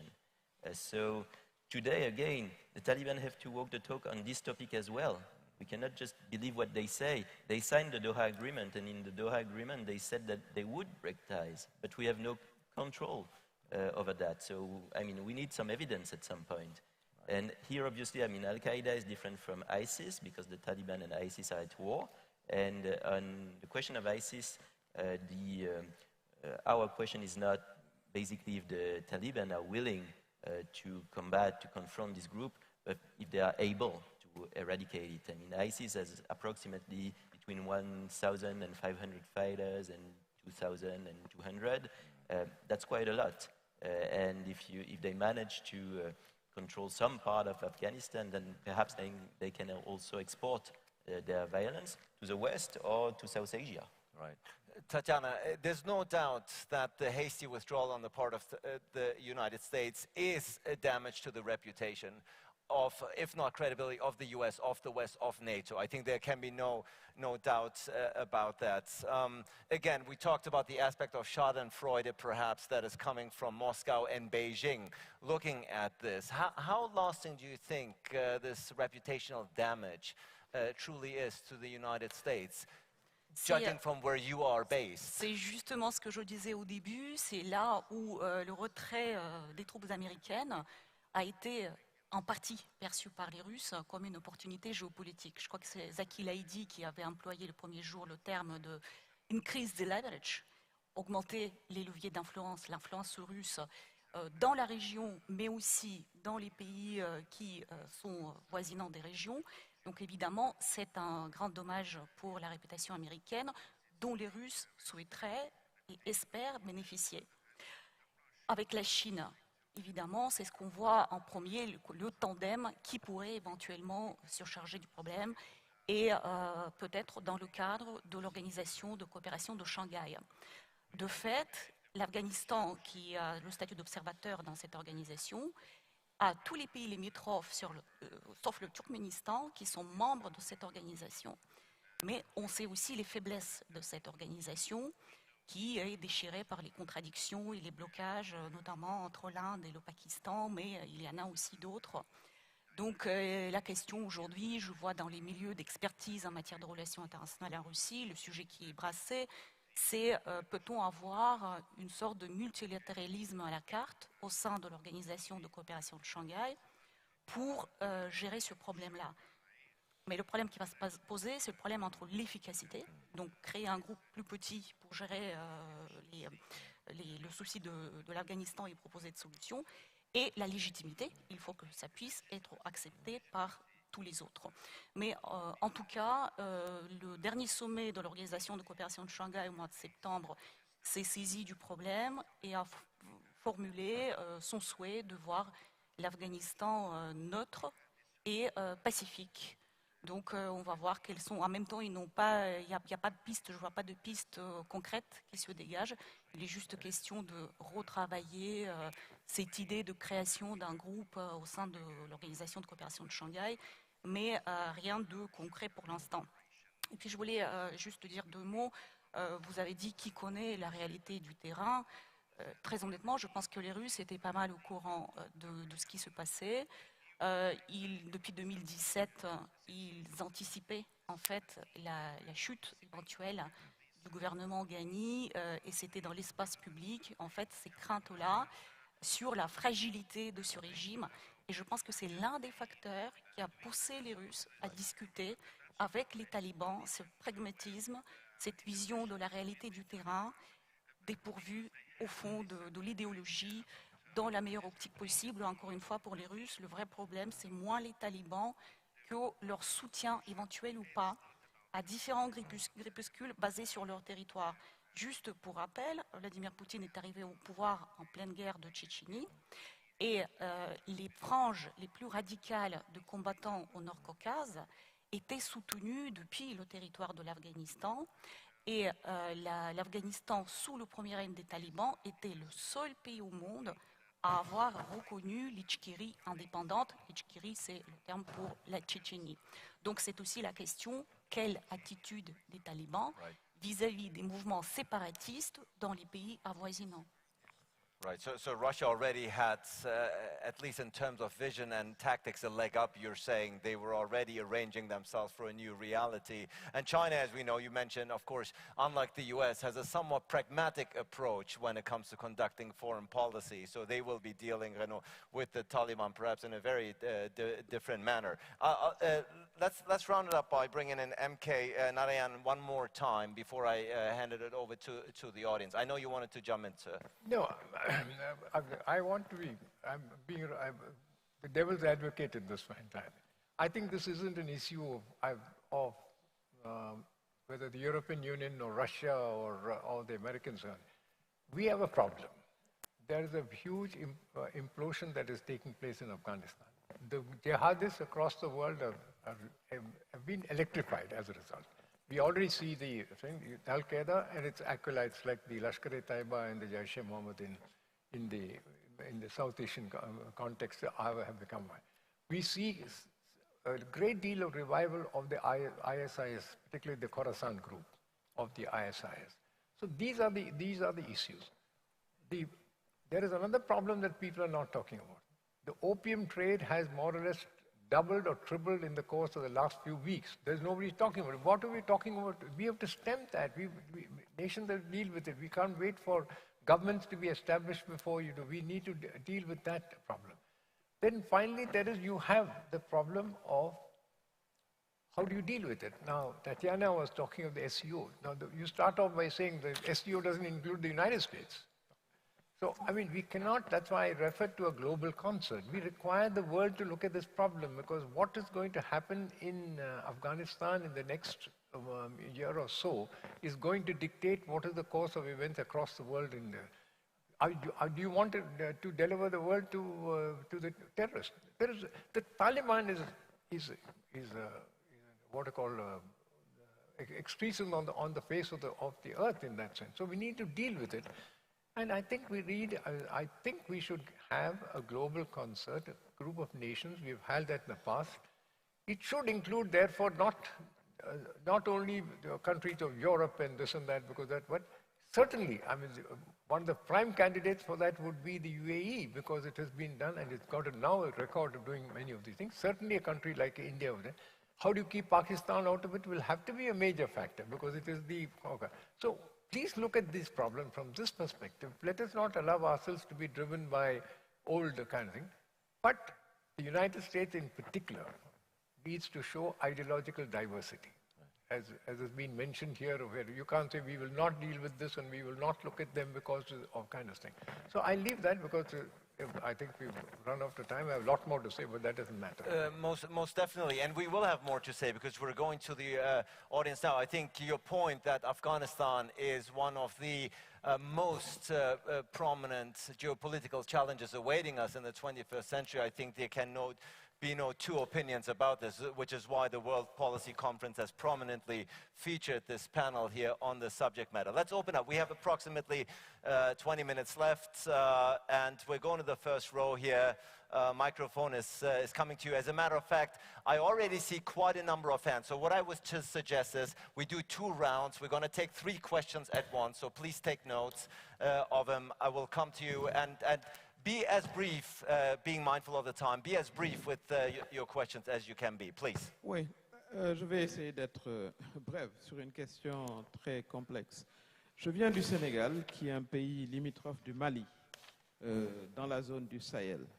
Alors évidemment, cette question nous intéresse au plus profond de nous, parce que ce qu'il faut savoir, et je crois que ça a été dit tout à l'heure, c'est est-ce que les talibans vont rester dans le cadre de leur zone géographique et délivrer ce qu'ils veulent délivrer à leur peuple, etc. Ça, c'est une question interne. Ou est-ce que ça va être, comme ça a été dit, le centre névralgique de développement du terrorisme international avec une implication au Sahel? Ça, c'est une question très pratique qui est posée à tous les pays, et y compris un pays qui est très important dans le Sahel, parce qu'il a aussi, disons, une intervention voilà, au Mali. Ça, c'est une question aussi qui s'oppose à la France, mais qui s'oppose à la communauté internationale. Est-ce qu'aujourd'hui, l'Afghanistan va être le nouveau centre névralgique d'opération du mouvement terroriste international? Ça, c'est la grande question qui va se poser, et je crois qu'une réponse doit être donnée s'il y a, et c'est du réalisme que de vouloir parler à ceux qui sont sur place, mais il y a des conditions de départ. Ça, je crois que c'est ce que je considère comme étant non négociable. Ce qu'on aura appris de cette crise, évidemment, c'est que c'est illusoire de vouloir faire de la construction d'un État-nation sans les citoyens de ce pays, et ça a échoué. Et d'ailleurs, je suis étonné par le fait que un grand pays comme les États-Unis ne retiennent jamais les leçons. On avait l'impression que c'était du Saigon 40 ans plus tard. Mais ça, c'est une question qui intéresse certainement les États-Unis et l'Afghanistan. Mais pour ce qui concerne l'Afrique et le Sahel, c'est une question fondamentale qui se pose, et j'aimerais bien avoir l'avis des panélistes. Est-ce que c'est un risque supplémentaire pour la question? I think Thierry, go ahead. Yes, if you'll allow me. I speak in French. Initialement, j'avais conçu cette session un peu différemment. Mon idée initiale, c'était de traiter de l'Afghanistan et du Sahel en même temps, pour voir quelles leçons on pouvait tirer de l'Afghanistan pour le Sahel. Bon, plusieurs amis m'ont convaincu que le sujet de l'Afghanistan devait occuper la session entière. Mais effectivement, si dans les minutes qui restent, on pouvait tirer quelques enseignements opérationnels pour la conduite à tenir vis-à-vis du Sahel dans les semaines et mois qui viennent, ça pourrait être intéressant. Right, thank you so much. I think the question will be raised in just a moment in the answers about perhaps the comparisons between the Sahel and the Afghanistan. I will come to you in just a moment, but we're going to collect a few questions. Go ahead, please. Thank you, Ursula. Have comments, then and a question. Okay, let's be brief. For the American, yeah. The American, they create mess when they step in, they create mess when they step out. This has happened in Iraq, this has happened now in Afghanistan. You never succeed to make a democracy. You are successful in destruction, not construction. Now, my question, in dealing with Taliban, okay, now we have all these, when the Americans stepped out, with all their intelligence, they did not calculate who will be the winner, who will be the loser. Definitely, they are the first loser and the biggest loser. They wanted to create problem for China, for Russia. It happens that China is winning. Iran is the big winner. Now, in dealing with Taliban, with all, there is no consensus between all those actors in Afghanistan, China, Russia, France, all over, even us, Qataris. Okay, how you are going to approach Taliban with all this conflict of interest? Okay, which model Taliban is going to be with ISIS, with Al-Qaeda there? We are not only Asia, we are now the target of Al-Qaeda, recruiting the Arab youth. There is a call for recruiting Arab youth. We are the first whom they are going to be threatened from Al-Qaeda. Thank you so much. Can you pass on the microphone to the ambassador in the first row to round up the first line of questions, and I'm coming to you for the second round. Please go ahead. So far, we have the situation in Sahel versus Afghanistan. We have a question which I think we have addressed about how the international community should deal with the Taliban, but free to elaborate further. And the last one for the opening round. Please go ahead. Thank you, Ali. My question addressed to Mr. Gerard. You made it very clear that waiting for an EU unified political decision is a wishful thinking, basically. Where does that leave us? Would it more focus on the bilateral relation with Europe? And my other part of the question is the influence of Europe in Afghanistan and in the region post-Merkel. Would that put more pressure on the Élysée Palace, or that will be an opportunity for the French government? Thank you so much. Let's dive right in, Mark, without wasting much time, because we want to go to a second round of questioning. The comparison, Sahel-Afghanistan, the comparison, the mutual overlapping, perhaps. Go ahead. Ali, I will answer in French, Madame la Ministre. Je ne suis pas sûr que l'Afghanistan redevienne le centre névralgique du terrorisme international. On ne le sait pas, en fait, aujourd'hui. C'est toute la question qu'on se posait sur les relations entre les talibans, Al-Qaïda, et sur leur capacité à éradiquer ou pas Daesh. Je crains que, en fait, le centre de gravité du djihadisme ne se soit déjà déplacé vers le sud, et en particulier vers l'Afrique, avec 3 fronts qui existent. Un front historique dans la Corne de l'Afrique, avec les Chebabs en Somalie, un front autour du bassin du lac Tchad, avec l'ex-Boko Haram et Daesh qui est présent, et puis le front qui occupe beaucoup la France et ses alliés européens et locaux, évidemment, qui est la bande sahélo-saharienne. Et là, je crois qu'il faut dire que la situation a à la fois des points communs et des différences nettes avec ce qui se passe en Afghanistan. La première différence qui est notable, c'est que la France n'est pas arrivée là-bas pour changer un régime et pour essayer de faire du nation building ou du state building. La France est arrivée à la demande d'un État local pour lui venir en aide et pour essayer de rétablir la souveraineté de cet État sur l'intégralité de son territoire, avec l'assentiment des organisations internationales et en particulier de l'ONU, qui est également présente avec la MINUSMA. Il y a d'autres différences évidemment sur l'environnement, puisqu'on n'a pas des grandes puissances comme la Chine, l'Iran, etc., dans l'environnement du Sahel, ce qui pose tout un tas de difficultés. Mais c'est vrai qu'il y a aussi des points communs. Un point commun très important, c'est qu'on n'arrive pas, dans le fond, à traiter les problèmes, les récriminations de la population, et en particulier les demandes de justice, de dignité, de bonne gouvernance. Et ça, c'est, je pense, une limite fondamentale de l'ingénierie sociale, politique, diplomatique et militaire des interventions occidentales de ces 2 dernières décennies. Et je ne sais pas véritablement comment on va pouvoir l'améliorer. Mais pour répondre à la question de Thierry, je pense que s'il y a une leçon à retenir, c'est qu'il ne faut pas partir, en tout cas pas partir comme ça. Et je pense qu'on peut maintenir une force minimale qui nous permet d'avoir encore notre voix au chapitre. Et en particulier de faire du contre-terrorisme, ce qui n'est clairement pas la panacée, ce qui ne permet pas de résoudre les problèmes de gouvernance, des problèmes fondamentaux qui nourrissent le terrorisme, mais ce qui permet au moins d'essayer d'endiguer la menace. On n'est plus capable de l'éradiquer, ça c'est assez clair, c'est une leçon des 20 dernières années, mais il faut au moins qu'on soit encore capable de l'endiguer pour éviter qu'il y ait un autre front qui s'ouvre en Afrique de l'Ouest. Thank you so much.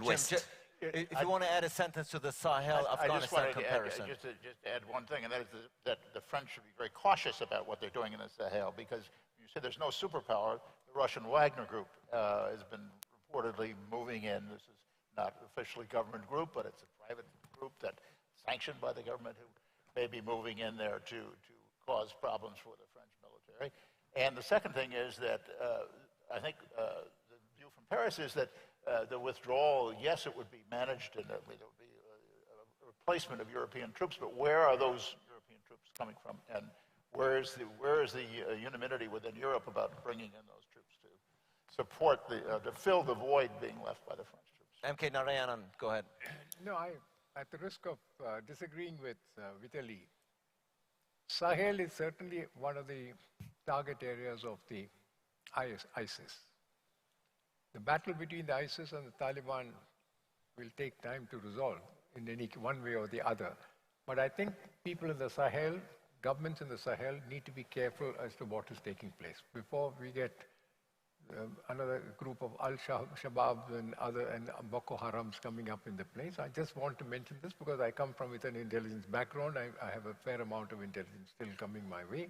I think it's important to keep a careful watch on the Sahel by the governments there and by other international agencies capable of doing so. I just thought I would intervene on that. Thank you very much, appreciate it. Mr. Al-Zabi, go ahead. Yes, I think we need to be aware also of another factor when we talk about Sahel nowadays. It is polarization. You know, we don't want superpower fightings on the area. They have the same cause, but unfortunately they might have interest. Thank you. And to round up the first line of question, Renaud, we talked about the EU common approach. The ambassador was saying perhaps with the incoming new German government, there might be a new impetus. What are your thoughts? The microphone, I think, the hand microphone seems. Je vais simplement d'abord répondre à Madame le ministre. Je pense que l'erreur ici des démocraties occidentales, c'est qu'il faut surtout éviter de retomber dans le piège colonial. Très clairement, la France et d'autres puissances, l'Angleterre avant elle, etc., ont décidé, la France par exemple, en 1960, qu'elle n'avait plus à administrer la partie de l'Afrique qu'elle contrôlait, que c'était les Africains qui allaient s'administrer eux-mêmes. Dans le sans-frontiérisme et dans le néoconservatisme, il faut voir que c'est la pulsion coloniale qui revient par la fenêtre, mais sans la volonté d'y mettre les moyens moraux, humains, matériels, de faire les choses jusqu'au bout. C'est exactement ce qui s'est passé en Mésopotamie, où les Américains ont été lassés, n'ont pas fait les choses jusqu'au bout. Je ne suis pas sûr que la démocratie irakienne marche parfaitement, aussi bien que nous l'avait annoncé W. Bush.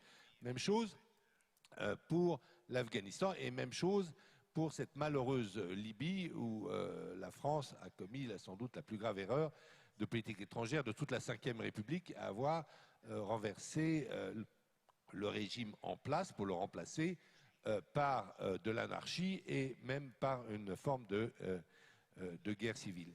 Donc en fait, le problème c'est que dans ces interventions-là, il ne faut pas se faire prendre dans le piège colonial, c'est-à-dire qu'au Mali, par exemple, beaucoup, et j'y suis allé, beaucoup de Maliens disent « Ah ben voilà, les Français sont revenus, c'est eux qui vont administrer le pays. Et si c'est mal administré, eh bien on fait des manifestations contre les Français. » Non, on ne peut pas, on peut aider des pays à leur demande sur un problème très spécifique, mais il ne faut surtout pas se laisser prendre par le piège colonial, car nous n'avons plus ni la volonté, ni même les moyens matériels et moraux de faire du nation building, de la colonisation à la Jules Ferry. Nous n'avons plus ces moyens. Et c'est le problème que nous avons eu au Mali, c'est que nous avons privilégié la solution militaire sans voir que le régime d'Ibeka, que les institutions politiques maliennes étaient complètement pourries, que donc on allait arriver à rien. Maintenant, je suis tout à fait d'accord, pour ne pas précipiter un retour, on y est, il faut faire très attention dans la manière où nous repartirons du Sahel. Alors, en ce qui concerne une politique, la question c'est, the question is, The question about a unified EU approach to Afghanistan, about recognizing the Taliban and you know, going ahead now that the new German government has been elected after Merkel, is there going to be some impetus? Do you foresee? You said it's wishful thinking for the EU to have a common approach, but I think the ambassador was asking if you see some changes ahead. No, I don't think that the new Mr. Scholz is very interested in the in Afghanistan. The German presence in Kunduz was not very successful. The German soldiers never really fought.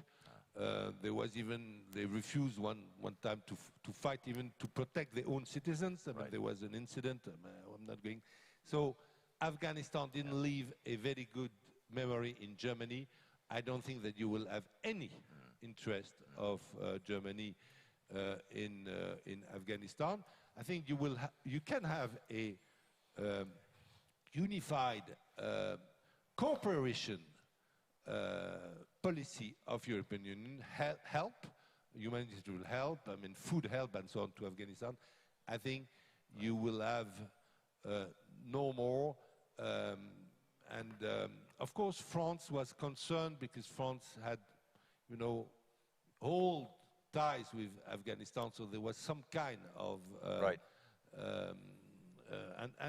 and maybe, you know, it's why I think that embassy should be kept. Maybe we need an embassy to remind to the Taliban what agreement they signed in Doha. I mean, you have somebody to remind them. So it's why I think that it's useful to have an embassy open in Kabul. It doesn't mean at all that we share the values of the Taliban, because we do not share them. We think, like our host, the Emiratis, we think that politics and religion should be separated totally. All right, and Renault here in Abu Dhabi has already declared Olaf Scholz the new German chancellor, right? so breaking news out of the World Policy Conference. It's been decided. Time is mercilessly, Tatiana, before we round it up, I'm going to go for a second round of questions. One sentence before we go. Voilà, juste peut-être en un mot. Est-ce que, par exemple, la coopération entre la Russie et les États-Unis est encore possible? Je vois en tout cas un signe positif. Au mois de septembre, il y a eu la rencontre entre le chef de l'état-major Gerasimov et le général Mark Muley à Helsinki. Donc il y a en tout cas peut-être quelque chose aussi qui va continuer d'une manière pragmatique en dehors de l'idéologie et de la politique. Sur le Sahel, juste un mot pour la Russie, le retour dans le Sahel, dans le Mali, évidemment, on suit tous l'activité avec les Wagner et les accords qui ont été passés. C'est aussi débattu, cette question, mais à très long terme dans la communauté d'expertise russe. Verra-t-on un jour les Wagner russes en Afghanistan, comme il est hors de question que les troupes régulières puissent y être présentes? La question ne se pose pas pour l'instant, mais en connaissant les richesses aussi des sols afghans, lithium, les terres rares, etc., ce n'est pas quelque chose qui est complètement exclu.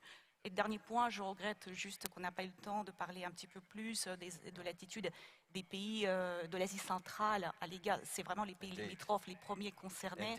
Et il y a des choses à dire parce que ces attitudes sont extrêmement variées, qui vont d'une posture très dure du Tadjikistan, qui est le seul pays de l'Asie centrale qui refuse à discuter avec les Afghanistan, et à l'attitude beaucoup plus souple de l'Ouzbékistan, par exemple.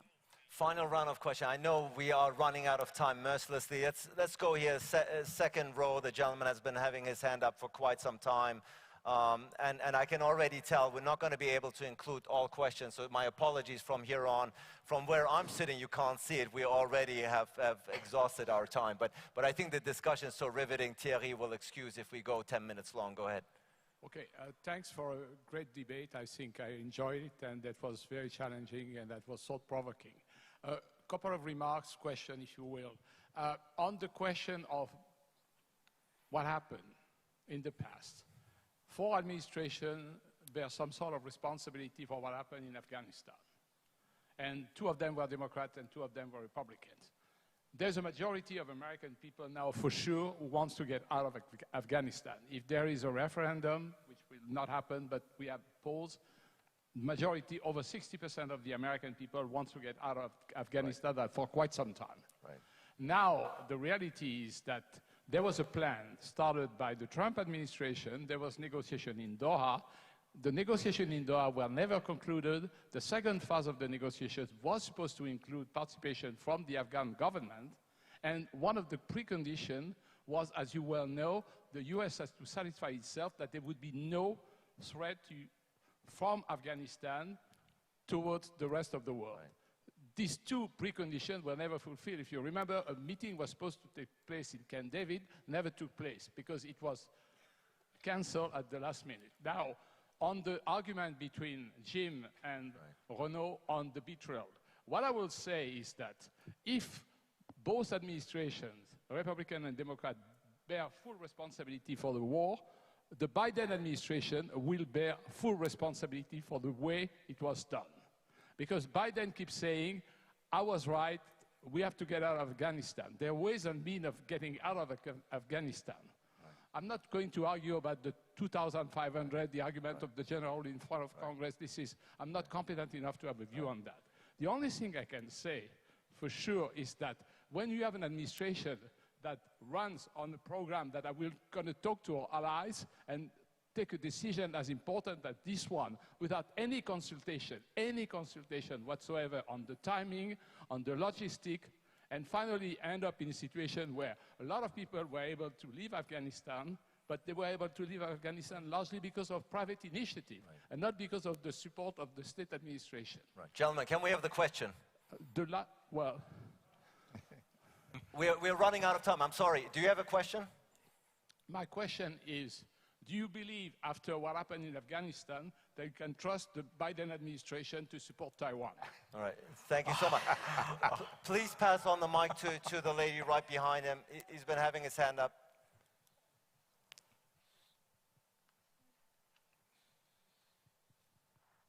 Please make it a short question. Yes, it's a short remark followed by a question. My remark is one on what Renaud and Jim said about the expression nation building. And I don't think there was serious nation building in Afghanistan. I've been to Afghanistan in 2003, and there was like huge plans about irrigation system. It never materialized. I think the development dimension was very minimal compared to the militarized approach. And I want to ask them, when you have a guerrilla, how can you fight them? I mean, when they're enmeshed in the population, you go to a village and you tell them whoever is Taliban raise his hand. The only way to fight them is to dry out the social incubator and through development, and it never happened. So what do you think about that? Right, thank you. Just a second, I'm going to come to you. Last question, because we've been running out of time. The lady in the back has been having her hand up for quite some time. Apologies, I already see. We could do another panel right after lunch on Afghanistan, I take it, but unfortunately we have to wrap it up. Your question, please, ma'am. Merci beaucoup, Christine de Souche. Je voulais revenir sur la question d'avoir associé les problématiques Afghanistan et Sahel et en dire que pour moi c'était très pertinent, et notamment la question qui avait été reposée tout à l'heure par Madame la ministre Touré, de savoir effectivement si le retour des talibans pouvait être considéré comme un élément important pour l'avenir de la problématique de la lutte contre le terrorisme au Sahel. Et je pense que s'il n'y a pas, comme l'a dit Marc aussi, de réponse à donner, parce qu'on ne sait pas quelle va être la politique exacte des talibans à l'égard du terrorisme, je pense qu'effectivement c'est une question fondamentale. Et à ce titre-là, je pense qu'il y aura pour les prochaines sessions des réflexions à mener. En revanche, sur le contexte, je pense que c'est totalement différent.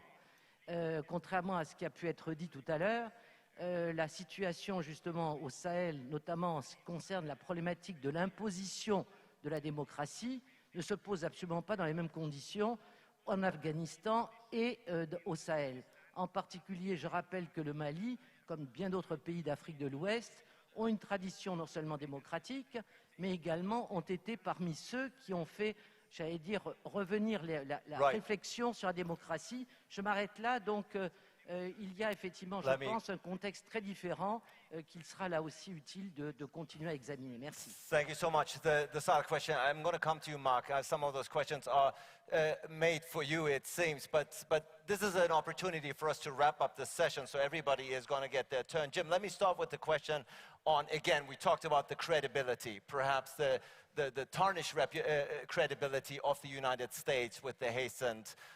Is this an example? Is this also a message to China, perhaps, from now on?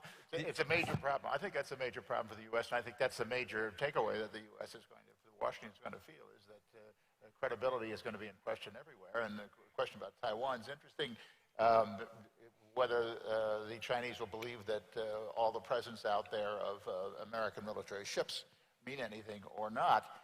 Just to say that it was actually the Trump administration that said that they were going to pull out by May 1st, which was much before the Biden administration.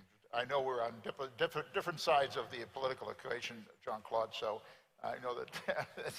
But in any case, yeah, I think, you know, I'd go back to what just to summarize, I'd go back to what the generals said. Yes. They said the pullout of Afghanistan was a tactical success, but a strategic failure. A tactical success because we evacuated the second largest civilian population in history. 124,000 people were evacuated in space for a few days. Only 6,000 of them were Americans, which means to say 118,000 of those evacuated were Afghans, were other nationalities that had people that were helping them in Iran and Afghanistan, and et cetera. Of course, a strategic failure because of exactly what you say, is that this has left the U.S. in a very, I would say, fragile condition in terms of its credibility around the world. Mark, some of the questions about terrorism, about guerrilla warfare, about, go ahead.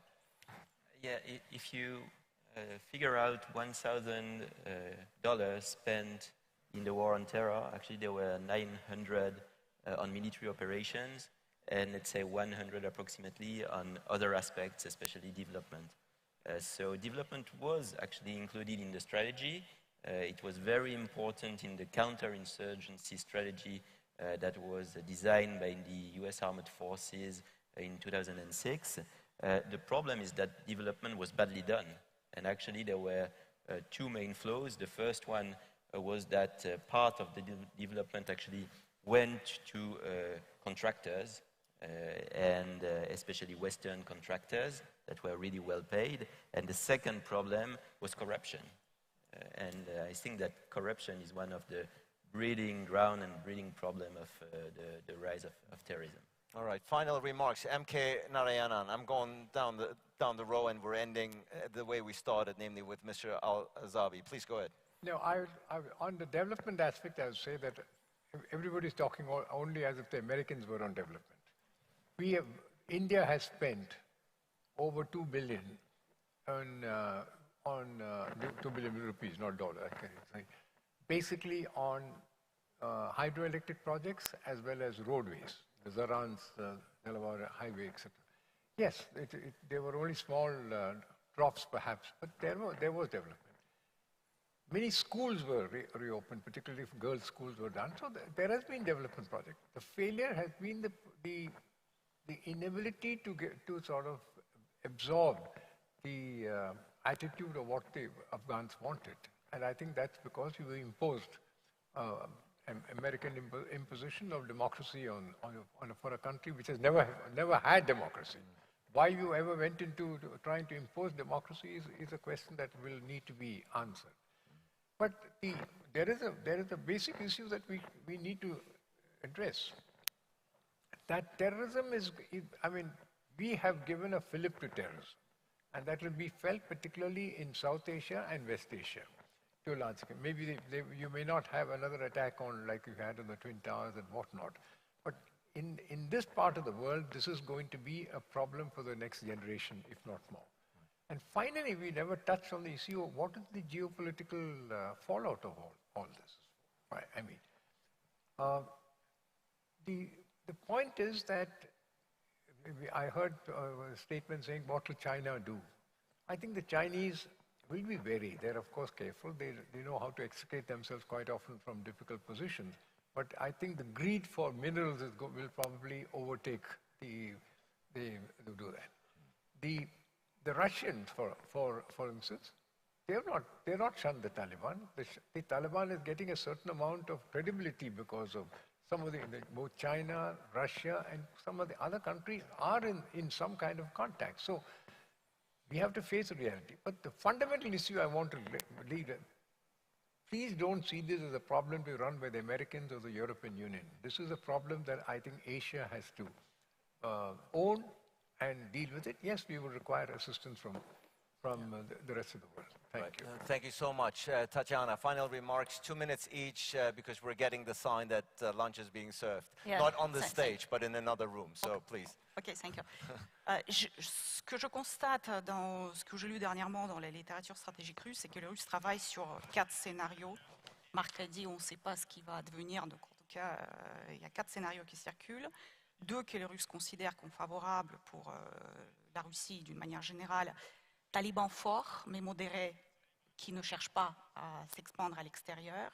Et dans une moindre mesure, talibans faibles, avec une guerre civile à l'intérieur, ce qui serait catastrophique pour l'Afghanistan, mais ce qui serait confiné au pays.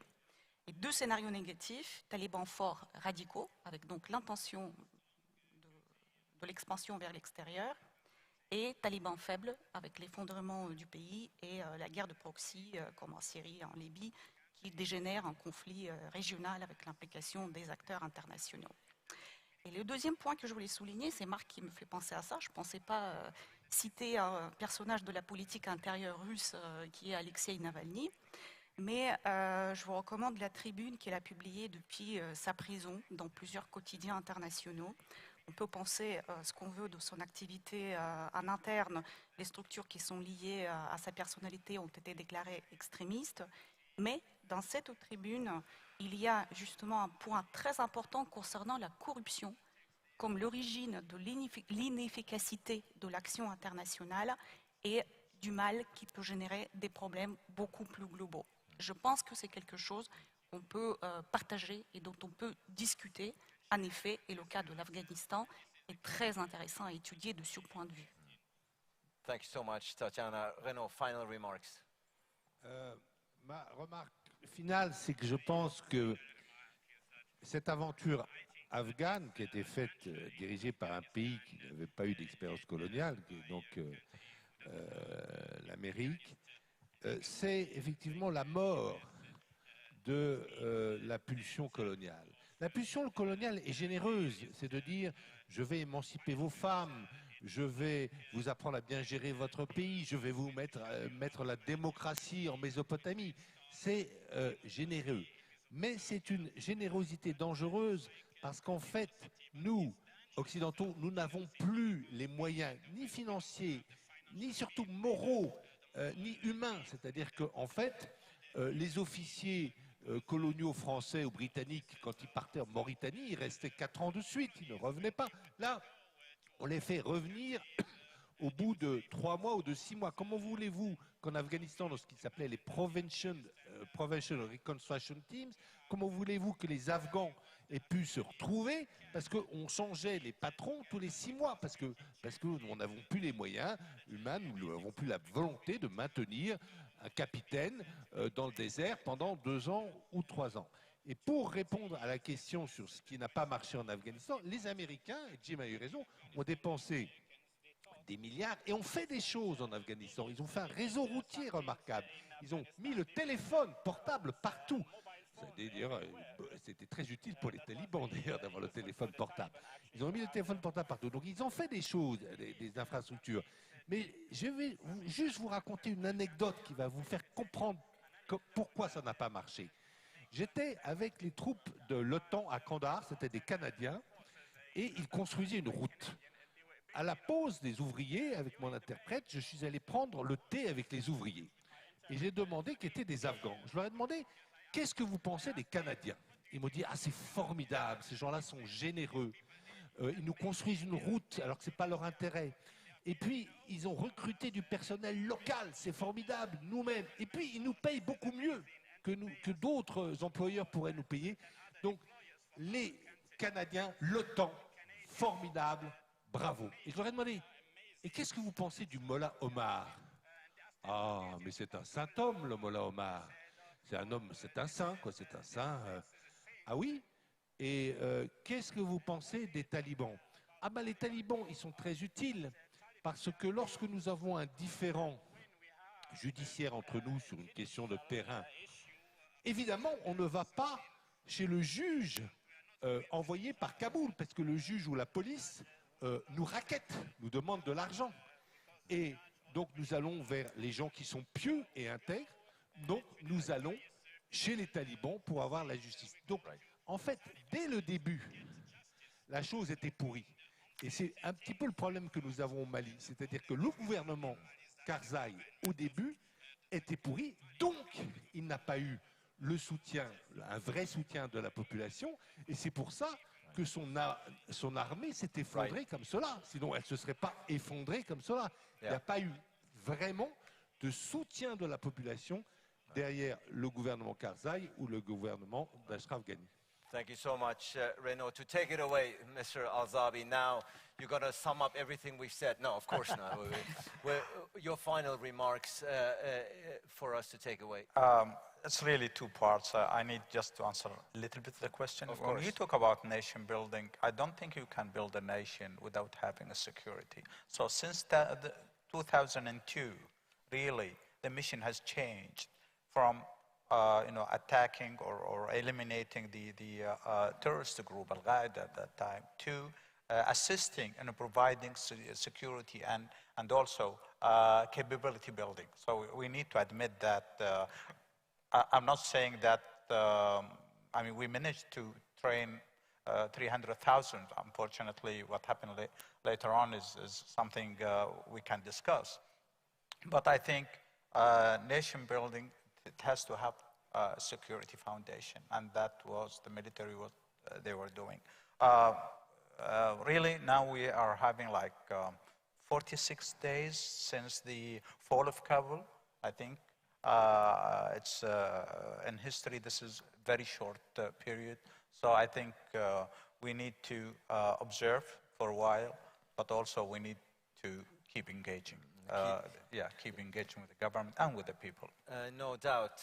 Ladies and gentlemen, this wraps up this very crucial session on Afghanistan, but I think it's become abundantly clear, and I think I speak for all here in the audience who've been here throughout the previous 90 minutes. This has been a very intricate, multi-layered, very thoughtful discussion about one of the most complex, intricate issues of our time, and I think this panel in and of itself has shown how much work still lays ahead, how complex this issue is. We were perhaps in these 90 minutes only were able to touch upon the surface, but a very, very valuable surface that is. Thank you for your attention, your patience. Apologies to those whom due to time constraints I was not able to call upon, but I think we are all deserving after this very heavy discussion.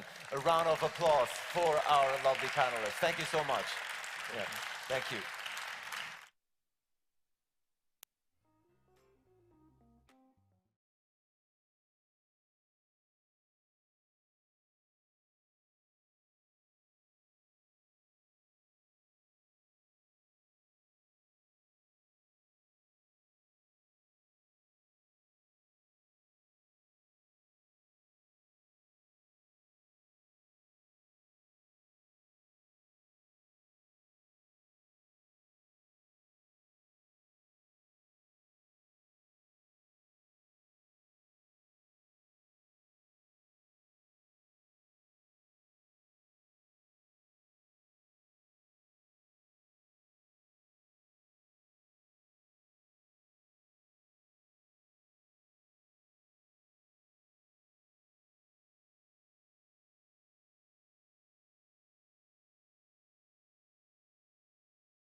Ladies and gentlemen, mesdames, messieurs, Saudati wa Saudati, welcome to this session, the Middle East in 2030, geopolitical and economic perspectives.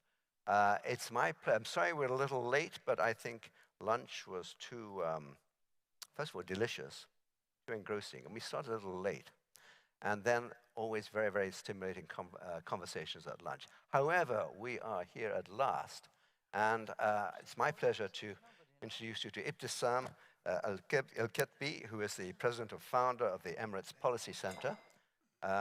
Next to her is Bernardino Leon Gross, Director General of the Anwar Gharesh Diplomatic Academy, and a man who is very involved in the Libyan settlement, which, fingers crossed, may work, we hope so.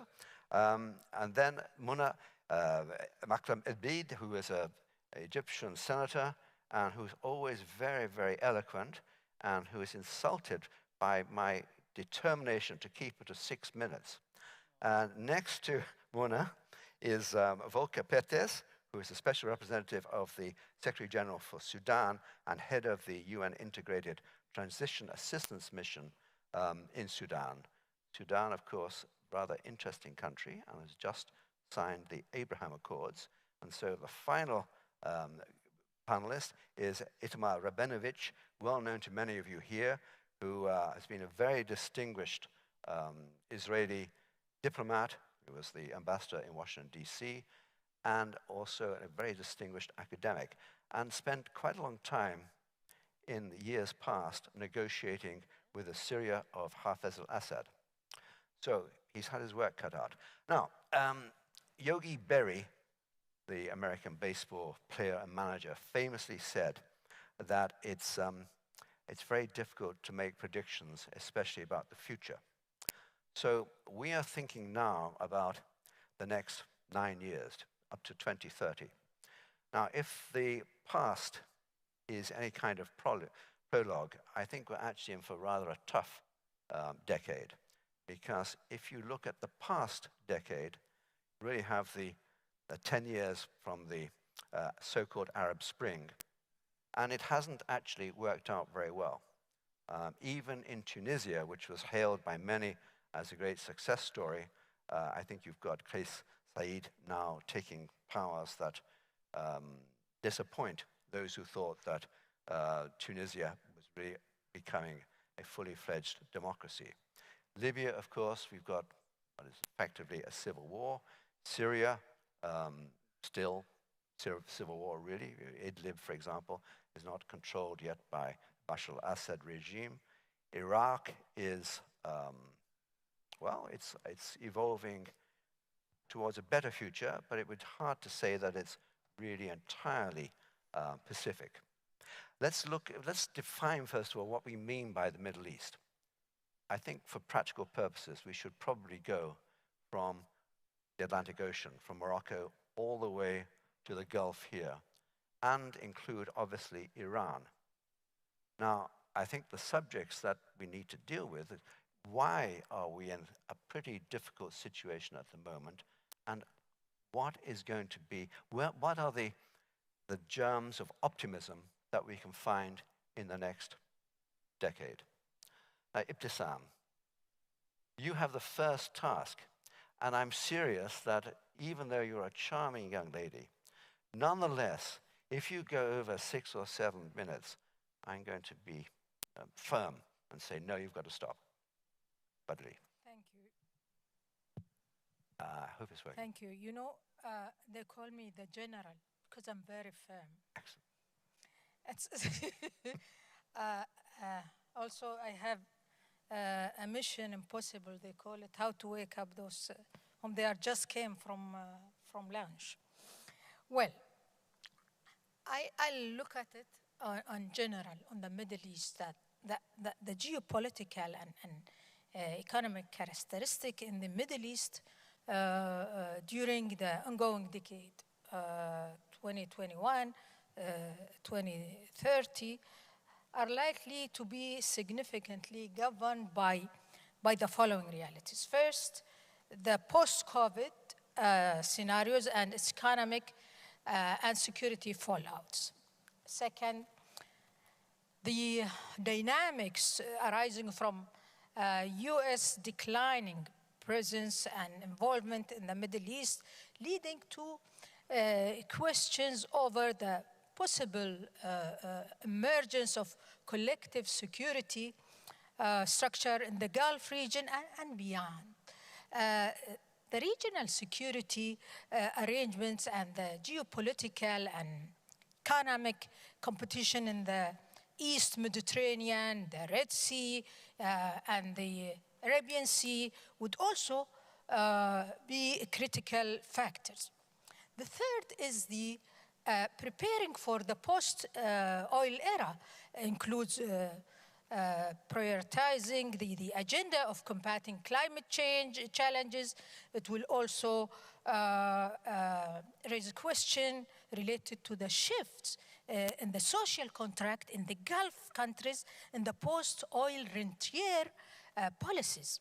Also aligned to this reality are the requirements imposed by these policies to manage the public sphere. A question about linking entitlement for citizens with achievement and productivity and the subsequent changes in the work culture and conditions. Fourth, the extent of the growing Sino-American trade and geopolitical competitions impact on the Middle East and the regional countries. Response to the new Cold War would also be important development. Moreover, are we going to witness a multilateral international order and severe international polarization? If yes, would they foil attempts by US allies in the Gulf, the Arab region, and other countries in the region to establish some balance? Such a policy would diversify current strategic options in trade with China or Russia. This raises the question whether the Middle East would witness post-Washington allies' attempt to strike a relative balance between the US and other great powers. This is what we will see in this decades. Also, fifth, considering the decline of political Islam in Morocco, Tunisia, Sudan, Jordan, and other countries. Now, it's likely that this decade, or at least part of it, would become the post-political Islam phase. However, no strong indications suggest that Middle East countries and societies are prepared to overcome the identity crisis. Hence, the entanglement of security, economy, and politics with history, religion, identity questions are highly likely to continue and build societal agreement on laws, system, and the management of public sphere, and the system of rights and freedom.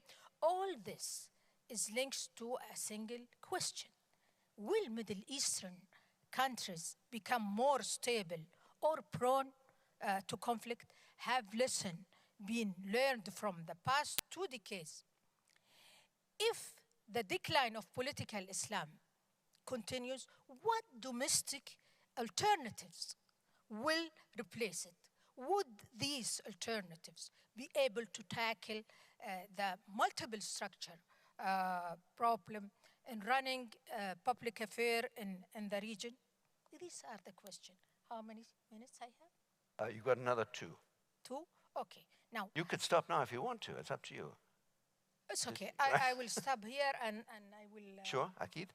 Okay. Okay. It's okay. Yeah, because we can come back. But you save my 2 minutes later. Okay, exactly. Perfect. And actually, I'm very pleased that, first of all, the post-political Islam idea is very, very interesting. because we heard, I think, in the Afghanistan panel before lunch that Al-Qaeda and Islamic State are by no means dead and could be reviving. But as you say, what has happened in Morocco is actually very encouraging. And you also mentioned the post-oil, which reminds me of that famous saying by Juan Pablo Pérez Alfonso, 1975. He was a Venezuelan oil minister. And he said, I call petroleum the devil's excrement. A very colorful phrase, but of course has quite a lot of force, because if you think of outsiders' influence and interventions in the Arab world and in Iran, an awful lot of it has been because of oil and gas and the struggle to control them. So the past has been quite complicated, but we are perhaps moving towards a post-oil era. Yeah. A long time I wrote an article that said, is oil a bless or a curse on the GCC? Yeah, exactly. Now, I don't want people on the panel to get too relaxed by me going one after the other. So, Itamar, now the floor is yours. Thank you. In past years, I've dealt several times in an effort to do forecasting. And we try to develop a methodology. Because there is a normal tendency among experts and others to simply assume that current trends will continue. But you know that surprises happen when a trend breaks and there is a fundamental shift. The trick, of course, is to identify which trends will continue and which will stop dramatically at some point. So I'll try some of that towards the end of my initial comments. But I'd like to look at the dominant trends in the Middle East in the past few years and see whether they will continue or not. So what do we have? We have, in a way, the post-Arab Spring, something that Ibtisam referred to in a different way. The underlying social and political unrest, economic aggravation that led to the outburst of the Arab Spring were defeated in the middle of the previous century, but they did not disappear. They're still there. The unrest is still there. And I assume that it will continue during the coming decade. It may burst out in this or that place, but it will continue. It will remain a defining element of the Middle Eastern scene. Second is the rise of the two regional superpowers, or regional major powers, Iran and Turkey. It was not the case decades ago. It has been the case with Iran, say, beginning in '79, with Turkey beginning in the first decade of this century. But now, these two states, with a population of about 90 million, strong economies, strong armies, and a desire to revive a glorious imperial past, seeking hegemony or partial hegemony in the Middle East, and it's been, of course, a major defining force, and I think it will continue. Third, we have the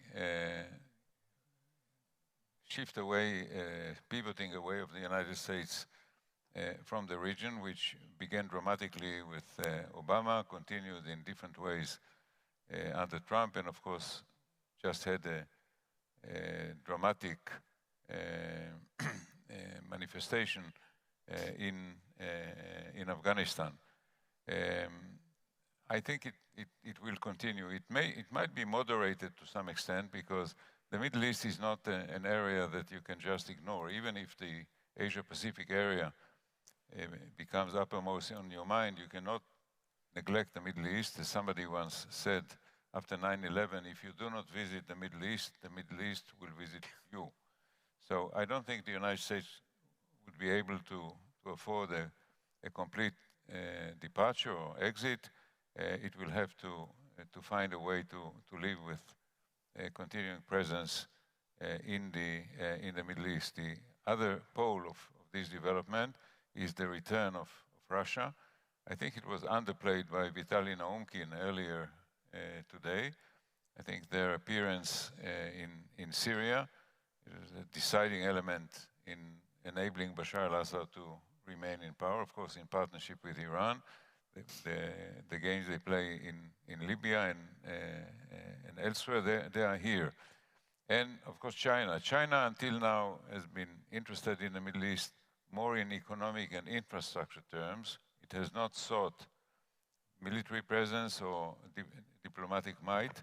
I think what we may see later in this decade is an assertion of China's growing influence. Finally, the Arab-Israeli, or I may say Israeli-Palestinian issue. What has been happening is a telescopization of the Arab-Israeli conflict into an Israeli-Palestinian conflict. It is being modulated. I think the Abraham Accords, what is happening among Israel, 20% of Israel's Arab population, the tendency to join Israeli society and politics. We now have, for the first time, an Israeli Arab Palestinian party in the government coalition. All this means that the issue is there, and it could be exacerbated. There could be further escalations of violence, primarily with Gaza. Perhaps if the Palestinian Authority collapses, another form of an intifada absolutely cannot be ruled out. And the Arab-Israeli, what you used to call the Arab-Israeli conflict, has become hybrid.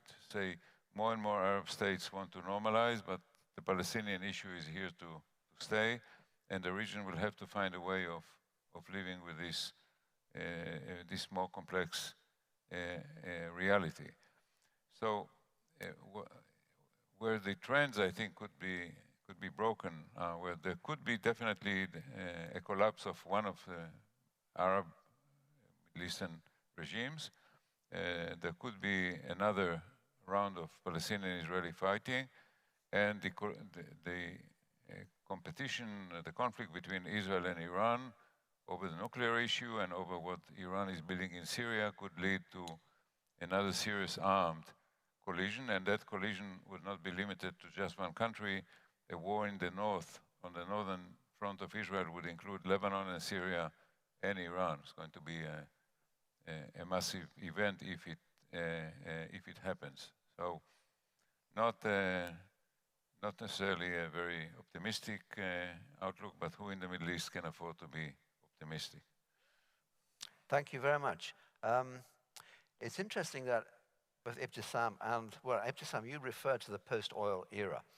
And of course, the title of this session is actually not just on the geopolitics, but also the economics. And of course, our neighbor here, Saudi Arabia, has famously got its Vision 2030. And Dubai, of course, has this 10 times concept and so on. I mean, there is, I think, a desire throughout the Arab world to try to think of an economic future which is somehow separate from all the political pressures, which seem to be ever present and probably ever permanent. But let's put that aside for the moment and switch now to Bernardino, who had a lot to do with the Mediterranean.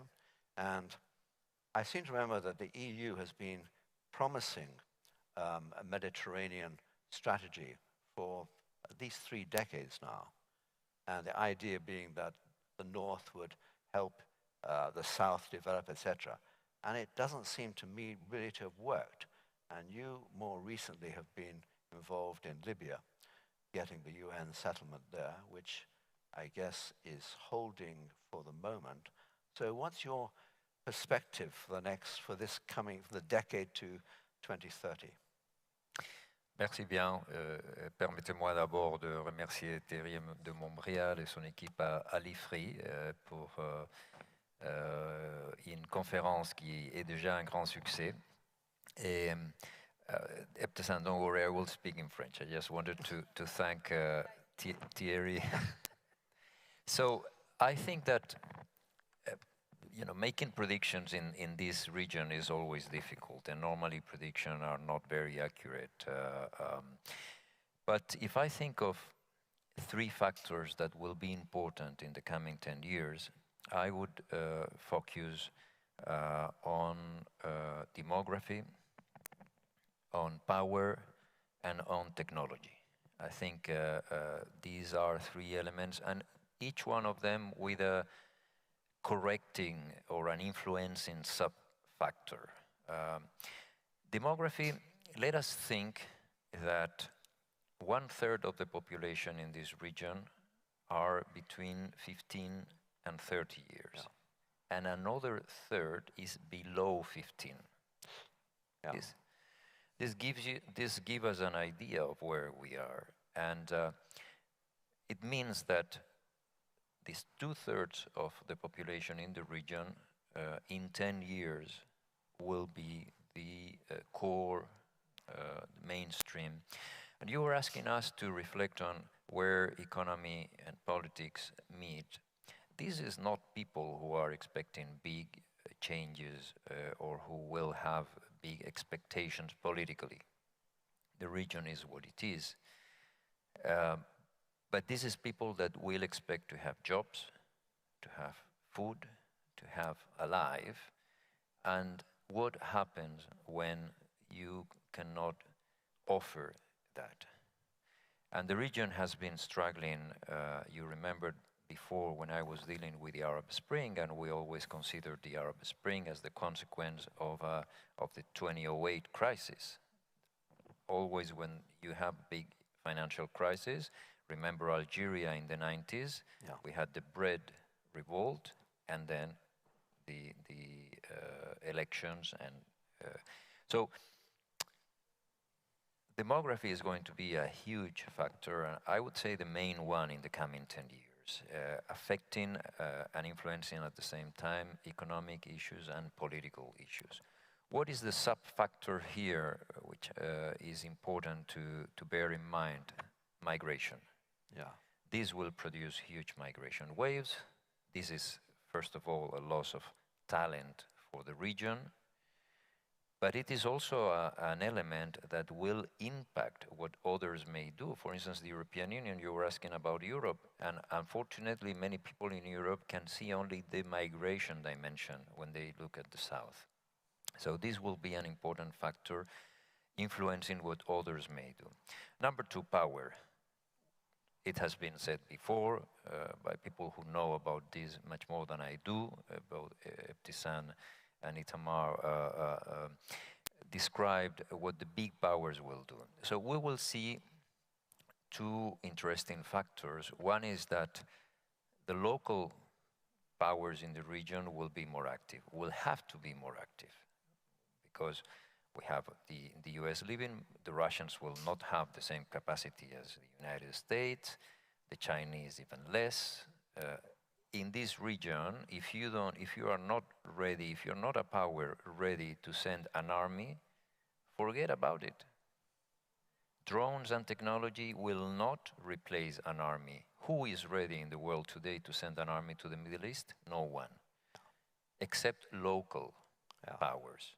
That's the, so we will see the peripheric powers, non-Arab powers like Iran, which has always been there, as you said before, but we will see more Turkey and Israel playing a role in the region together with countries like Saudi Arabia, like Egypt, like the UAE, etc. So we'll see more of local engineering in the region. And I think all of them will be more pragmatic in the future. Iran is a country which has a foreign policy which is about regime survival, about the Shia communities in the region, whereas Turkey or Israel are more pragmatic. I think they are not about regime survival. They have other concerns, and I think that's interesting. Number three, technology. It's been said this decade we will see the paradigm of oil as dominating energy around the world changing. Most of us will use electric cars in 10 years, even if we now don't imagine that. So the region will have to change. What is interesting is that the region is already technology producer. It's not anymore depending on others. it's not easy to predict what technology will do. I remember 10 years ago, people were saying, oh, digital is going to transform the region because, you know, these young kids with their phones, they will organize revolutions with the digital. What we see today is that digital is the tool that authoritarian regimes are using to control their populations. So it's not easy to predict, but I think that when we see countries in the region going to space, being very important actors in renewable energies, technology can provide solutions for many of the problems we're discussing today: food, jobs, economy, going back to your earlier question. So I think it's a factor that will be more and more playing a positive role, because necessarily they will have to replace oil. Let me make a final point, and it's not exactly technology, but is something that home ground can be very positive, which is diplomacy. This region has been an importer of diplomacy always. You know, the big designs, the big game, the UN resolutions. Now, this region already for a while has been producing excellent diplomacy. Yes. We go back to the Saudi plan for the Israeli Arab.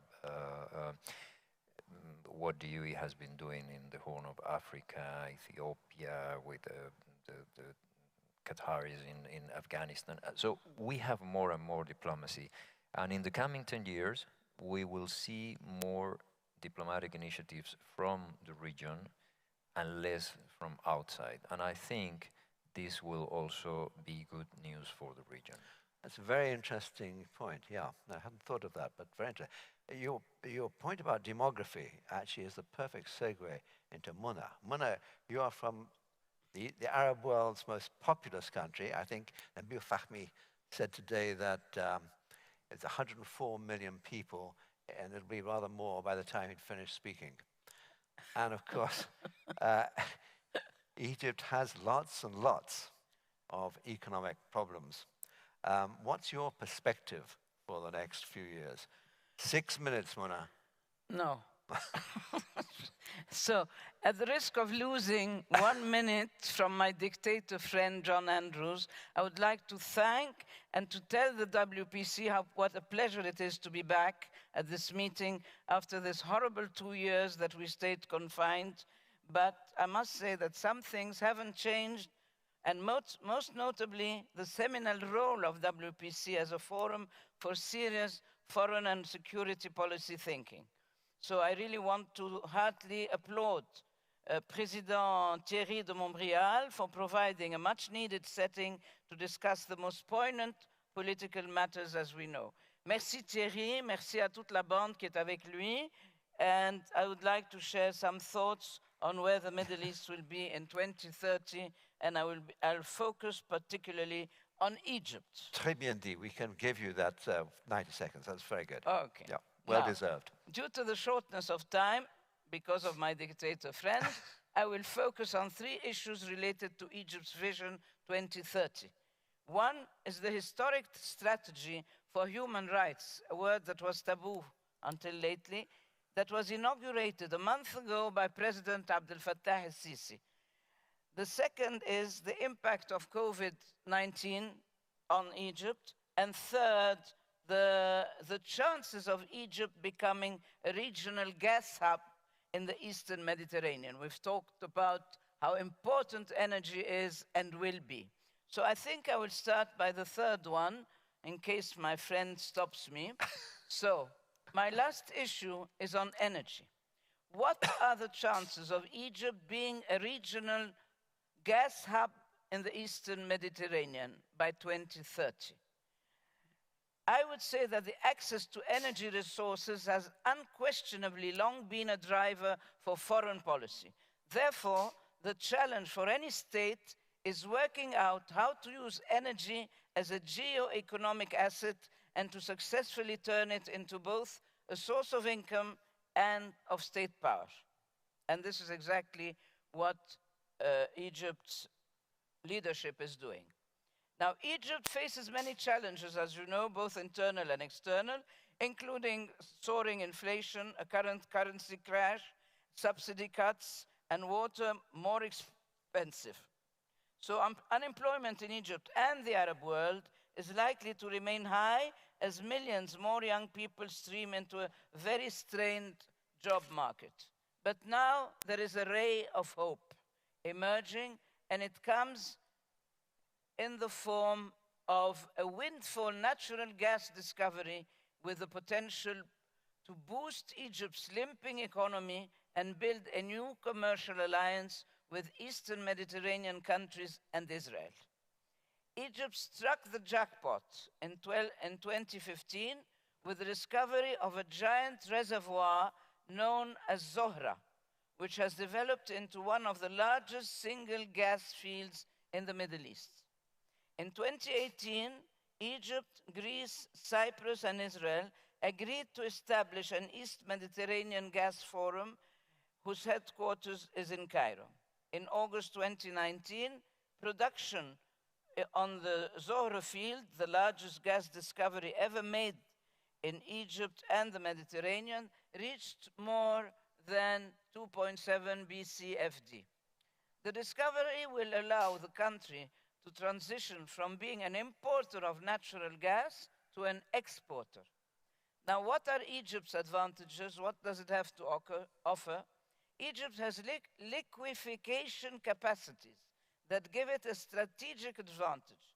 Furthermore, Egypt's geographical location straddling Africa, the Middle East, and the Eastern Mediterranean, and having access to two seas and the Suez Canal, is undeniably a good basis for becoming a gas hub, provided the country has significant gas reserves. Interestingly, Egypt's hopes of being a future gas hub are shared by the European Union, which aims to diversify its own energy supply and which considers Egypt a potential partner. The main challenge that Egypt faces is, again, as was very well said, its overpopulation, which further fuels energy demands, and the country's population has reached over 104 million and is expected to reach, John Andrews, 120 million, 28 million by 2030. So the projected population growth will lead to a considerable increase in electricity demand, and thus the power sector will need more gas in the future.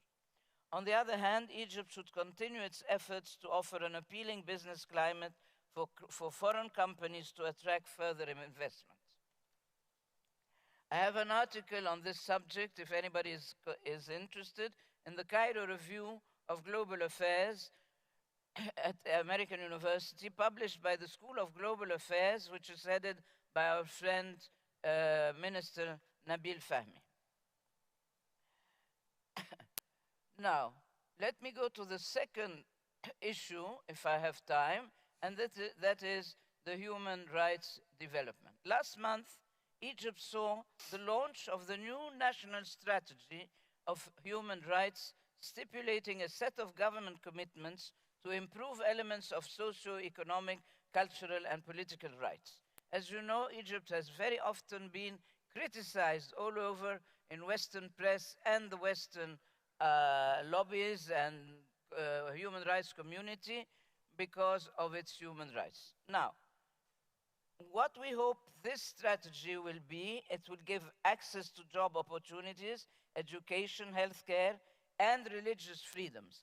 As you know, religious tolerance has been one of the mantra of President Sisi's address. Solidarity and unity between Muslims and Christians. No other ruler before that has ever been to the cathedral or assisted to the Christmas Mass as he did, and nobody has given a chance to the Coptic community to have representatives in parliament, as well as to women who today are more than 50 or 60% of the parliament. So the document also shows a good commitment to improving political rights, and this is what is missing. However, on this issue in particular, there are different reactions, as the greater part of the document emphasizes more socio-economic and cultural rights. Human rights, as I said, traditionally have got a lot of world attention and criticism. And they're also sometimes brought up in high-level political talks, such as the latter talks with Blinken in Egypt and the criticism of the US Congress. So Egyptian officials, for their part, particularly the security ones, have said that the country's security bodies have to face up to militant groups and therefore who try to provide instability. So the debate is not closed, but what counts now is the implementation of this strategy. As the state has shown its commitment, especially within the UN Human Rights Council, to honor these obligations. And credit goes to civil society for having secured the release of this new strategy and the release of a few prisoners. Of course, some critics have called the act of the strategy meaning of an act of public relation on the part of the government. However, although the references to political rights and liberties fall short of the human rights community expectation, it must be recognized that it is the first time the government has taken upon itself the task of working towards improving these rights and liberties. And me, as a former member of the National Council of Human Rights and a human rights activist for more than 20 years, I agree with some of the political analysts that looking at the glass as half full rather than half empty, as I was telling my friend Dina, is what the strategy offers, and as such it offers a precedent in the sense that it is a commitment on the part of the government to working on improving the quality of human rights, including political rights and liberties. Perfect, Mona. That's 6 minutes, plus the 90 seconds. That's a perfect part to stop. Very good. Thank you very much. Shukran. That's I didn't wonderful. thank you yet. Well, no, but you can thank me afterwards. Don't worry. Let me. We'll be moving on. I still have something I to know, say, but you I'll can say it later. Yes, okay, absolutely. Last but not least, Volker Betes, and of course, Volker, you are responsible for another slightly troubled part of the world, Sudan. Well, thank you, John. I'm not even trying to predict the future, but I think what I do is I actually tell you a story about Sudan, which I think has some significant elements of possible paths forward. Now, Sudan is more influenced by African developments than by classical Middle Eastern developments, but still I think it is significant what happens in Sudan, or Sudan could be a signifier for developments in the Middle East. The revolution which we have had in Sudan in 2018, 2019 was a real revolution, by the way, significant in at least 3 aspects for this region, Middle East, North Africa. A, it was triggered by the same grievances which people had in the so-called Arab Spring. B, it was a first real popular revolution against an Islamist regime. So Muslim Brotherhood Islamists don't have to be successful in revolutions all the time. They could sometimes be at the receiving end, which was the case in Sudan. And C, the Sudanese have learned from the failures of the Arab Spring, very actively have learned to avoid the path of Syria or the path of Libya by agreeing and accepting a formula of power sharing between the military, the civilians, and some rebel groups that have joined the fray later. And since that revolution and the agreement on a power sharing formula, Sudan has been in a triple transformation process from authoritarianism to pluralistic democratic governance, from civil wars, basically 60 years of almost uninterrupted civil wars, to domestic peace, and also from economic mismanagement and high debts to economic recovery and more equitable development. Now, will Sudan succeed? I don't know. I'm just working for the success, but I don't know. I'm pretty sure it can. The Sudanese can. We are halfway through that transition period, which is supposed to end by January 2024. The record so far, as you couldn't expect otherwise, is mixed, but I would say the glass is certainly fuller than empty. The record is more positive so far than negative. Peace agreements have been signed with the main rebel movements. Of course, implementation is a challenge and takes time. The economy is recovering after having been in free fall. The main difficult part, but also the most interesting dimension of this transition for this region, for the Middle East and North Africa, is a political transition. It's the most difficult because power sharing between the military and the civilians, it is rather exceptional in this part of the world, both the Middle East and Africa, and also this power sharing arrangement is not a marriage of love. It's not even a marriage of convenience. It is at best a marriage of reason, built of the reasonable realization that one part cannot do without the other, or one part cannot do away with the other without risking the entire country and risking domestic peace. It's a messy transition, and you wouldn't expect it to be otherwise. And just in the last 2 weeks, we have had a couple of attempts to reset the balance of forces in Sudan. Why is it significant for the rest for the Middle East and North Africa? All the elements which we have in the Sudanese microcosm, as it were, are present in this larger region of Middle East and North Africa. We have authoritarianism, or the remnants of authoritarianism that resist change. We have rent-seeking, dysfunctional economies that resist change and reform. We have, Bernardino already mentioned that, we have an extremely young population, which can be a challenge and an opportunity at the same time.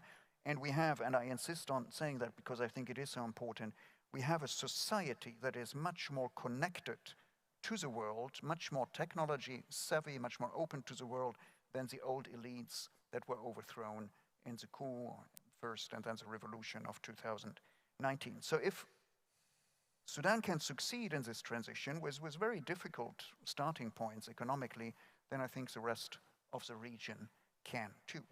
Which brings me to, very briefly, to the geopolitical picture. Sudan, as I said in the beginning, is much more influenced by developments in Africa, Ethiopia, Chad, South Sudan, than it is by developments in the classical Middle East. And the question for me, and it's probably an academic question to an extent, is whether this concept of Middle East, North Africa will still be relevant in 2030. Or isn't it rather that we will have different sub-regions with different orientations, different levels of integration? And indeed, I think that the answer to the question of which geographical concepts or geopolitical concepts apply in 2030 lies in the patterns of integration and connectivity. So it could well be that parts of North Africa are much more part of a wider European economic space than of a MENA region. It could well be that the Gulf is a much stronger player in the Indian Ocean and Africa than in North Africa or the classical Middle East. And it could well be, and I hope it will, that Sudan will be a center of integration in East Africa. And influence, political influence, will come through connectivity and linkages rather than the traditional ways of buying off your clients in a neighboring country and subverting the neighbor if possible. So to conclude, I think the Gulf states, and since we are in the Emirates and we're happy that we're here, the Gulf states would have a great opportunity to help peaceful development not only in Sudan but in the entire sub-region by thinking about connectivity and linkages, by not only investing in port structures, port infrastructure. I know the UAE is doing that along the African coast, but also the linkages between the ports and the deeper inner side of Africa, as it were, by linkages through rail and road, for example, to the landlocked neighbors of Sudan, Chad, Central African Republic, South Sudan, and Ethiopia, and thereby making Sudan not only a center of integration, but also a pillar of stability and regional development. And finally, if I may, any advice to regional and international players who see that the situation in Sudan and in many other countries is still fluid is indeed invest geoeconomically in connectivity. It helps your economic interest and the interest of the countries you're investing in, and invest politically in institutions and power sharing rather than in trying to find your own clients or try to manipulate political outcomes. Thank you very much. Thank you very much indeed, Volker. Two things of surprise. Thank you. Very, very good round of opinions here. I thought Itamar would speak rather more about the Abraham Accords, so I'm going to ask him a little bit about that. And also, the country that no one has really referred to, except me in passing, is Saudi Arabia, which, I mean, Egypt is the most populous Arab country, but one could argue that in some ways Saudi Arabia is now the most activist, I suppose is a good way of putting it, under Mohammed bin Salman. So I just wonder, I mean, if, for example, Saudi Arabia were to join up to the Abraham Accords, that would be a huge game changer. Is that possible in the next, before 2030? Itamar. Yeah. Before I respond, I'd like to make a brief comment on what Volker has just mentioned about connectivity, or efforts to change the traditional geography of the region. Two of these aspiring regional powers, Iran and Turkey, have been doing that. Iran is seeking a land bridge from the eastern periphery of the region to the Mediterranean. This is a driving element of its policy through Iraq, Syria directly, or Syria, Lebanon. And Turkey, the game they played in Libya, the efforts to define economic zones in the Mediterranean, so to enable to block the laying of a pipeline for gas that Mona has spoken from Egypt or Israel to Europe. An interesting manifestation of this issue. Now to the Abraham Accords. First of all, interestingly, it's the only foreign policy success for the Trump administration. I mean, I'm a huge critic of the Trump administration, domestic and foreign policy, but this is something that they accomplished, and for this they deserve credit. Second, from let's say Israel's point of view, it's very important. I've been pleased during these 3 days to hear how proud UAE officials and spokespersons are of these accords as an achievement of their diplomacy. And it's a very pleasant surprise for Israelis, because our experience with Egypt and Jordan, the countries that had made peace with Israel before, was they were always trying to conceal it or to lower the profile. And here is a country very proud of normalizing relations with Israel. I think that ultimately it will prove to have a very important healing effect on the Israeli-Palestinian conflict. Because of the conflict between Israel and the Palestinians, or the larger Arab-Israeli conflict, created somewhat of an anti-Arab feeling in Israel that is an element in fomenting right-wing politics in the country. The open, warm peace with the Emirates, with Bahrain, and with Morocco now, will open up friendly environments to Israelis. COVID is now standing in the middle of that, but I think we'll begin to see a much larger movement of people to and from. There are 3 airlines flying between the Emirates and Israel now. Several flights every day, direct flights, and to Morocco. And Israeli society, I think, will be changed, transformed by this contact with Arabs who are friendly and who just want to have a normal relationship. Ultimately, it's going to affect Israeli outlook on the Palestinians. So while the Palestinians were initially angry with the accords, they calmed down, and I think they will realize ultimately that it's going actually to But on the Saudi question, as I asked, which you I'm are coming to the neatly Saudis. skirting around. The Saudis have been very helpful very helpful in all of this. Bahrain would not have moved without a nod from the Saudis, and the Saudis opened the airspace to these flights between the Emirates and Israel, make it much. And there was the Saudi plan back in 2000, I can't remember, for mutual recognition, Yeah.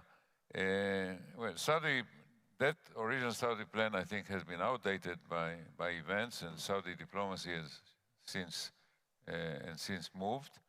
But it's up to the Saudis. I think that domestically they feel that they are still not ready for that.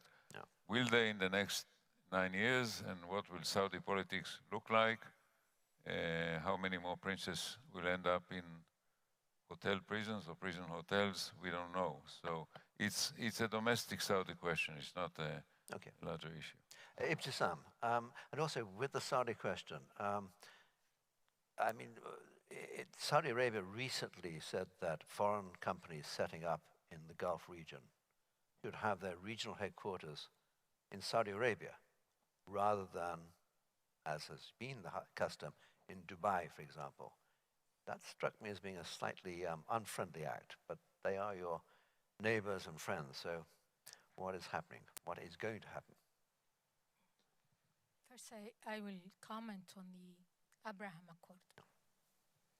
For sure, it was a game changer in the region, and UAE was bold when it took that step. Now, but UAE is a small country and slim. Saudi has many constraints, okay? They are the custodian of the Holy Shrine, and they have a huge population and conservative, and some of them also more fanatic Islamist, okay? It is not an easy step. Plus, they have that King Abdullah initiative, okay, the two-state solution, and each of those signatories has been awarded with something. Okay, now the Saudi, if they are looking for what to be awarded, that to be implement the King Abdullah initiative, we know that, and we heard that Netanyahu was there, okay, and met with Prince Mohammed bin Salman. And it was about to join. Yes. But what I said, the constraints, okay, inside, that which is still preventing. But I believe also if Trump was still there, they will be going on that road, because that one of the Trump, what he considered a historic deal, he did. Okay. Well, he still thinks you may get the Nobel Prize. We'll see if they will consider that he deserved that.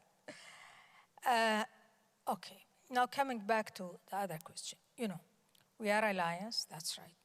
But the interests are not identical. This is normal in the international relations between the states now. Competition is open, like Sheikh Mohammed bin Rashid, he said, okay? It's there who want to compete, but at least those whom they will choose. Still, there are those major companies, they did not close their offices in Dubai. The facilities Dubai is giving, it's been giving before, is tremendous and huge. Okay, Saudi still, and I believe still, it needs a culture as well.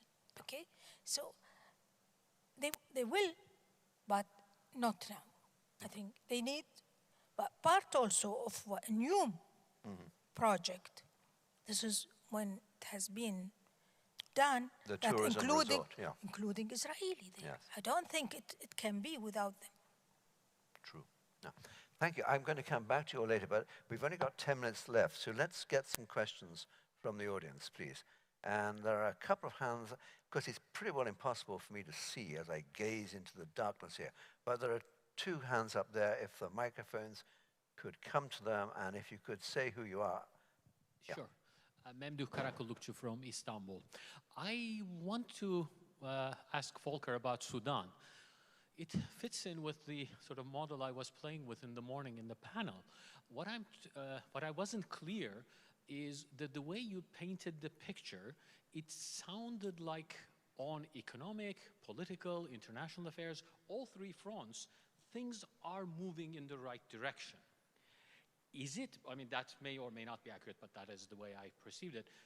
Is it because the population, the elite, learned from the mistakes of others, and they actually substantively are delivering on the economy, the politics, and all the rest of it? Or is it a shift of attitude?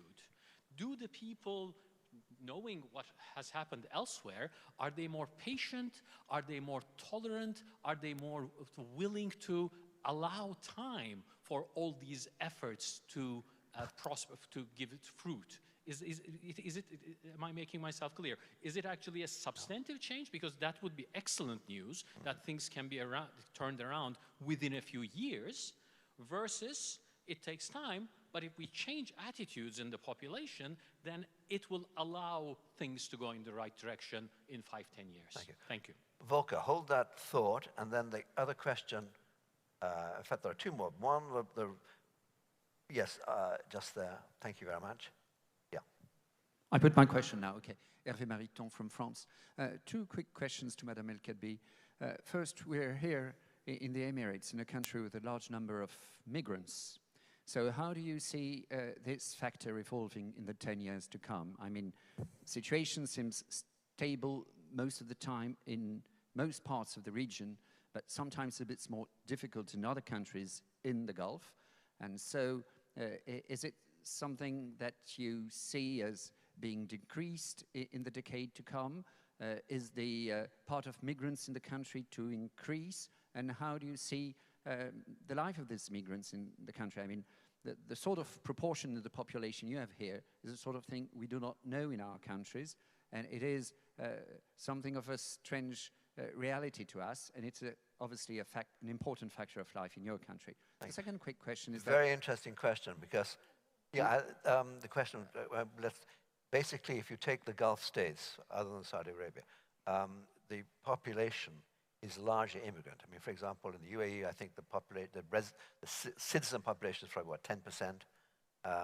And the same, really, Kuwait, Bahrain, a little higher. But so there's a great reliance upon immigrant residents. So what is the future development of society? Did I get that question correctly? Yeah, the question is correct. Yeah. How do you see this evolving in the 10 years to come? Yeah. Is it a factor of stability or not? And a quick other question, we have not been talking a lot about Saudi Arabia, and you corrected this. We have not been talking a lot about Qatar. And sorry, about? Qatar. Qatar, yeah. And it's obviously a tricky issue in the region as well. Yeah, okay. Thank you. And then the third question, just there. It's actually a counterpart to Mr. Mariton's question. Do you see a role for Arab diasporas helping their home countries? Excellent. Okay, good question. We have 5 minutes. Volker, you can start with your question. You only need a minute to answer that question. Here we go. No, I don't think I need more. Thank you. Thank you, Mamdouh, for the question. I didn't want to create the impression that transition is an easy ride. Every step that has been taken in Sudan has to be negotiated between these partners in that marriage of reason. And every step is a difficult negotiation. But to your question, sort of, is it learning or attitude? Now, it's never absolute here, but I would tend to say it is learning. It is learning from the experiences of others. I mentioned Syria, I mentioned Libya, some other experiences, but it is also learning through marching forward on that path. Learning both that you cannot have a half or a 30% transition. I mean, you cannot build peace. Well, you cannot build peace without having a peace agreement, but you cannot have a peace agreement without building peace, and you need an economy for that. You cannot have economic recovery without reintegrating with the rest of the world, and you will not be reintegrated in the rest of the world if you fall back into authoritarianism and dictatorship and defy rule of law. So everybody realizes that these dimensions are connected, and then, of course, people are learning from one another while they are moving forward. I would say, and to conclude with this, sort of on the cultural identity question, by opening up the political scene and by concluding peace agreements and by integrating former rebels into government, the Sudanese are also collectively realizing what pluralistic a country they actually are, and that this could be an advantage and needs to be preserved. Thank you. Ibtisam, the floor is yours now. The questions, if one was about what is the policy, how will it evolve on immigrant residents in the Gulf states? And the second question for you really is about Qatar, and I suppose the confrontation that existed between most of the GCC and Qatar, which is now, we hope, properly resolved. But there we are. That was Qatar. Okay. Well, in the beginning, I would say 80s, it was a dilemma how to manage that. Okay, and there is a fear, and try through Emiratization. And then the government came to a conclusion that, well, you still need those expats, and you have a small population, okay? And you are enlarging your projects.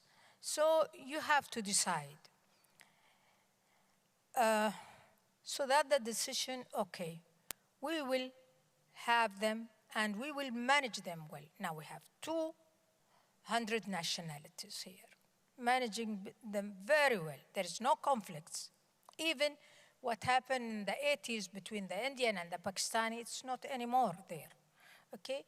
Engaging them that at the limit they feel they are part of this country, part of its stability. They fear if there is anything happen, that incident which happened that a woman has been killed that few years ago, everybody was feeling fear on the stability of this country. The most stable and security, you will find it here in UAE. And there is a question, of course, about the salaries, whatever, but still comparing, I'm always saying, comparing with their original countries, they find themselves still, they are winner here. Now, on the long run, the latest, which has been released, that the global Emirates shows that we are going in that way, managing our indigenous with the other nationality, and no reverse about this. No back to 80s where we say we have to preserve our identity and no others we should not let the comers, we should be the majorities. Cannot be. You cannot do it anymore now. Now regarding Qatar, I think Dr. Anwar elaborate on that, but I would say also that it's always basically between UAE and Qatar, it's the differences in the vision and in the role and the way. UAE always believed on the nation state. The Qataris believed on non-state actors. And so that's two ways, one promoting nation state, the other promoting non-state actors. Here we are talking the Muslim Brotherhood. So two different rules. Plus, between the Saudi and Qatari, well, Qatari always felt a threat from Saudi, a big countries behind them. And back to the clash between the two countries in 1995, there is always concern in the mind of the Qatari's leadership that Saudi always be a threat. So you have to contain Saudi, either by being troublemakers or having a good relation. Previous, it was not a good relation. Now the Qatar is also, all of us, from that rift, I would say all the countries, realize it's zero-sum game. Nobody wins. So that's why they came to that Al-Ula summit and how to make it win-win. And unfortunately, there are screens in front of us with big red letters saying time up. So we started a little late, and we're going to finish a tiny bit late, because despite this thing, I want each of you in 20 seconds to say what your dream is for 2030. Itamar, now it's a dream, 20 seconds.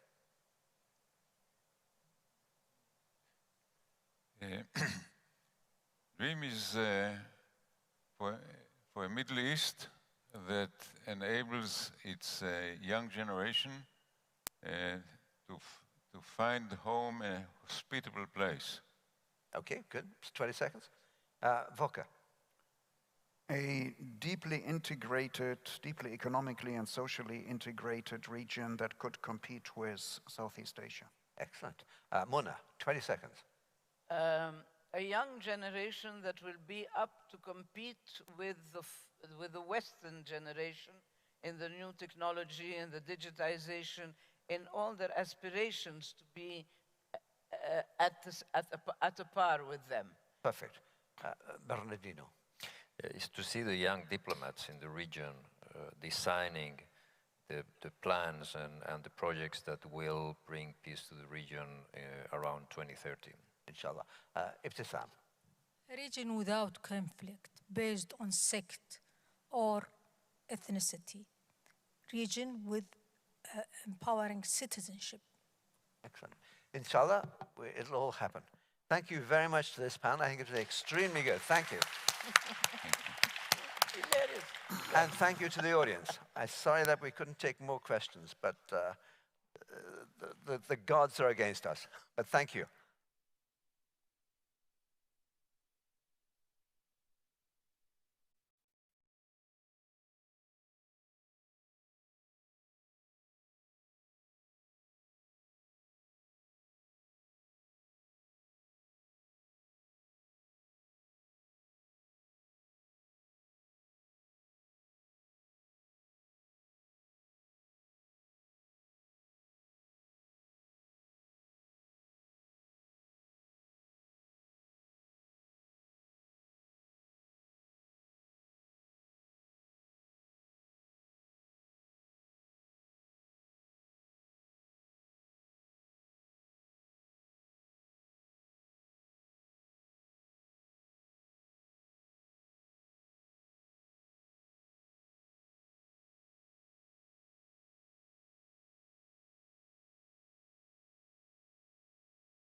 Well, ladies and gentlemen, this is the one before last session, and precisely because of that, we are going to fly in the extra atmosphere with you two, Madam Minister, Sarah Al-Amiri, who is the the Minister of State for Advanced Technologies, and she is the chairman or chairwoman of the Space Agency of the Emirates. So, Madam Minister, thank you very much for being with us. And I think it's also the opportunity for the two of you to meet with Philippe Baptiste, who is chairman, president, CEO of the Centre National d'Études Spatiales. And I think your presence also at the end of this WPC is of special significance because space, the space dimension, was important in the Journée Française, the French Day of the opening of the Universal Expositions of Dubai. That was yesterday. Perhaps you will tell us 2 or 3 words on that. But I would like to ask you for the discussion one simple question. Nowadays, of course, everybody is interested in space. It's also it's a matter of technology, it's a matter of the future, the future, the world economy is going to space, to be based on technology, and all technology today depends on space in some way or another. But the intriguing aspect of this is that, of course, the biggest countries, for them it is a major strategic issue, but middle powers also want to be part of this adventure, and they also want not to be entirely dependent on the biggest power. So here we have, if I can say so, a big small middle power, and small big middle power, if I can use these terms. So I will start with you, Madam Minister.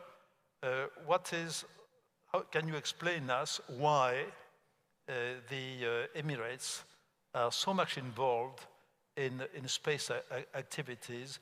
What difference does it make in the next 50 years?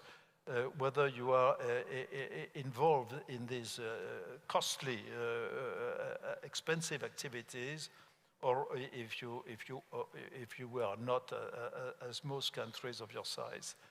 Please. So good afternoon, everyone. It's a pleasure being here with you. Thank you for the invitation, and it's a pleasure to meet you for the first time as we lead both the space sectors in each of our respective nations.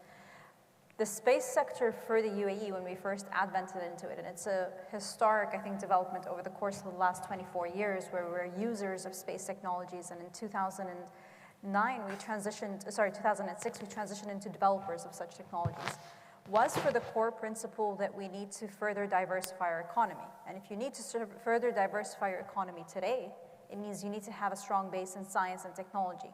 And what better and more challenging sector can you expedite the development of your technological capabilities in a short amount of time? And that's why the space sector was used from the get-go.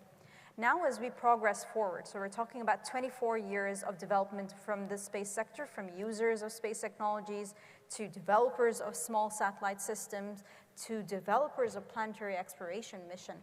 We now look at the important factor that the space sector will play in our country's future.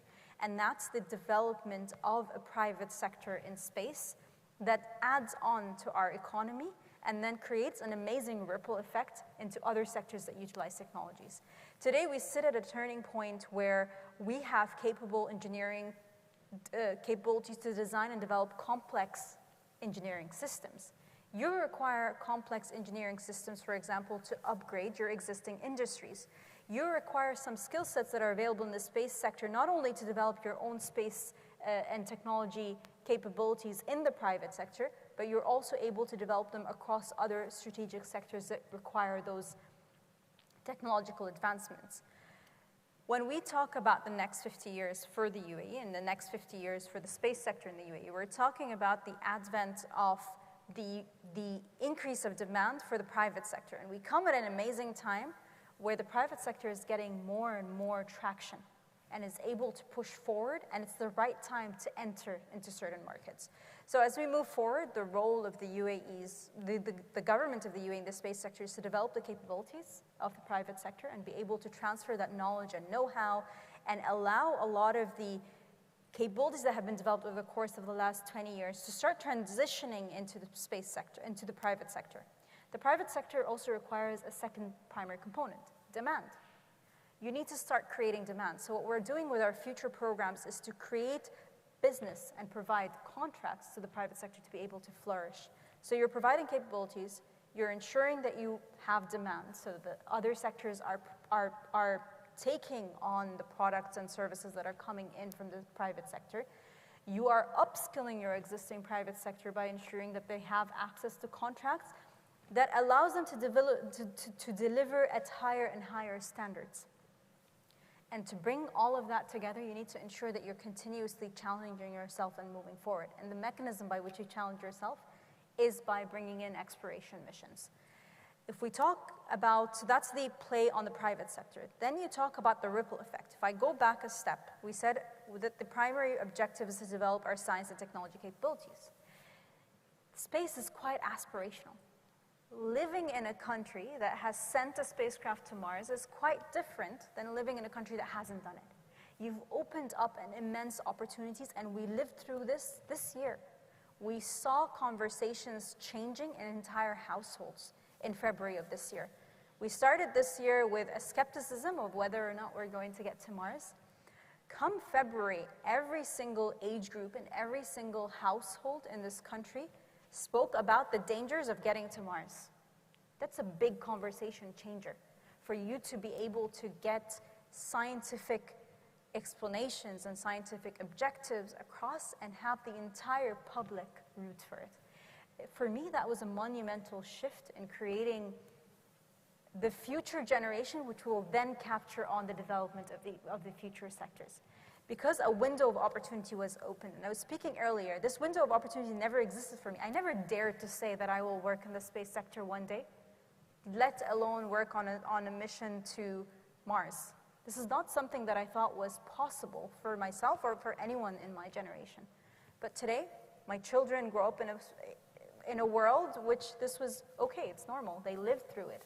They lived through an astronaut being put into space. They lived through science being something that's normal that you can go into and study. They lived through sending a spacecraft to Mars when you knew that maybe there's a 50% chance only of succeeding. And that gets me to my last point, which this creates a nice driver for, especially for you, like you said, nations that are advancing into technology. Technology is very risky, regardless of what stream you're going on. Space is, of course, the next level of risk. You change and transform an entire mechanism of thinking by using the space sector, where we've increased our appetite for risk. And I've experienced this in my daily job, where I can propose things that are quite risky and probably get approvals on it, because we have a better understanding on how to capitalize on risk and develop a mechanism by which you develop programs and projects and be able to get the maximum impact out of it. And that general understanding and balance between risk-taking, between appetite for failure, between what it means for success is what is needed during any transition of any nation that's going from a current economy that it has that's based on natural resources to an economy that's based on knowledge and know-how and experience, an economy that has risk as an inherent DNA of what you're doing. And now, those are several factors that the UAE has gone into space and will continue to invest in space over the course of the next decade or two to ensure that we're able to have a very robust and organically developed science and technology sector within the country. Thank you very much. So your approach implicitly means that for you, one cannot become excellent in technology without the space dimension, because after all, you could say that you can specialize or invest in various dimensions of technology, but not necessarily investing in space activities. So my understanding of your approach is that for you to be at the forefront of the understanding of technology, its implications, implies the space dimension. That's a statement and a question at the same time. But the other thing which I want to ask you immediately is, where do you draw the line between reality and dream? So the answer... Speaking of Mars in particular. Yes. So the answer on the first question is, you can go about developing a science and technology sector within your country in different mechanisms. What space dimension brings in is speed by which you're able to develop capabilities. Because if you take developing a spacecraft, such as a mission to Mars, you get scientists that put your requirements. So you start creating opportunities for scientists to work in such areas. And then you also marry that with almost every field of engineering, from computer scientists and engineers, like the two of us here, to mechanical engineers, to people that are specialized in thermal systems, and so on. You're able to electronics and so on. So you're able to touch on multiple disciplines of engineering and use a new mechanism to do it. So the space dimension adds speed of development into it, which I think nations need to take into consideration, especially if they don't have a lot of time to transition and transform. That's where that decision comes. Now, where do you draw the line between science fiction, I'm assuming, and a dream, and going to Mars, for instance? The approach that we took, I think, maybe when it was announced in 2014, seemed unreal. I think up to this year, for a lot of people that I had conversations off the record with, it was unreal. It was not something that, it was something that they classified as science fiction for us. But the approach that we took in development of this mission and the direction that was given was a very well-calculated one to not make it science fiction and actually make it realistic. And that's how you manage the design and development of this mission. The budget consideration, the time consideration, all these different factors that you surround the mission with. And then we went down the dimension of working with a knowledge transfer partner to develop this. And we worked together as one team. So it's the methodology that you take in designing and developing those missions that move it from the realm of science fiction to the realm of possibilities. And this is the mechanism that we've taken for several times. And I myself am taking a lot of this into my portfolio within advanced technology. Because the question for us in the Ministry of Industry and Advanced Technology is, how do you elevate your existing sectors by infusing technology? So a lot of those learnings you can actually take there. And how do you create new sectors that are based on technology within your economy? The space program for us is touched on a lot of mechanisms to be able to do that. So I hope another time we will bring here, if we come back here for WPC, maybe you have an idea of a panel with the Minister of Advanced Technologies and the Minister of Tourism to develop tourism in Mars, on Mars. Wouldn't you classify that as science fiction? Just a question to you. We will see. We will see. Now, I'm happy to give the floor to Philippe Baptiste, who has been now, as I said, the boss of the CNES for what, about 6-8 months. So during those 6-8 months, I remember our first conversation, you had already some quite precise ideas, but I am sure that you have learned a lot in those months. So how do you answer today my simple question? Merci beaucoup. Tout d'abord, je voudrais dire qu'en fait, je vais reformuler votre question. Puisque finalement, votre question, c'est pourquoi est-ce qu'il y a autant d'embouteillages autour de Mars cette année? Puisque si on regarde bien... à cause de Madame Hidalgo. No, Madame Hidalgo is the mayor of Paris. She does not like cars, but maybe she likes rockets. Je vais rester sur Mars. Mais bien entendu, il y a la sonde Hope des Émirats, qui est un très très beau succès, mais il y a aussi la sonde chinoise qui est arrivée quelques jours après. Il y a Persévérance, bien entendu, le rover américain, sur lequel je dois dire qu'on est très très fiers d'avoir fait la caméra, la tête de Persévérance. Puis il y a encore plein d'autres missions qui vont arriver. Ça aurait pu être Mars, mais on aurait pu aussi dire pourquoi est-ce que le trafic en orbite basse dans le spatial double tous les 2 ans, ou pourquoi est-ce que la plupart des agences de prévision sont en train de nous dire que dans quelques années, dans une quinzaine d'années, on aura quelque chose comme 3 000 ou 4 000 milliards de dollars par an de business autour du spatial. Donc, qu'est-ce qui se passe aujourd'hui autour du spatial? Alors, je crois qu'il y a pourquoi les gens vont dans le spatial aujourd'hui? J'aurais envie de dire le premier enjeu qui reste un enjeu, qui est un enjeu qui est là depuis très longtemps, c'est des questions de souveraineté, des questions de défense et des questions aussi de simplement montrer les capacités technologiques d'un pays, des enjeux de puissance en fait de l'ensemble des nations. Ça a été très vrai au moment de la guerre froide entre les Russes et les Américains.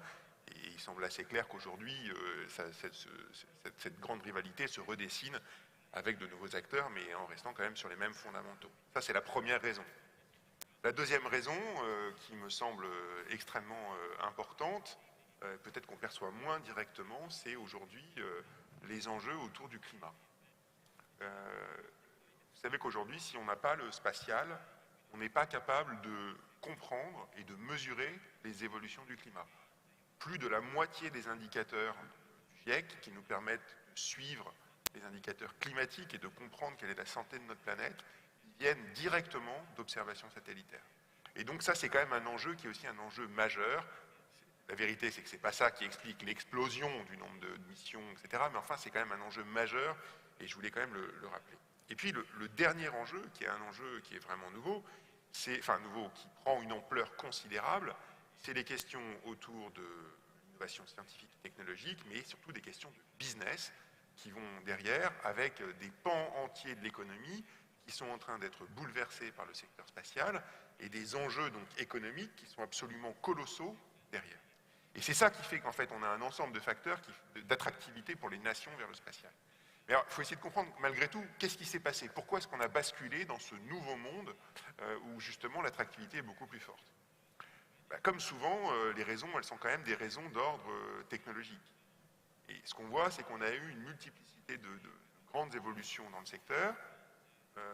L'arrivée du numérique, avec des méthodes de développement. Alors, non seulement le numérique pour modéliser, pour réduire les temps de développement, pour aller plus vite, mais aussi de l'impression 3D, et aussi des techniques low cost qui viennent non seulement d'acteurs du numérique, mais aussi d'acteurs du monde industriel traditionnel. Et tout ça, la miniaturisation des composants, pardon, et tout ça, qu'est-ce que ça a fait? Ça a baissé très brutalement les coûts dans le monde du spatial, pas dans tous les secteurs, mais dans un certain nombre de secteurs clés du monde du spatial. Et en abaissant les coûts, eh bien, vous faites tomber en fait des barrières d'entrée qui auparavant bloquaient l'accès d'un certain nombre de pays ou d'un certain nombre d'acteurs économiques pour rentrer dans le champ du spatial. Aujourd'hui, vous êtes une compagnie privée, vous pouvez rentrer dans la grande compétition spatiale en lançant quelques nanosatellites pour quelques millions d'euros, peut-être quelques centaines de milliers d'euros demain.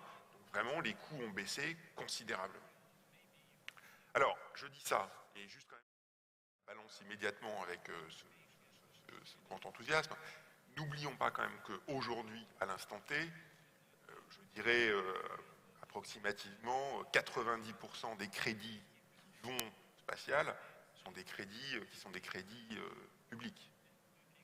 On parle tous beaucoup de SpaceX, évidemment, qui est un acteur qui est passionnant et qui est extraordinaire, qui a bénéficié de subventions et de contrats du gouvernement américain qui sont absolument considérables, de l'ordre d'une dizaine ou d'une douzaine de milliards de dollars au cours des dernières années. Donc c'est à la fois un business qui est en train de décoller et de prendre une ampleur considérable et qui repose encore très largement aujourd'hui évidemment sur des financements publics. Alors ça permet quand même de voir une chose qui est quand même très intéressante. On a vu un monde très bipolaire au début, donc avec la Russie et les Américains, l'Europe qui s'est taillé une place, pas dans tous les secteurs. Par exemple, on n'a jamais trop regardé le vol habité, mais par contre sur les lanceurs, on a été très très présent. Premier acteur privé en fait sur le monde des lanceurs avec le programme Ariane.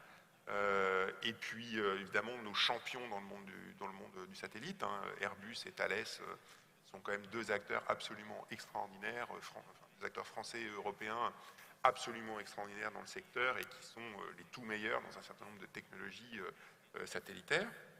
Et puis, donc l'Europe a pris sa place, et puis là, on voit que progressivement, la Chine est rentrée dans le jeu, l'Inde est devenue un acteur majeur, et je passe évidemment d'autres pays. Israël a aussi un programme qui est tout à fait intéressant, bien entendu les Émirats, mais aussi on voit plein d'autres acteurs qui sont en train de rentrer.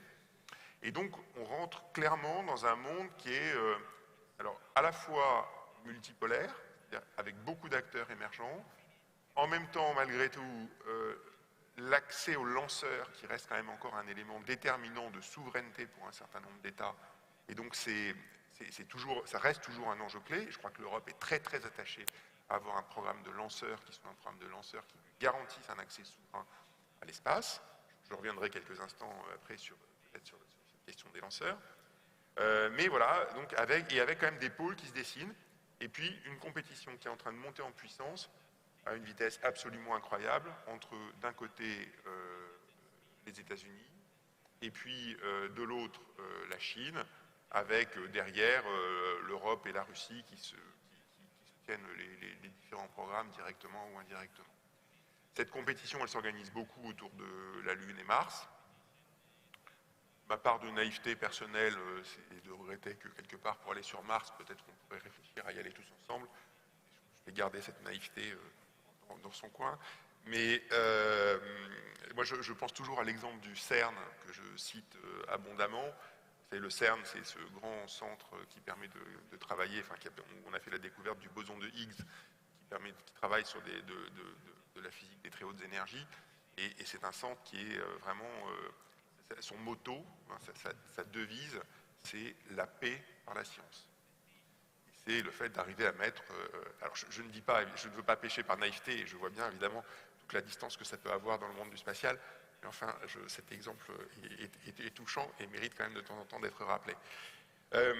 Le dernier point que je voulais mentionner, c'est l'Europe dans tout ça. Qu'est-ce qu'on fait aujourd'hui et qu'est-ce qu'on veut devenir demain dans ce monde du spatial qui est un monde multipolaire. Bon, d'abord, on croit profondément à l'importance du spatial pour toutes les raisons que j'ai mentionnées. L'accès à l'espace, les questions de défense, les questions de souveraineté, les questions d'observation de la Terre et du climat, les questions scientifiques qui sont absolument clés. L'Europe est un grand pays de science et on continuera à avoir des programmes qui sont très ambitieux sur un certain nombre de sondes ou d'instruments qui permettent de comprendre l'univers ou les grandes lois de la physique. Et puis aussi donc un programme de lanceurs qui est particulièrement important. Nous avons aujourd'hui un lanceur qui est une gamme de lanceurs, hein, donc entre Vega et Ariane 5 qui est bientôt Ariane 6 dans quelques mois. Donc en 2022, nous aurons notre premier lancement d'Ariane 6, qui est un lanceur qui va permettre de remettre la France et l'Europe dans la compétition mondiale des lancements, avec, je l'espère, je le souhaite, il faut toujours toucher du bois quand on parle du monde des lanceurs, parce que un lanceur, c'est quand même un instrument très très compliqué qui travaille à la frontière des lois de la physique. On n'est jamais à l'abri, donc des premiers lancements qui vont arriver bientôt, et puis Ariane 6 qui va bénéficier évidemment de toute l'expérience du programme Ariane en termes de robustesse et de fiabilité, et puis avec des coûts qui sont bien inférieurs à ceux d'Ariane 5, et qui seront, et ça je pense que c'est important de le dire, qui seront dans le marché. Bien entendu, on a une formidable compétition avec SpaceX qui continue et qui s'organise, et bien entendu, on va continuer à investir. On va travailler sur des briques technologiques que nous n'avons pas aujourd'hui et qu'il faut absolument qu'on développe. Je pense en particulier aux réutilisables. C'est quelque chose sur lequel on va travailler. À côté de ça, on va aussi travailler beaucoup, on l'a déjà beaucoup fait. Le CNES a été vraiment moteur pour ça, non seulement en travaillant avec nos grands primes que j'ai mentionnés précédemment, mais aussi en travaillant sur les nouveaux acteurs, sur le New Space, sur toutes ces jeunes entreprises qui sont en train de naître à la frontière entre le numérique, le digital et le spatial. Et donc, c'est des capacités de développer des constellations de petits satellites qui vont être capables de faire de l'observation de la Terre, qui vont être capables de faire de l'IoT, de faire des télécoms pour des coûts qui sont très très bas. Et ça, c'est vraiment un enjeu majeur pour tous nos pays, parce que c'est directement utile pour les citoyens, hein, que ce soit dans votre GPS pour vous guider ou pour demain savoir à quel moment il va falloir arroser votre champ, ou pour être capable de monitorer vos activités de pêche quand vous êtes pêcheur. toutes ces activités, toutes ces données satellitaires, elles sont absolument.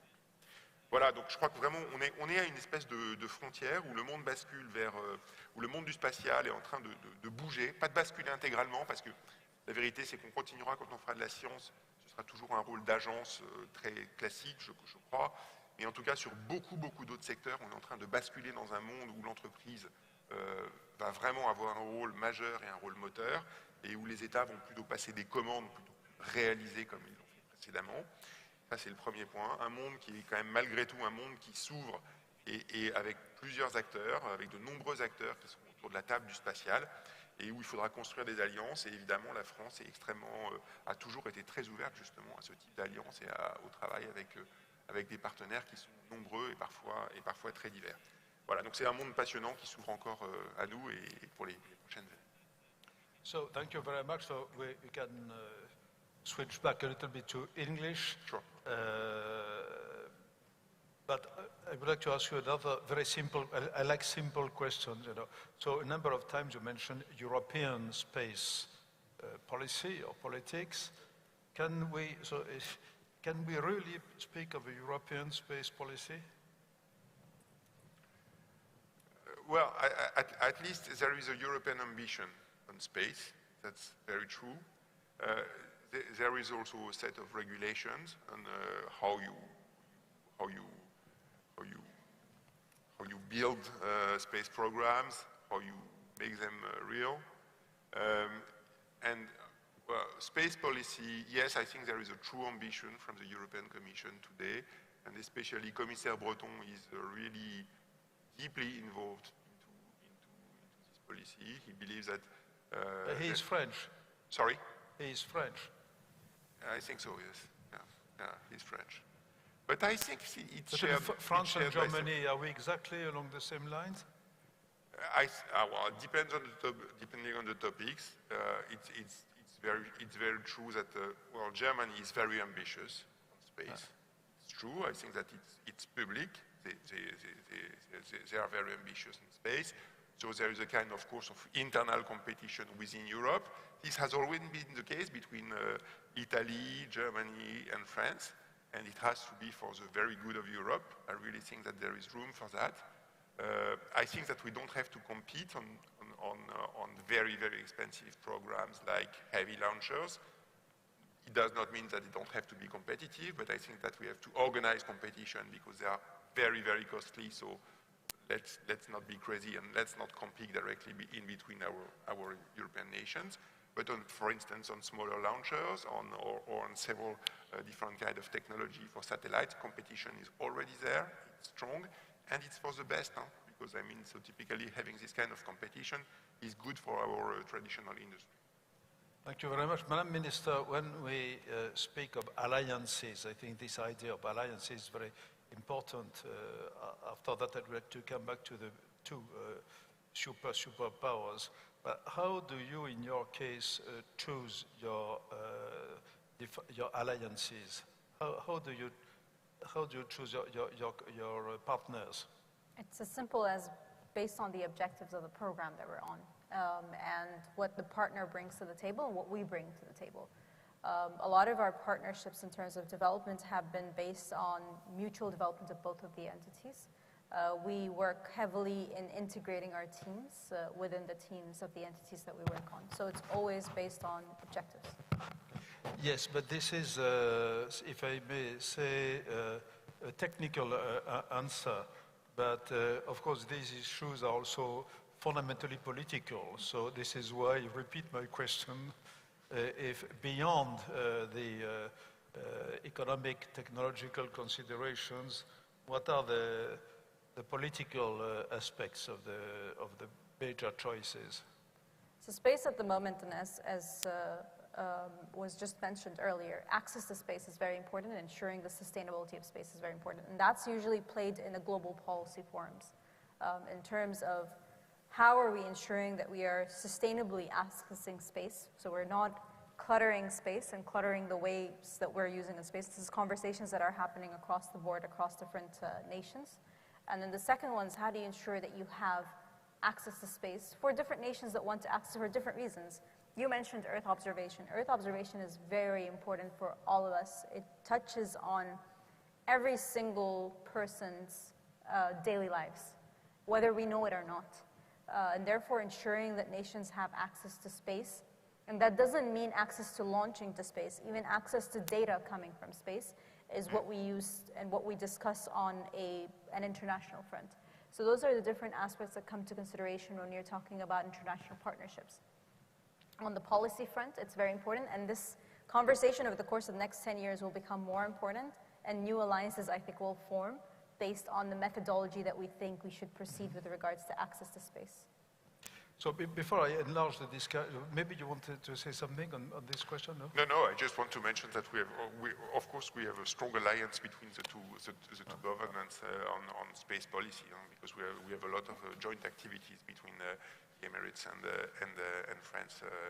So we have people from Toulouse coming back and forth to. Thank you very much. So before I enlarge the discussion with the participants, if we look much ahead, let's say the next 20 years or something like that, well, I think nobody knows if any human mission on Mars can succeed, because for human reasons, probably more than for technological reasons, of course, but we can dream. I don't know, Madam Minister, since you are very young, maybe you will be a candidate sometime to visit Mars, and I hope you will come back in good physical conditions. But that's not a given, no? I mean, that's the big question. But there is another question, more political and less romantic, about the long term, which is the following one. If the rivalry between the United States and China develops over the next 20 years, which is very likely, of course, and beyond, there is at least a theoretical possibility of two disconnected cyber spaces, one which would be American-dominated, the other one which would be China-dominated. And my question is, well, this is not sure, but it is a more credible, more likely event than the human mission in Mars in this time span. So my question is, well, to the two of you, first, do you recognize the legitimacy of the question? Point number one. From a political, but even from a technological viewpoint here, that is to have totally disconnected cyber spheres. And if that became a reality, what consequences would it have on the rest of us? Or to put it perhaps in a slightly different way, is there a place for a third, for a third choice, that is not to be trapped? This is something that we have discussed in various ways in the last 2 days in different fields. But would there be room for others not to be forced to choose between the two? We start with you, Madam. So I'll take you back to the previous question that you asked. So your question, I think the reasoning that you've gone through is a legitimate source of perhaps concern for many nations around the world. Looking at it from a access perspective, that's where we can have the third option becoming the normal. And you spoke about the UAE's relationship with France. A lot of it is actually based on a common understanding of how to utilize space. If we continue such collaborations between different nations, and if you continue ensuring that new entrants that want to enter into the space domain are actually able to enter into it, are not prohibited by either very stringent technological requirements under the guise of sustainability of space, or very stringent requirements in terms of inhibitions in terms of access to, for example, launch site access or access to various orbits in space. If the conversation is kept within ensuring access to space, we will get the third option where you will continue to get this fostered collaboration in space. The other aspect that's more allowing this to be more reasonable is going back to the point of the entrance of the private sector. And your point is well noted, where it is supported by government. The private sector today is supported by government either by demand creation or by providing subsidies or by providing contracts. But if you increase the demand for space from other sectors, you enable a portion of the space sector to grow and to be dependent business to business, and it no longer becomes a government to business relationship. That increases the number of actors that enter into the space sector. And by increasing the number of actors that enter the space sector, by default, you're going to increase business-to-business relationship, government to businesses in other countries' relationships, and so on. You increase the number of players. You remove the dominance.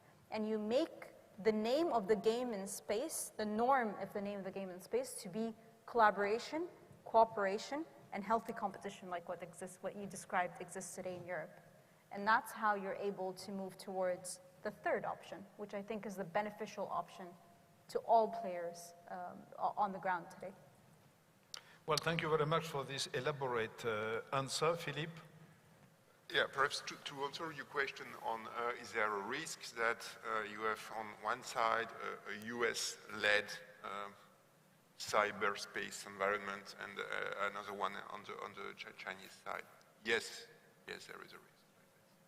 And I think it's very important, at least for Europe, to be there. It's crucial for our autonomy. It's crucial for business, and we really need to develop at least. I'm thinking of the telecommunication constellation of satellites in low Earth orbit. This is very important because this is a component which is key for the future of telecommunication. It will be a simple way to provide internet everywhere on the globe with real time, so very short delay of response. And this project is really, I think, a cornerstone of the European policy in space. This is something which is really pushed by the European Commission, and it's really key. And I believe it will really happen. It will happen because this constellation, so of course there is the constellation of Elon Musk, Starlink, which is already there, but there is also OneWeb, which is an European and UK-based constellation, but and also other players. And I am pretty sure that you will have very soon a big European constellation for internet. This is really fundamental. Well, thank you very much. Now we have a little bit of time. I think this is Karl Kaiser, who is German and American. But I would say 75 German, 70% German, 30% American. Listening to the two of you, I am struck by a possible interesting parallel. As we all remember, and Ifri and other European institutes did studies in the 70s and 80s on this. At the beginning, France was the clearly leading space power in Europe, far ahead of the others.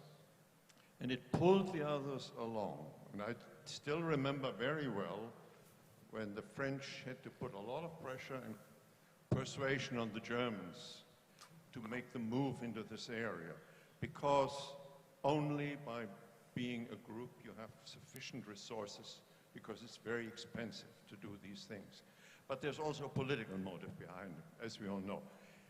And Madam Minister, it seems to me, aren't you now going possibly the way France once did, being the leader of a future coalition of partners, possibly in the region, in order to gather enough resources to do more than you can do nationally as a country alone. So that would be one question. And the other one would be, do you see a possibility that, like Europe, you may move to an area which is not just only civil, but possibly for other uses? Observation satellites, for example. Europe is doing that, which can be used for civil purposes, but also for example, control of arms control agreements, or possibly even military purposes. So, two questions. Please, Madam. So on the topic of the first question with regards to the collaboration within the region, like you said, space is really expensive. And the riskier it is, you spoke about constellation, for example, of communications, that's a paradigm shift. So we're at a time where any program that you take is riskier, therefore more costly in some instances. You're creating paradigm shifts in sectors. So the Earth observation sector of imaging Earth in various wavelengths has been transformed over the course of the last 10 years. The next 10 years, we'll see a full transformation of communication systems. And I think navigations will come in sometime in the next decade. So you're talking about entire paradigm shifts that requires you to reinvest in infrastructure, reinvest in methodologies of development, and so on.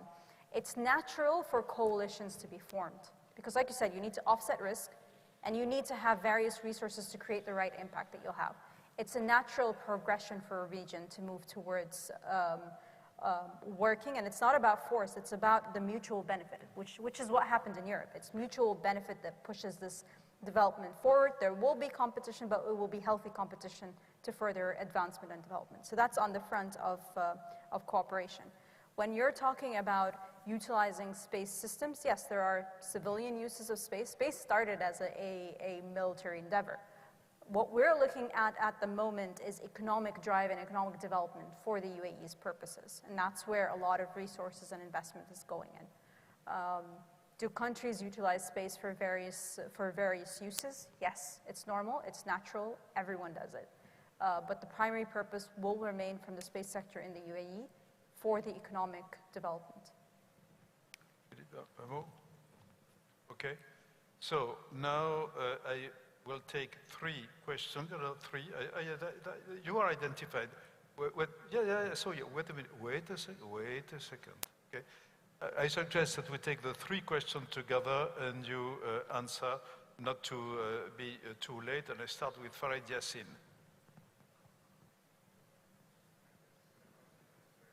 Attends une seconde, micro. Questions that is very biased. I used to be a scientist, and money for science is scarce. Parle dans le micro, dans le micro. Money for science is scarce. People fight for it. There's competition.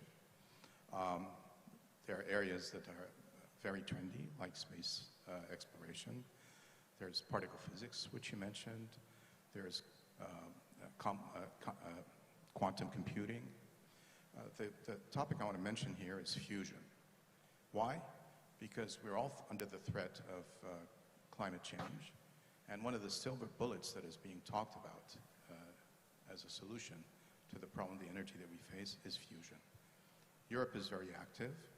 I'm sure you face some competition for the funds that you get from people involved in fusion. And in fact, either the new international reactor is being built in Kadash, France itself. My question to you is, are you being affected by this new focus on funding towards addressing climate change?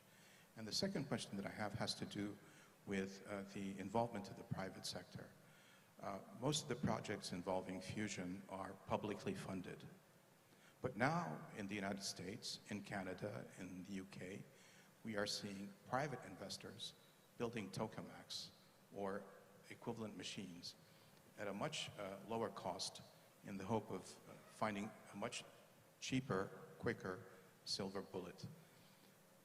Is there a similar project in France or elsewhere in Europe? And if there isn't, why? Thank you very much. Serge Sur et Daniel Andler. Serge Sur.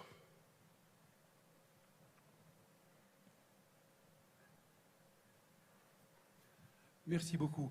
Nous avons surtout parlé des aspects technologiques, économiques, scientifiques de l'utilisation de l'espace. Parle un peu plus dans... Et il est évident que ce sont des aspects qui aujourd'hui sont dominants et qui sont compliqués par la multiplication du nombre des acteurs spatiaux, qui d'ailleurs, cette multiplication encourage la coopération, tout au moins pour ce qui est des activités pacifiques ou des activités civiles, lesquelles sont aujourd'hui dominantes. Mais je me souviens que lorsque j'étais aux Nations Unies, la grande question de l'espace, c'était la course aux armements dans l'espace. Et la question de l'arms control, à laquelle faisait allusion tout à l'heure Karl Kaiser. C'était l'IDS, c'était le grand débat à ce sujet. Alors aujourd'hui, je crois que les utilisations militaires n'ont pas diminué. Et le spatial reste toujours déterminant pour les communications, pour la surveillance, pour les opérations militaires, pour la dissuasion nucléaire. Et le traité de 1967, qui reste aujourd'hui la charte de l'espace, qui contient certains principes qui sont des principes simples et des principes qui ont jusqu'à présent été respectés, la question que je pose aux experts, c'est ce traité est-il aujourd'hui suffisant? Parce qu'il est essentiellement consacré aux questions militaires. Il est très précis en ce qui concerne la non-prolifération des armes dans l'espace, et même l'interdiction de placer des armes de destruction massive dans l'espace, mais il est très elliptique sur le reste. Alors, est-ce que ce traité est aujourd'hui suffisant pour les utilisateurs, ou est-ce qu'il demande à être transformé parce qu'il a été en fait conclu entre les États-Unis et l'URSS, et il est possible qu'il ne réponde plus exactement aux besoins des utilisations actuelles? C'est là-dessus que je serais très heureux d'avoir le point de vue des panélistes. Merci Serge. Donc, la dernière question, Daniel Handler.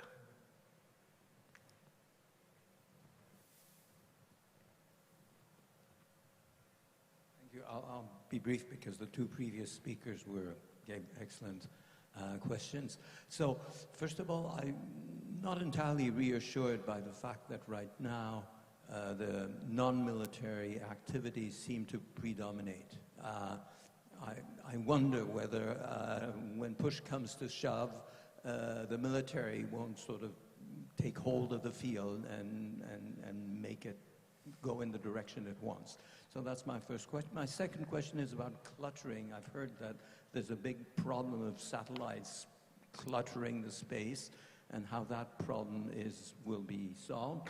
And the third one has a little bit to do with the fact that there are limited resources. And I was in science, I was wondering whether, especially Philippe Baptiste, thought that we had the right sort of young, inventive engineers and scientists to really fuel progress in the space field, or whether we should start thinking about new ways of training our young engineers and scientists. Thank you. Thank you, Daniel. So I would like to give you the last word. So I give the floor to Philippe. Merci beaucoup. Chacune des questions mériterait un débat long. Peut-être quelques éléments. Est-ce qu'on sent une compétition, par exemple, entre les questions autour de la fusion? Sorry, switch to English. Do we feel that there is some kind of competition of resources, of funding between a research program on energy, like fusion, for instance, and space? I would say the answer is no, not directly. And typically, I would say that the countries that invest the most in either program also invest the most in the other one, because basically those countries are the countries that do believe in technology and do believe in the fact that the technology can really change the world.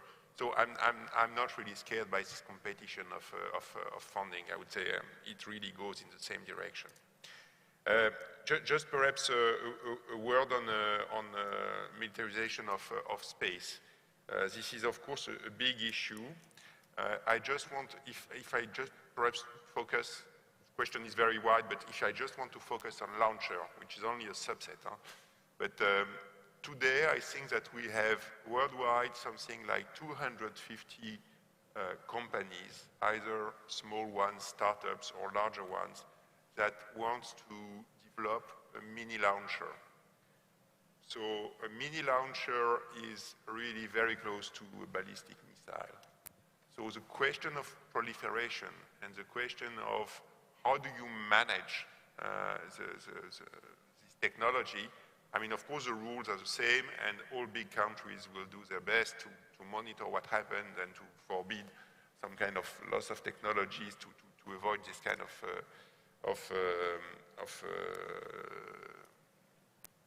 bad usage of launchers. But still, the question will be there, because when you have so many actors who are developing technologies everywhere in the world, I mean, this question will be really key.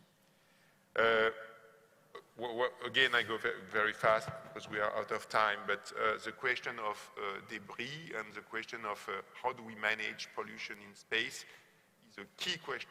It's a key question, especially in low Earth orbit, so the orbit which is very close to Earth, and where you have an incredible increase of the number of satellites there.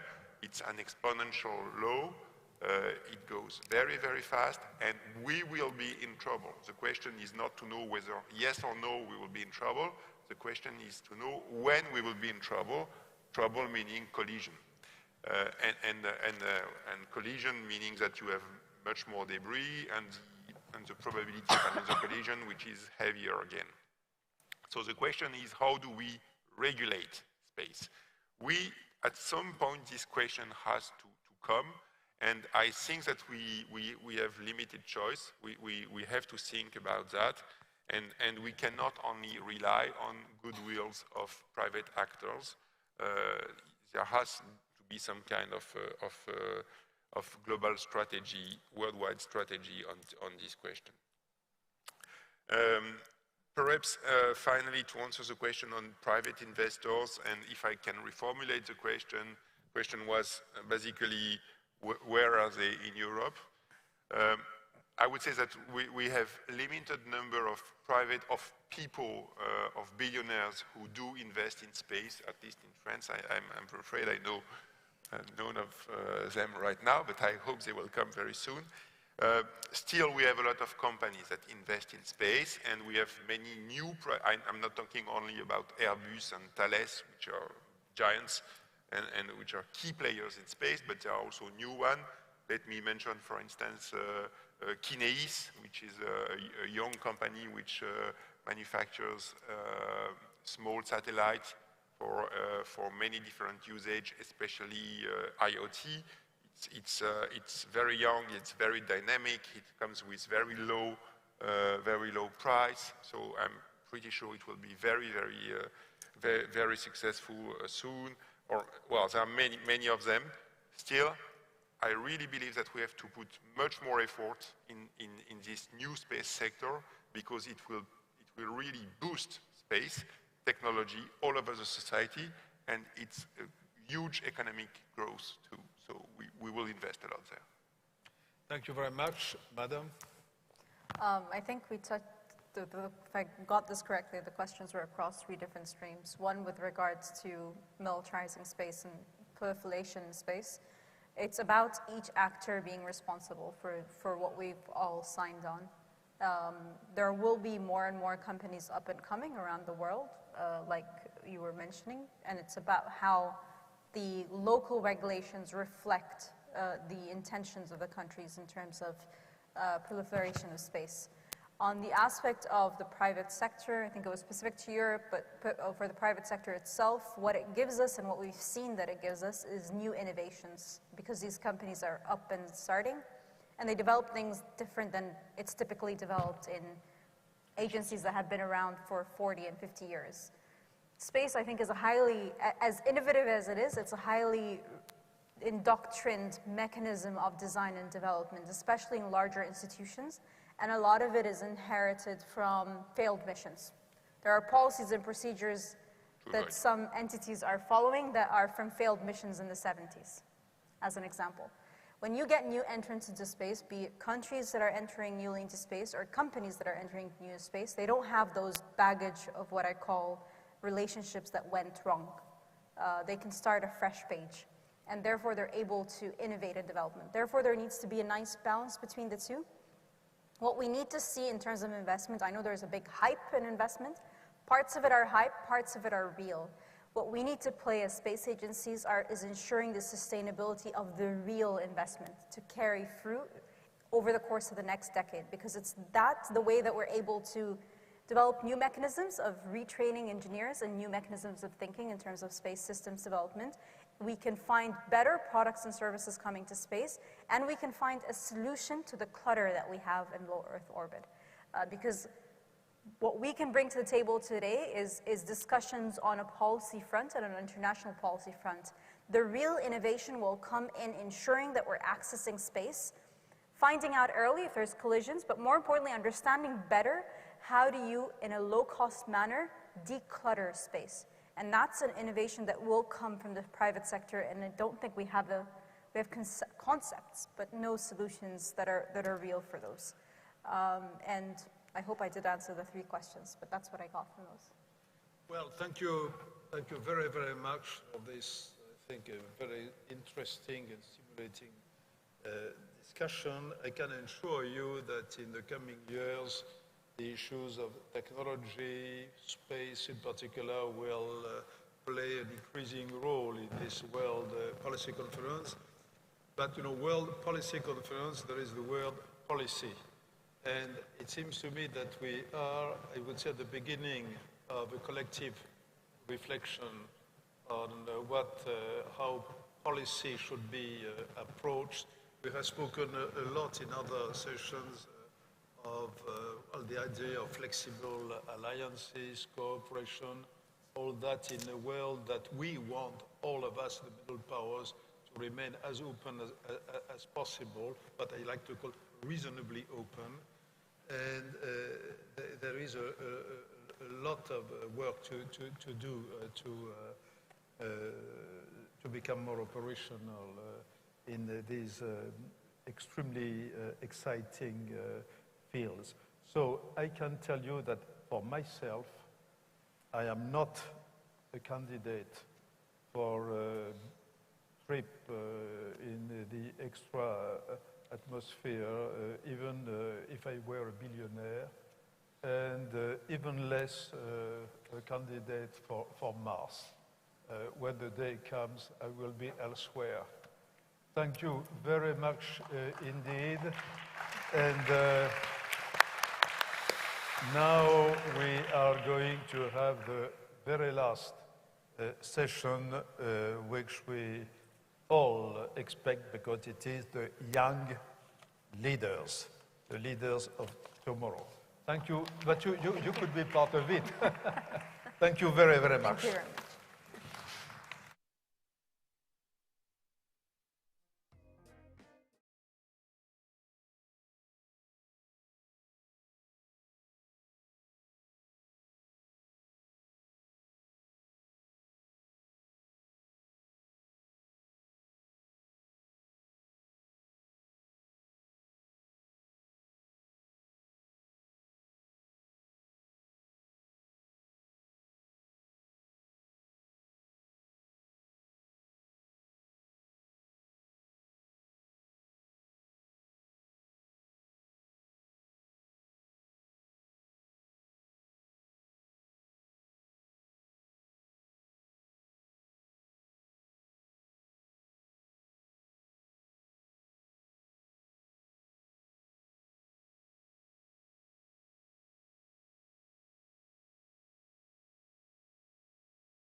Hello, good evening. I'm delighted to chair tonight for this last session of the 14th WPC, the 6th edition of the Young Leaders that we have here on the panel tonight.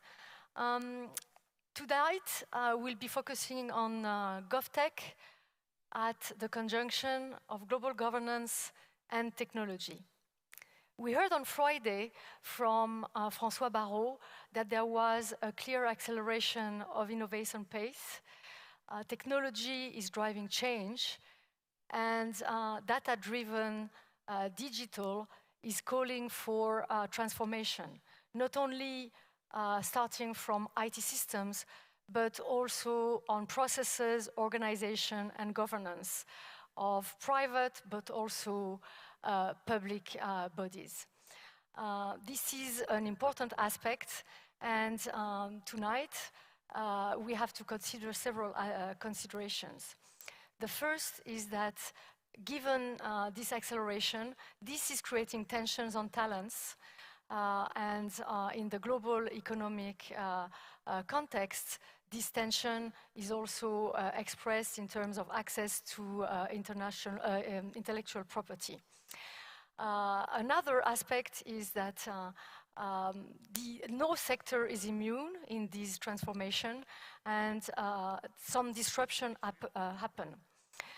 So Clément Thonon, who is part of the French Supreme Court for Public Affairs, has been writing 3 different reports published by Ifri, having to do with data, digital, and sovereignty, and we'll be focusing on that part with him.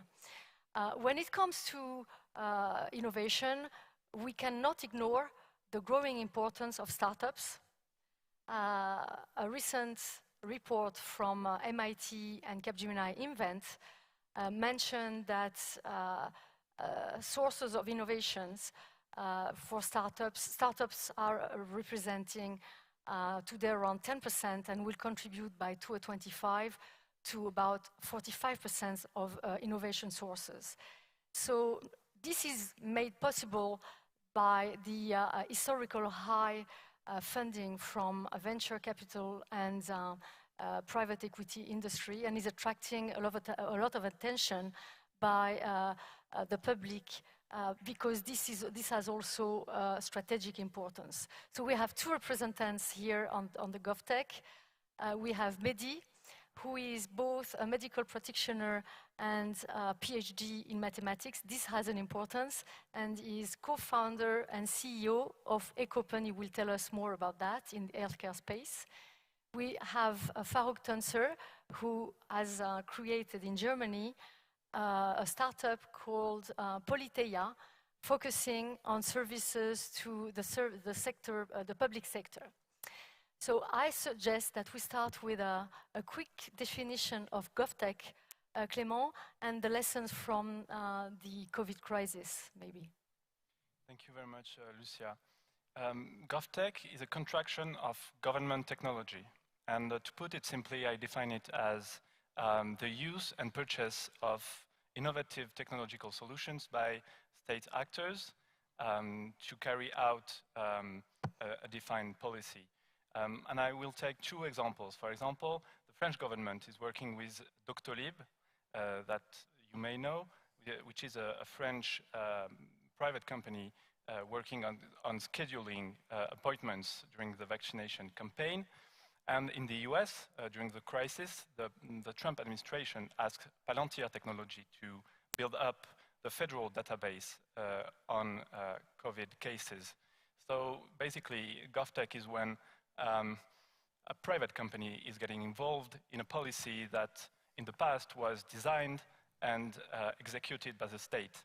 And the origin of the idea, I think, can be traced back to the early 2000s, when several international institutions, such as the OECD, the IMF, promoted the idea of e-government as a way to improve the cost effectiveness of public services.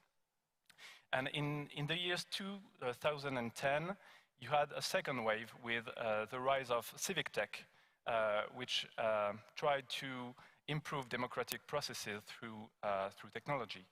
And if you look at the picture now, the GovTech market today, which can be divided into several sectors, such as health, technology, education, technology, defense, security, and so on, the market is booming with a growth rate of 15% per year and an estimated value in 2025 at 1 trillion. So it's massive.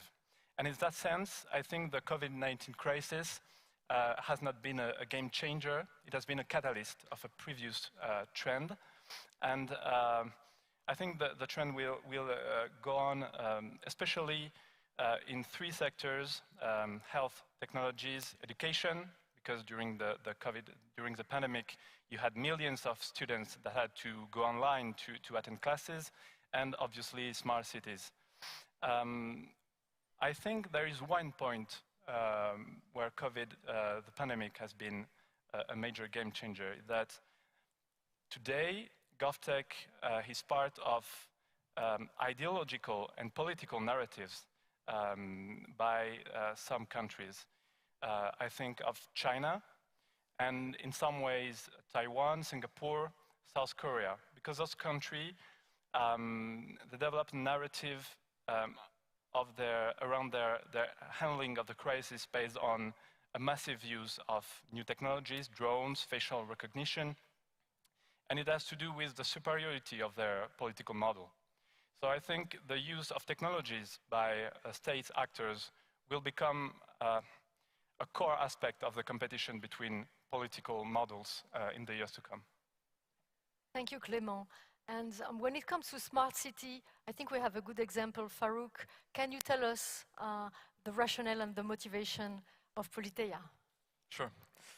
It started with a personal experience, actually. So I'm not a techie. I worked in politics before. I studied public policy, and I experienced basically myself from the inside. You can have also more stories to tell, probably, or disagree with me.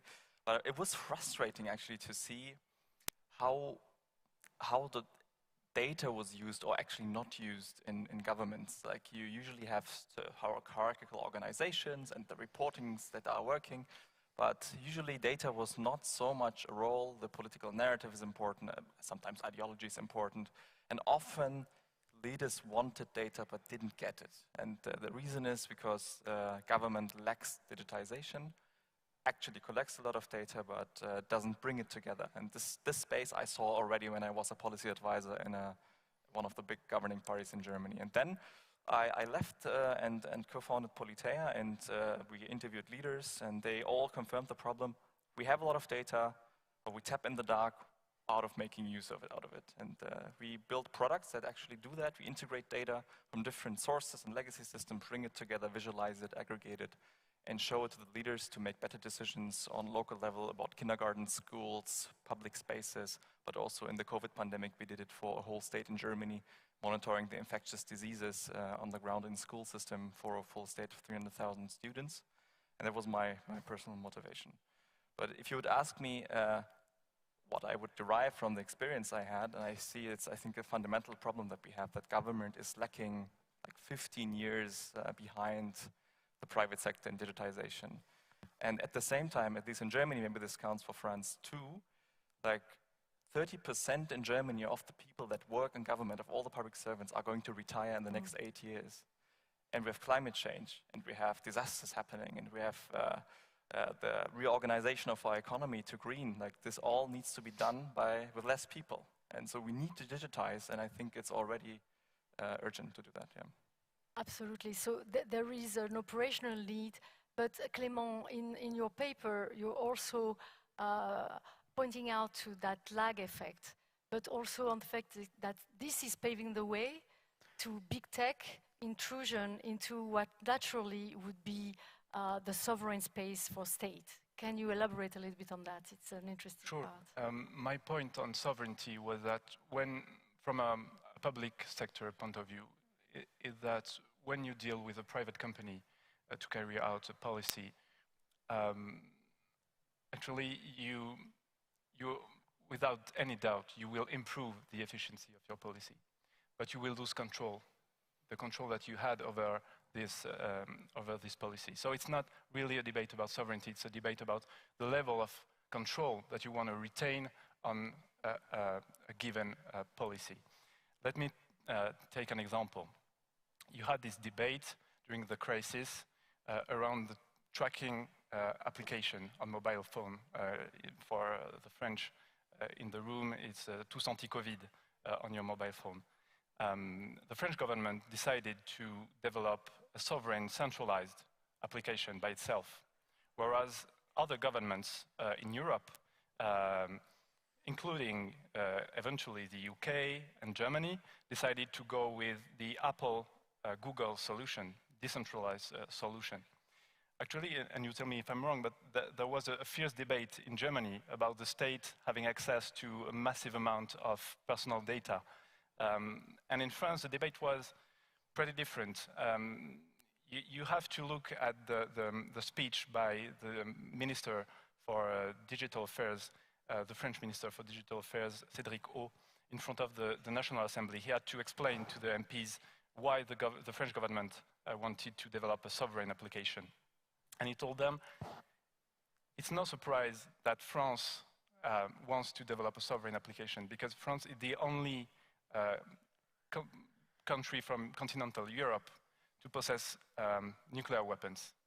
And I think the link between nuclear weapons and digital sovereignty can seem far-fetched, but actually it tells a lot about the French conception of digital sovereignty, and it's very different than the German one, I think. And the gap, you wanna? Yeah, may I add to that? Very interesting, because I think in Germany the perspective is from the past and data protection. Yeah. You know, to lose data to a foreign state, rather than from this perspective of kind of nuclear weapon, because it's different history, and we have a different military. But from our perspective, like I've heard Palantir was used in France for the database. Unimaginable in Germany. Yeah, unimaginable. Like that, an American company is building the COVID database for a country because people give their data, right, as the patient said. Exactly. That was my second example. In France, we have the Internal Security Service contracting with Palantir to build up a database on security issues. So are we sovereign on our security policy is a question. Good question. So my second point about sovereignty was about values. Because I think when it comes to technology, values matter. Technology is never value neutral. And I will take the example of smart cities, because China has been developing smart cities for, I think, 20 years now. It was after the SARS epidemic in 2003.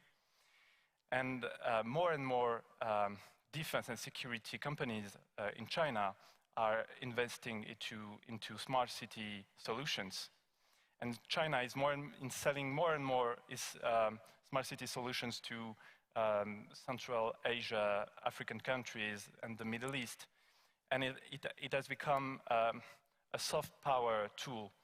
And in the official language in China, smart city is called safe city. So you see, it's very different from our conception. So I think when it comes to GovTech, values matter, and we'll have to dig on that in the years to come. And my final point on this topic of sovereignty is for states to handle the rise of GovTech, they will have to be very, very clear on which policy they want to outsource or not. Second point, they have to attract new talents, because they will have to deal on the same level of knowledge and skills with private companies, and I can assure you it's a real revolution for public HR to attract new talents on the GovTech sector. And finally, I really believe that it should be a subject for public debate.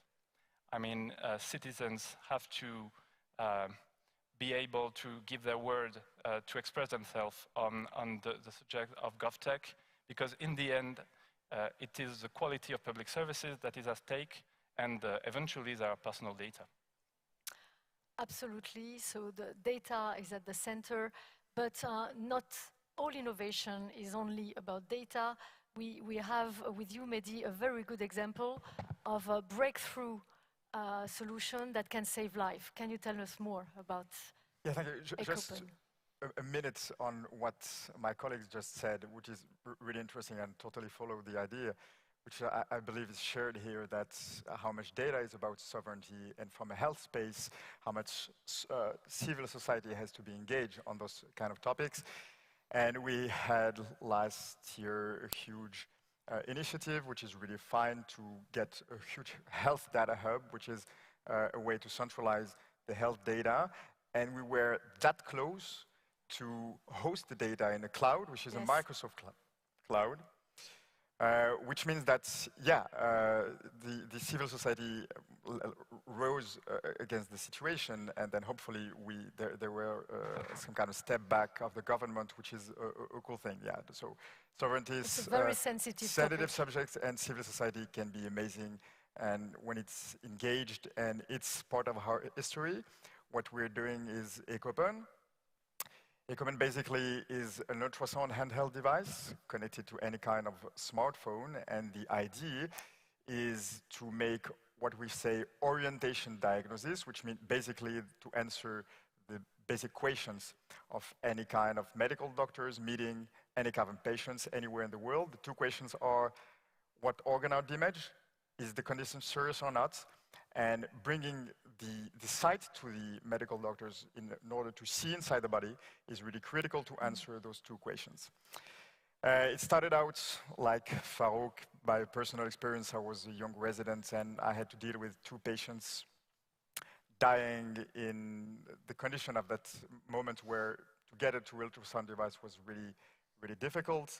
And at that time I had this random idea of connecting an ultrasound device, made it really handheld, and take advantage of the computing power of the smartphones.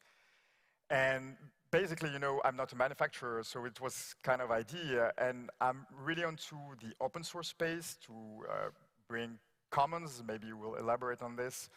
And with a few person, we started to say, okay, let's do it, and let's make it accessible, meaning that let's make it really cheap for that it can diffuse heavily. And what is at stake in this kind of technology is very important, and there is an intense competitive landscape, mainly led, by the way, by US and China. And this kind of technology is expected as the stethoscope for the 21st century. So it's really critical. And we started with a community 5 years ago, and the community kept growing. We reached something like 1,000 people supporting or contributing to the project. And we are at the final step. We're waiting for the CE mark. We made the device. We industrialized the device, really with the help of a community.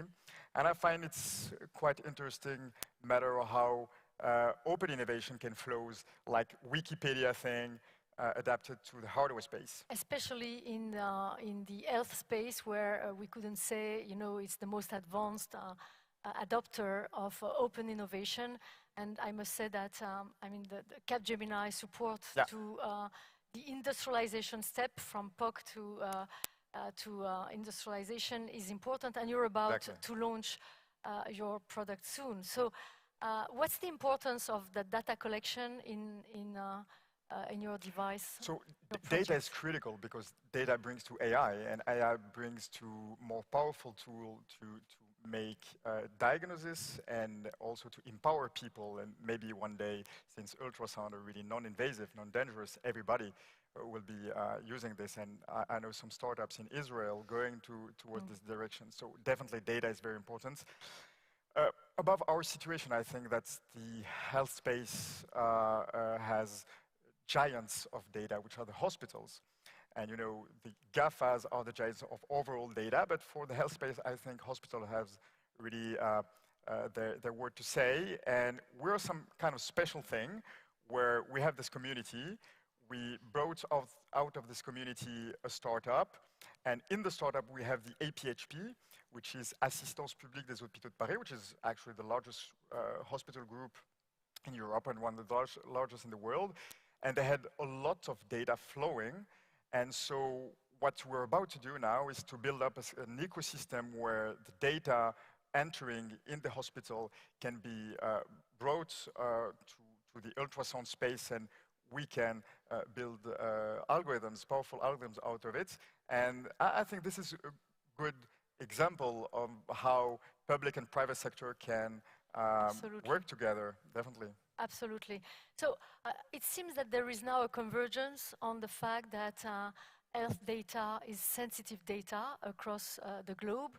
And Clément, you just published with Ifri a paper, a position paper on healthcare data governance. Yeah. Can you tell us more about that? Sure. One of the main takeaways of the study is that the pandemic has revealed the strategic importance for states to understanding and controlling health data to face a major public health crisis.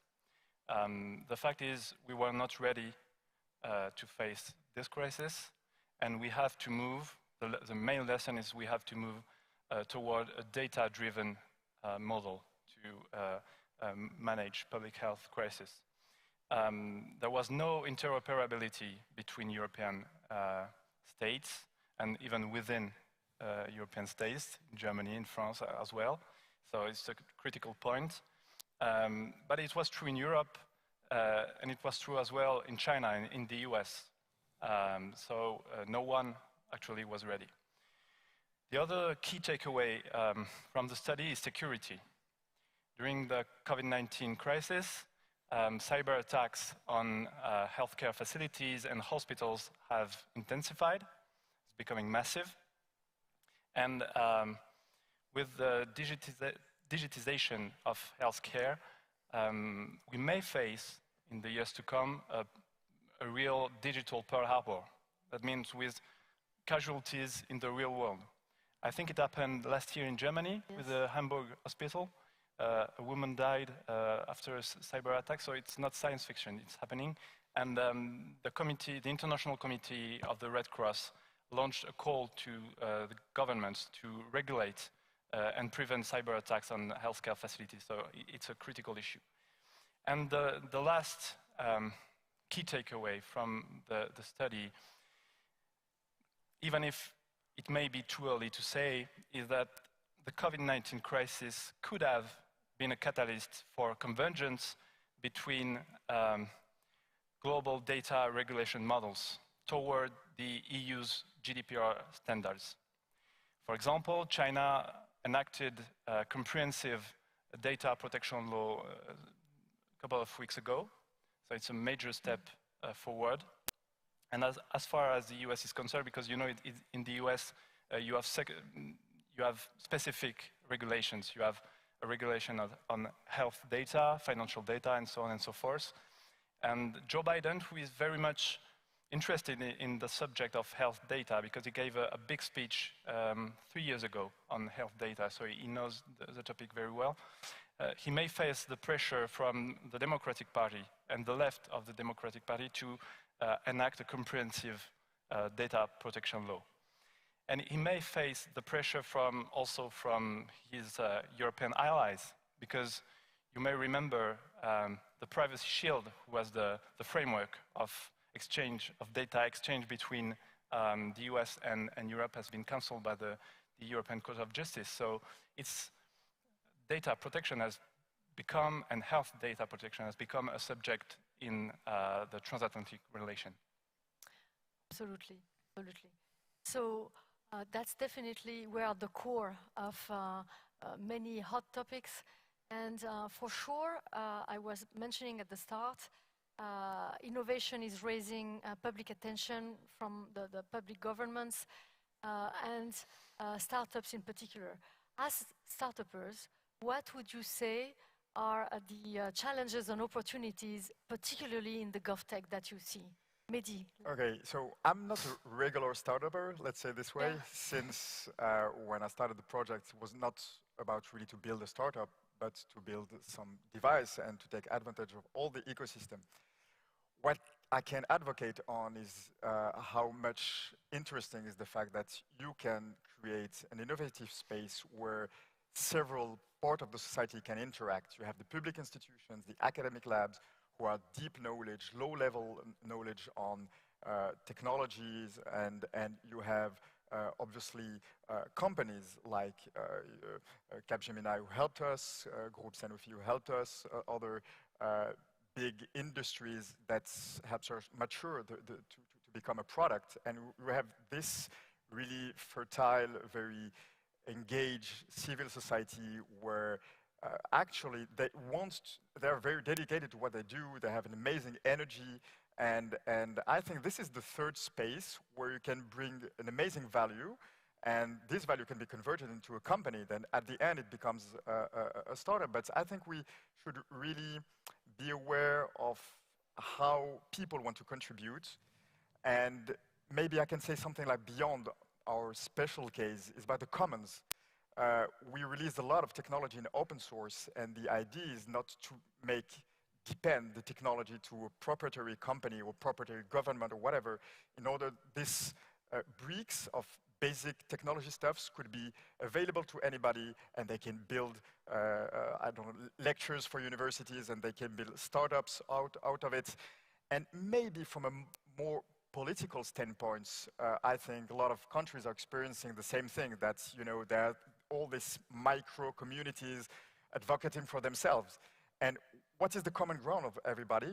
And I think in this kind of innovative space, you can have this idea of, okay, we all are engaged in a way now as citizens on special topics, but we can also bring together commons. And I think that it's one of the key of the future. Collective approach to knowledge and Definitely. knowledge sharing. Knowledge absolutely, sharing is very important, absolutely.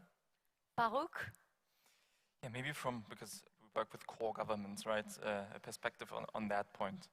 I think you're looking at the tech markets that we have, comparing it to fintech and maybe e-commerce, which was the beginning of all of this. We lost almost all of the battles, right? The monopolies are somewhere else. They're in China, they're in the US. So I think government technology is a chance where the battle is not yet over, and Europe's governments are very rich. They're very extensive. They provide a lot of services.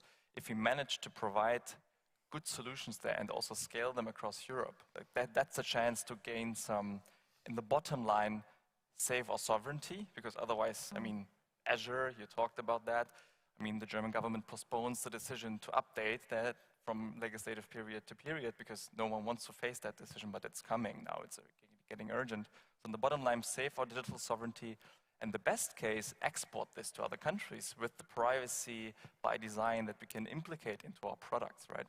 And to make that happen, I think first we need to stop in Europe, because we need this large market, to say French cities, French products, German cities, German products, Spanish cities, Spanish startup products. So we need to make a market. For that, we need data sharing standards. We need VCs that understand this, and governments that actually see the benefit first in European products, but also in startups in general. You know, there's good use, of course, of big companies. There's security. You can also blame them if something failed, like startup. If you don't know if in 3 years they're existing, and you can't rely on the contract. But I think we need to be a bit bolder with the challenges we are facing and embrace this. And I think then we can maybe win this challenge. Yeah. Definitely, what you're raising is the notion of scale, right? And we see American startups benefit from the scale of the continent. Second, from the depth of their industry and the sophistication of the network, starting from business angels all the way to private equity.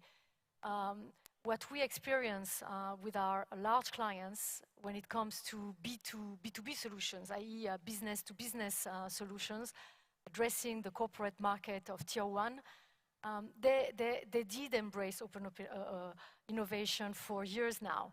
What they're looking forward to now is adoption at scale. And adoption at scale means not only the SaaS solution plug and play, but very often the downside effect in terms of how to interface that and rationalize their legacy systems. What impact does that have on their processes and on the organization, which in public sector would be the governance, right? Organization and governance. The entire value chain of the way they work. So that's important, and the Capgemini and the peers have a role to play in helping their large clients adopt, select of course, but also adopt at scale startup solutions. If we want champions of tomorrow to be also European and from Asia, we need this to be rooted into the economic environment, and the corporates have absolutely a role to play. So thank you for your insight. This is interesting. Clément, in your papers, you across the three, right?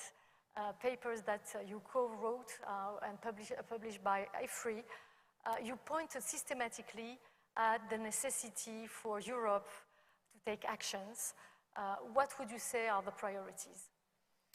First, I think the EU has taken the technology problem the wrong way.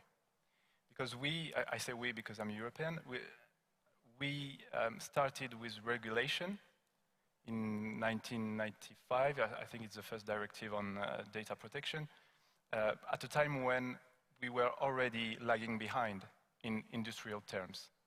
So we started with regulation, and now, today, we are beginning to think in industrial terms. So I think it was the wrong way, because you may ban Amazon or Microsoft from working with governments, but if you don't have a European actor that can provide the same level of quality, you lose.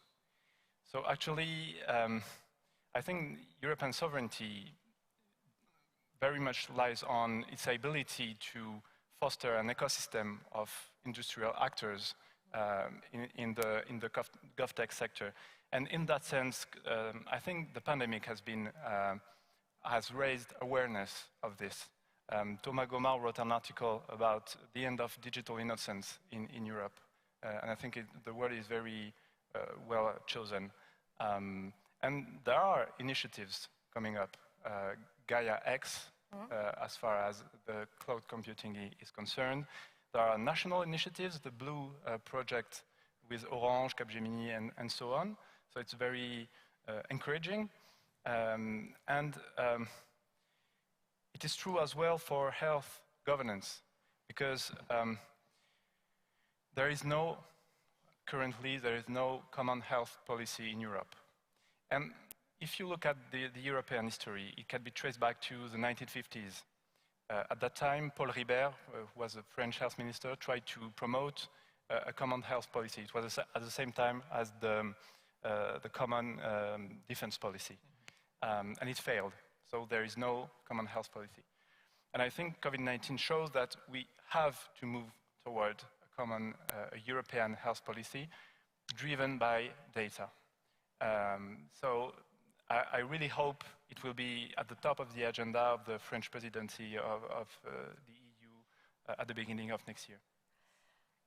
Thank you. That's a very interesting insight. And what we see also on what we witness on the market is because there is a need to converge around the use of data, there is a need to work in terms of ecosystem. And we see actors, so the example of, you mentioned Blue, but there is another initiative around the health, which is called Future for Care, assembling generally Sanofi, Orange, and Capgemini, and all this to promote startups evolution, creating the context of data usage. So the ability, the availability, the access and interoperability around data will create the value. So yeah, just one striking fact, since we're discussing, the fact is to take into account that data is very important is a fact, that sovereignty is essential, and like you said, there is some kind of digital innocence. However, it's a way to be quite defensive. What are we doing to make our history ambitious and moving forward? And let's be concrete. How do we build companies that acquire very, very heterogeneous data that can be very meaningful from the health system? And we can make whatever block around Europe. Google is inside. And let me give you some example. When you're Google knows exactly if I'm a medical doctor. How? Because when I go to the hospital, I'm checked with my phone. And since I'm coming every day, they know that I'm a health worker.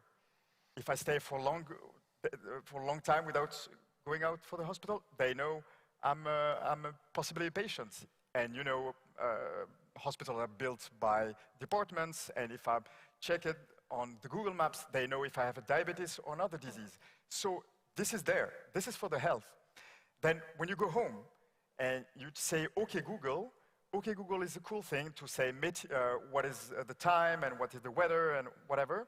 The fact is that you're living an incredibly powerful data, which is your vocal data, because in 10 years with the artificial intelligence stuff, you will be able to say that with a corrupt vocal data, maybe you have anxiety, maybe you have depression, maybe it's the beginning of Alzheimer's disease or Parkinson's disease or stroke. And this is there. This is in Europe. And not talking about Android systems and all those kind of things. And I find this company is incredible, but how in Europe can we make such a thing that we build global companies getting really diverse and massive data? This is very important. This is our sovereignty. And what I quoted, what I noticed when you take blocks, you take Russia, you take China, you take US, they have their search system, their own search system, like Yandex or Google or whatever, and we don't have such. This is a matter of interest, and we should be really, really aware and maybe threatened by this. So we need also industrial solutions. Yeah. And I will just mention one very positive one, which is, we all know that Amazon has a dominant position, not only very striking on the hosting with AWS, but also in the e-commerce. And their platform is open to third-party retailers, but of course it has downsides in terms of sharing all their data that can then could be reused and seem to be reused by Amazon for their own purpose. So when we see solutions like Miracle, which is, again, European-based, that offers an alternative solution to retailers, to the Amazon one, this is an industrial play. So we want more of that kind, right? And the fact that they reached 3.5 billion in their last round recently is testifying for the strategic value that the market sees into that. So we are close to the end of the session. I'd like to ask you in 30 seconds, if you were to change something that could foster, new leaders and facilitate their blooming in the next decades, what would you say you would change? So for me, as I said sooner, I think that the commons thinking is very, very critical for what we have to build. I think it's something like very useful from, let's say, an academic point of view. It's very useful from a technology point of view. It's very useful from a politic point of view, where we bring young generation to contribute to something that make them feel that they are in a same history. And France and other countries in Europe are really tense now from many political reasons. But I think that we should elaborate out of this. This is my thing. Clément? With all due respect, I don't think there is such thing as a young leader. There are talented people in every sector, in the public sector, in the private. There are talented women in every sector, and I see we are only men on the table, I mean, for the young leader part. But we need more places like the WPC, because we have the chance to speak out. And I'm really grateful to be here and to be able to talk. So there are talented people everywhere, and we only need to detect and give them the opportunity to speak out. Great. Farouk? Try to directly answer to your question.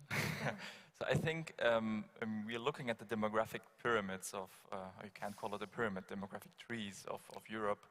Then we have, let's say, a big boomer generation that is now in all the power positions in our societies, in our businesses, in government especially. It's a big problem, I think, because if you want to have young leaders, you have to promote young people to positions, right? So otherwise, you won't have young leaders. I might have stayed in government if the perspectives would have looked different. Good luck in the civil service. But it's not so easy to move up if you're in the minority in Europe. And I think there are some people, and there's a benefit of young, dynamic leaders. Why? Because they look at the world with less experience, maybe naive, but bring dynamics to the table. And I think we need to deliberately put young people in positions of responsibility, otherwise we won't have them.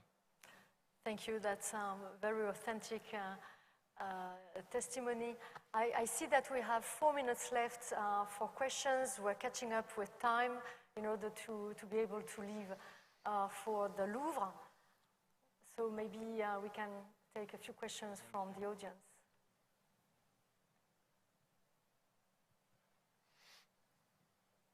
Thank you very much. I work for the European Commission. I work for Thierry Breton. And I heard the criticisms that the European Commission has not got its approach right. Now, if there's anybody in the European Commission who understands digital, who understands the value of data, the importance of ecosystems, it's Thierry Breton. So I don't have a question, I have a suggestion, which is that you put together your recommendations in the area of GovTech and address them to the commissioner responsible. Thank you very much. It's a nice invitation. Yeah, I will. Yeah. Thank you. There are questions. I would like to know what you would change in the GDPR regulation to make a European leader in data sooner. I think GDPR is quite fine. However, we have a tendency to put rules and heavy rules everywhere, and for our companies, something that we are experiencing, for instance, that the regulation of medical device has changed based on issues, which were true issues, and we had to make all this regulation evolve. However, it's so strict today that even French companies say, okay, let's move to US, the market is huge, the investment is huge, and the FDA approval is, strict, but the right way. And yeah, from the data point of view, I think GDPR had made a good job. Besides just the fact that health data is defined in the GDPR, but to my mind, anything at the age of artificial intelligence can be health data. Let's close the parenthesis. But for the medical devices, something like very, very tough. And, I think we should be balancing risks against benefits. And it's all about the risk, but also, again, let's take into account the benefits.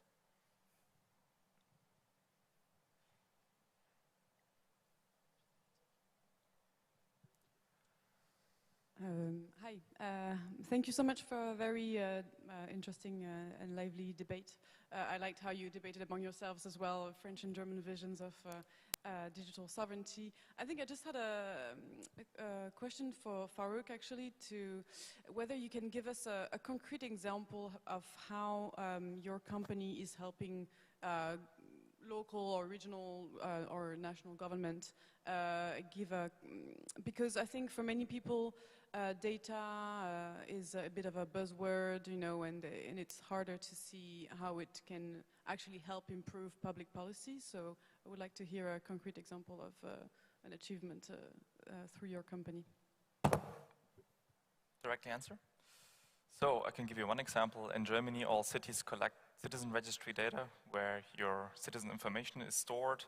If it's usually just done to check addresses or something, what we can do with it is we can integrate this data and get other data sources to it, like kindergarten data, and then put a demographic dashboard out of it, extrapolate the population over time. Then as a city, in 5 years, so many 0 to 3-year-olds are going to be born, are going to live here, and then I can either build kindergartens or close down kindergartens because I'm aging.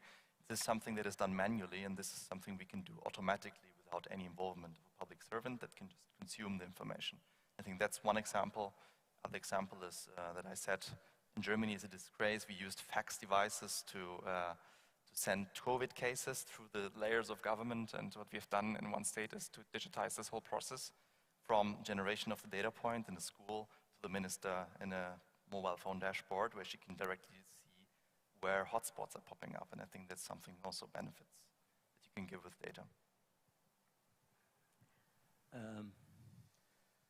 I don't know what you do guys about your passwords, but eventually I found that writing them down on a small piece of paper, hiding it somewhere in a cupboard, is the best protection against loss of passwords and all sorts of accidents. So I'd like to start from this example to ask you whether you don't think that an important part of the digital transformation has to do with the way the digital world and the digital processes are articulated with concrete physical processes, habits, ways of doing. And this is where, for example, Clément said, yes, there are going to be cyber attacks on hospital systems, and that will lead to casualties. But, you know, we have to live with this. He didn't say so much, but that was the suggestion. But how about having a plan B, a low-tech alternative? So when the system is cyber-attacked, suddenly we can go back to, you know, pen and pencil and whatever low-tech system there might be as an alternative. And I think this is also, this connects with the European thing. It's all very nice to say we want a European Google, but after all, a European Google might be just as bad fundamentally as a US or a Chinese Google. But to the extent that a European Google would be more virtuous, more aligned with our values, it seems to me that it would be such that, and that's the case for the entire movement of the digital movement, to articulate this numerical and real-life interface in a European way, in a way that respects European values. And there I think that there's a lot in common between the Spaniards, the Germans, the French, the Italians, and so on.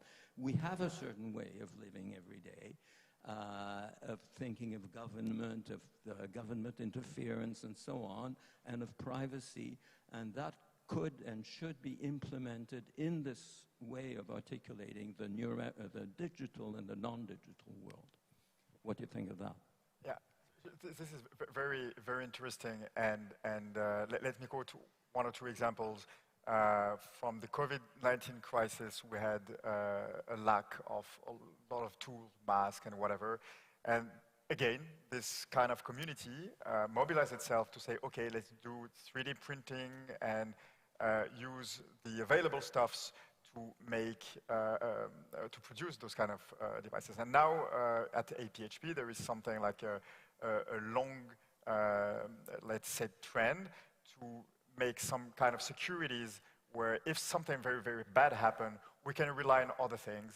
And these other things has to be commons, and we get back here again to the open source stuff. And maybe another thing which is more on your side, Daniel, of the ethical point of view, is the principle which is today quite popular in France and maybe spreading in Europe, called Principe de garantie humaine, principle of human guarantee. It's in the AI space where you want to build a device with an AI embedded, and you guarantee that there will be an oversight by humans. And I think it's very, very important to go into this direction. And hopefully it's really now spreading in all this AI ethical space, which is quite fine.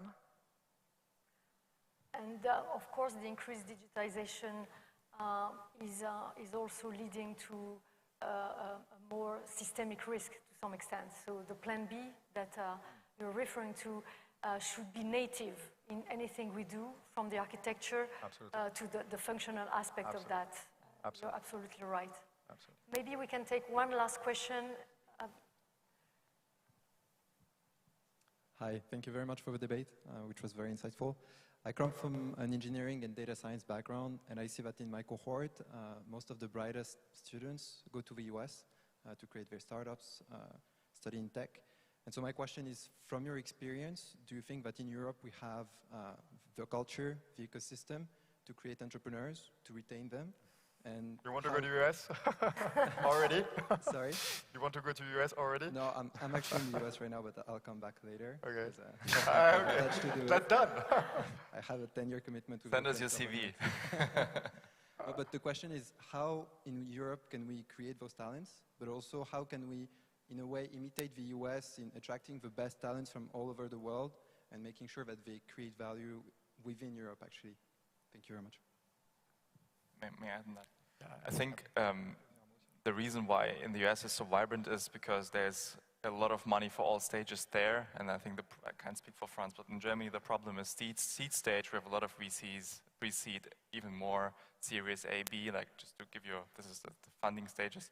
And then in the big stages, we lack funding in Germany. Then it goes to the US, and I think that's a big problem, so that even our companies that are HQs are in Europe, that the funding comes from the US, but we see a lot of talent actually going to the US, and I think the reason is that we probably don't have big enough ecosystems. Again, it's a money question that we should be solved in the next 5 years, and then also probably don't pay the right salaries, because you get the experience there, probably a different salary, and then of course the choice is very hard to go to Berlin, to Paris, or to the Silicon Valley, and I think that's something that can be solved, again, if we abolish our thinking about national startups, right? We have to really be European in that sense, and then concentrate the capital on European benches, and not just German and French. Yeah, maybe I can add exactly a bit on what you said, Farouk. And maybe this is the second thing that we can draft to Thierry Breton. You know, in France, we say quite often that we are like risk adverse and we don't take risk where US takes. However, we have small funds, as you said, where US is huge. You haven't been in Germany. To mitigate, and yeah, it's the same thing in Germany and in other countries. And to mitigate the risk, we have to build something like at European scale. And just to give you an idea, our company, we made some kind of a few millions seed round where our American counterparts raised $200 million. And it's not about the fact that we can't. We should be building something at the level of Europe. And actually, we raised this money because an American company wanted to acquire us, which made them, okay, this is a good company, which is not rational anymore, so to say. But yeah, definitely, let's advocate for something like at more European level. Yeah. And I will conclude by just saying that European VC industry has really improved and been catching up, I would say, over the last 5 to 7 years. Not totally, of course, compared, US is still leading, but it's not only about money. The US ecosystem is very rich with starting from business angel networks and teams of, I would say, experts coaching the startuppers. This is improving in Europe. I can see that happening. There is a lot of mobilization, and we're improving, but we are not yet at that stage, and the US remains, I would say, a must to access to market, to deeper funding, and time to market also, because funding is also a guarantee of getting quicker time to market. If you get quick to market, then you expand your market share compared to competition. So we can improve, we need to improve, and thank you all. It was a very energizing session. I hope that we have time now to leave for the Louvre. It's going to be great.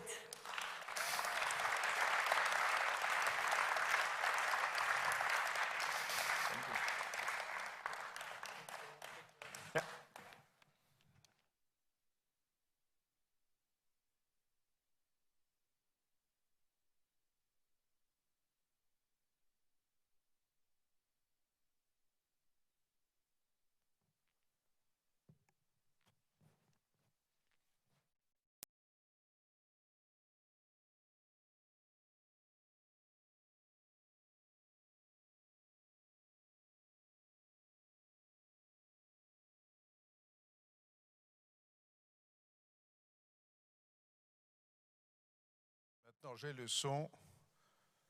je vais dire les derniers mots en français, mais avant de dire quelques remerciements, je voudrais vous demander de ne pas filer immédiatement quand j'aurai dit mon dernier mot.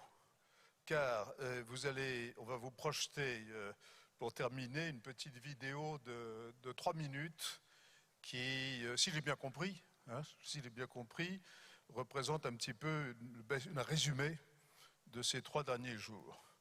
Et ça, c'est de la high-tech, quand ça marche. Bon.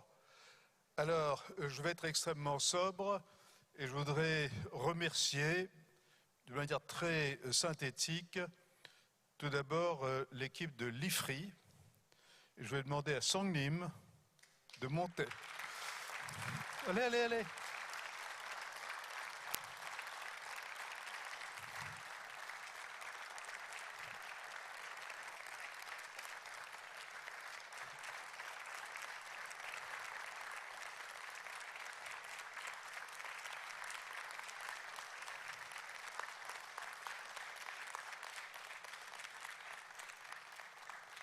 Ce sont des acclamations. Alors, elle a prévu un petit discours de quelques minutes. Hein? Mais le discours reste dans la poche. Enfin voilà, je crois que nous allons la réapplaudir et avec toute son équipe, parce qu'il y a toute une équipe derrière et ça représente des mois de travail. Et donc, c'est toute l'équipe de l'Ifri à laquelle nous rendons hommage. Alors, je voudrais aussi saluer, remercier l'équipe de production. Alors, ce qu'on appelle production, ça dit bien ce que ça veut dire, parce que c'est plus qu'événementiel. Je constate d'ailleurs que quand on leur parle de responsables de l'événementiel, ils ne sont pas très contents. Hein. C'est la production. Et donc, l'équipe de Florent de Chanteyrac, je ne sais pas où il est, mais il est peut-être... il est où? Allez, Florent, vous montez aussi. Non, non, vous montez seul, parce que sinon, nous saluons. Non, non, non. On les salue tous à travers vos personnes. Et effectivement, d'ailleurs, on a fait un petit peu par la force des choses, un peu d'innovation, ce qui montre d'ailleurs qu'on parle beaucoup de high-tech, mais il y a parfois des choses très simples qui sont très difficiles à produire. Le hybride n'est pas si facile que ça à produire, y compris dans les endroits qui sont supposés avoir les meilleures techniques, pour toutes sortes de raisons. Hein. Voilà. Mais en tout cas, merci à toute l'équipe de Florent. Alors, je voudrais remercier, alors je ne sais pas très bien qui représente dans cette salle les Émirats Arabes Unis. Là, quand je parle de production, je voudrais dire que ça inclut les interprètes hein, aussi, qui évidemment représentent beaucoup de travail.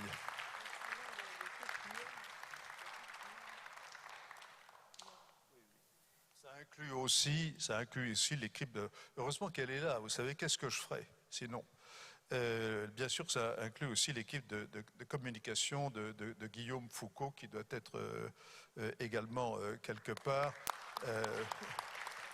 et qui ont tous fait un excellent travail. Alors, je voudrais remercier en tout cas beaucoup les Émirats Arabes Unis.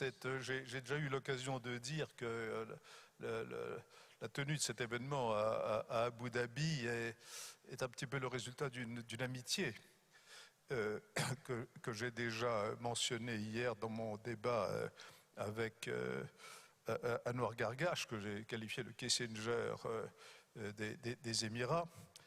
Mais je dois dire que le succès a dépassé mes espérances, et ceci parce que la WPC, je crois, n'a jamais autant été si proche de son objet, c'est-à-dire donner la parole aux middle powers, aux puissances moyennes, et regarder le monde avec non pas les lunettes obligées des super grands, des grandes puissances qui ont tout à fait leur place ici, mais de regarder les problèmes du monde avec nos propres lunettes. Et dans les puissances moyennes, il y a les grandes puissances moyennes, il y a les petites puissances moyennes, mais ça représente quelque chose.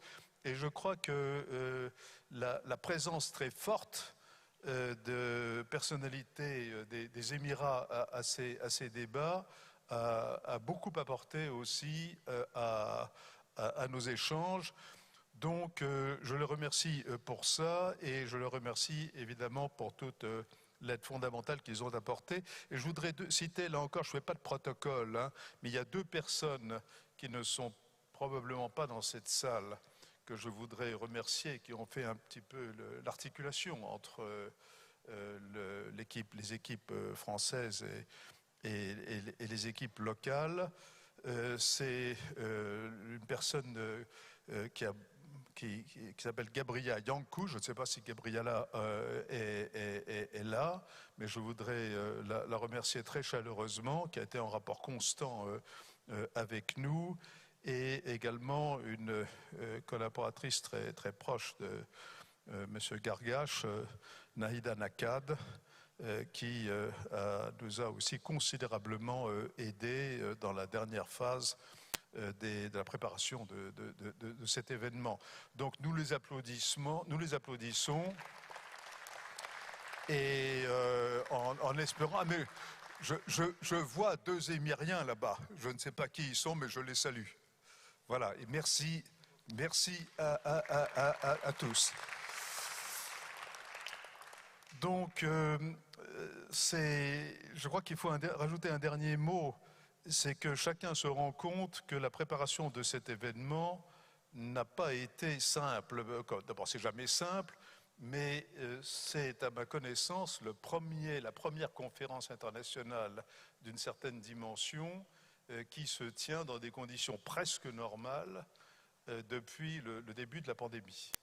Voilà. Donc, je crois que les remerciements qui sont adressés à tous, y compris, bien sûr, aux participants, à nos membres.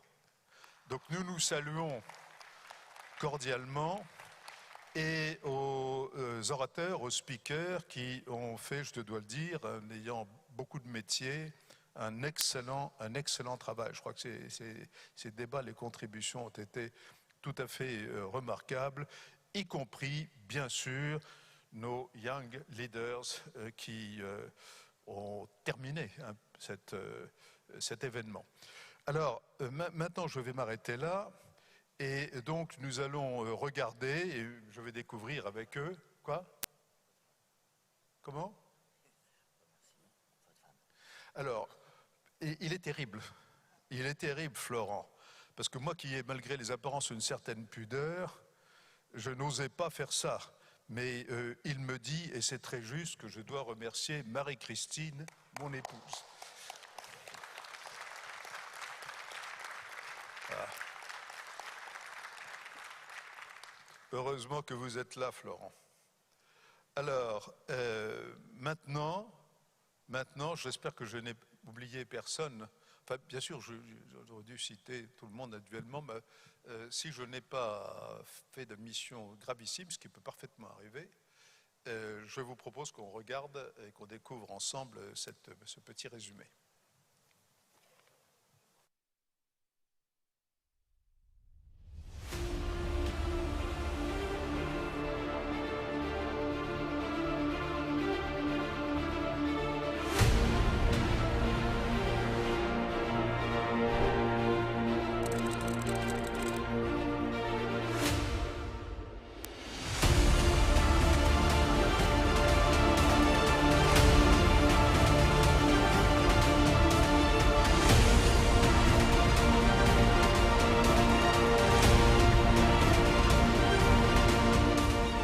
Gathering here today, I take special pleasure in welcoming you to a city that's moving swiftly from good to great.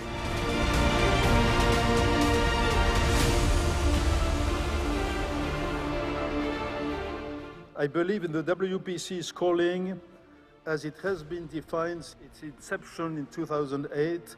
Medium-sized powers must work together to put across their views on the conditions required to keep the world reasonably open. Trust is a long-term investment and commitment.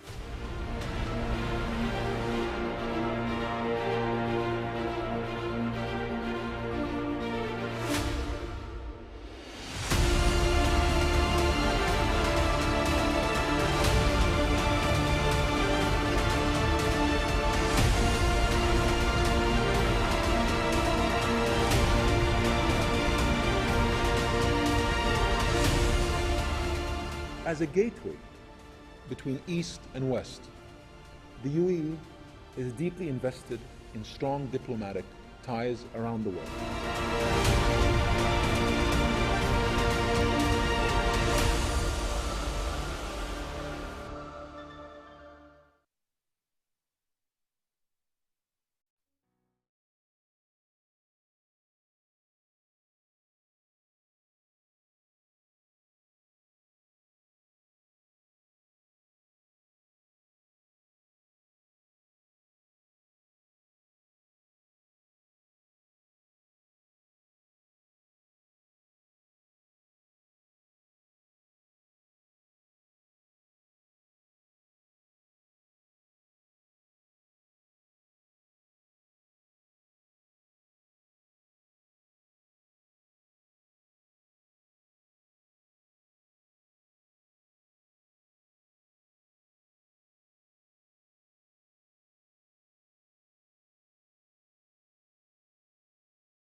Sur la WPC TV, sur le site internet.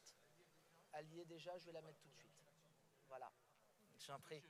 Eh bien oui, j'ai vu ça.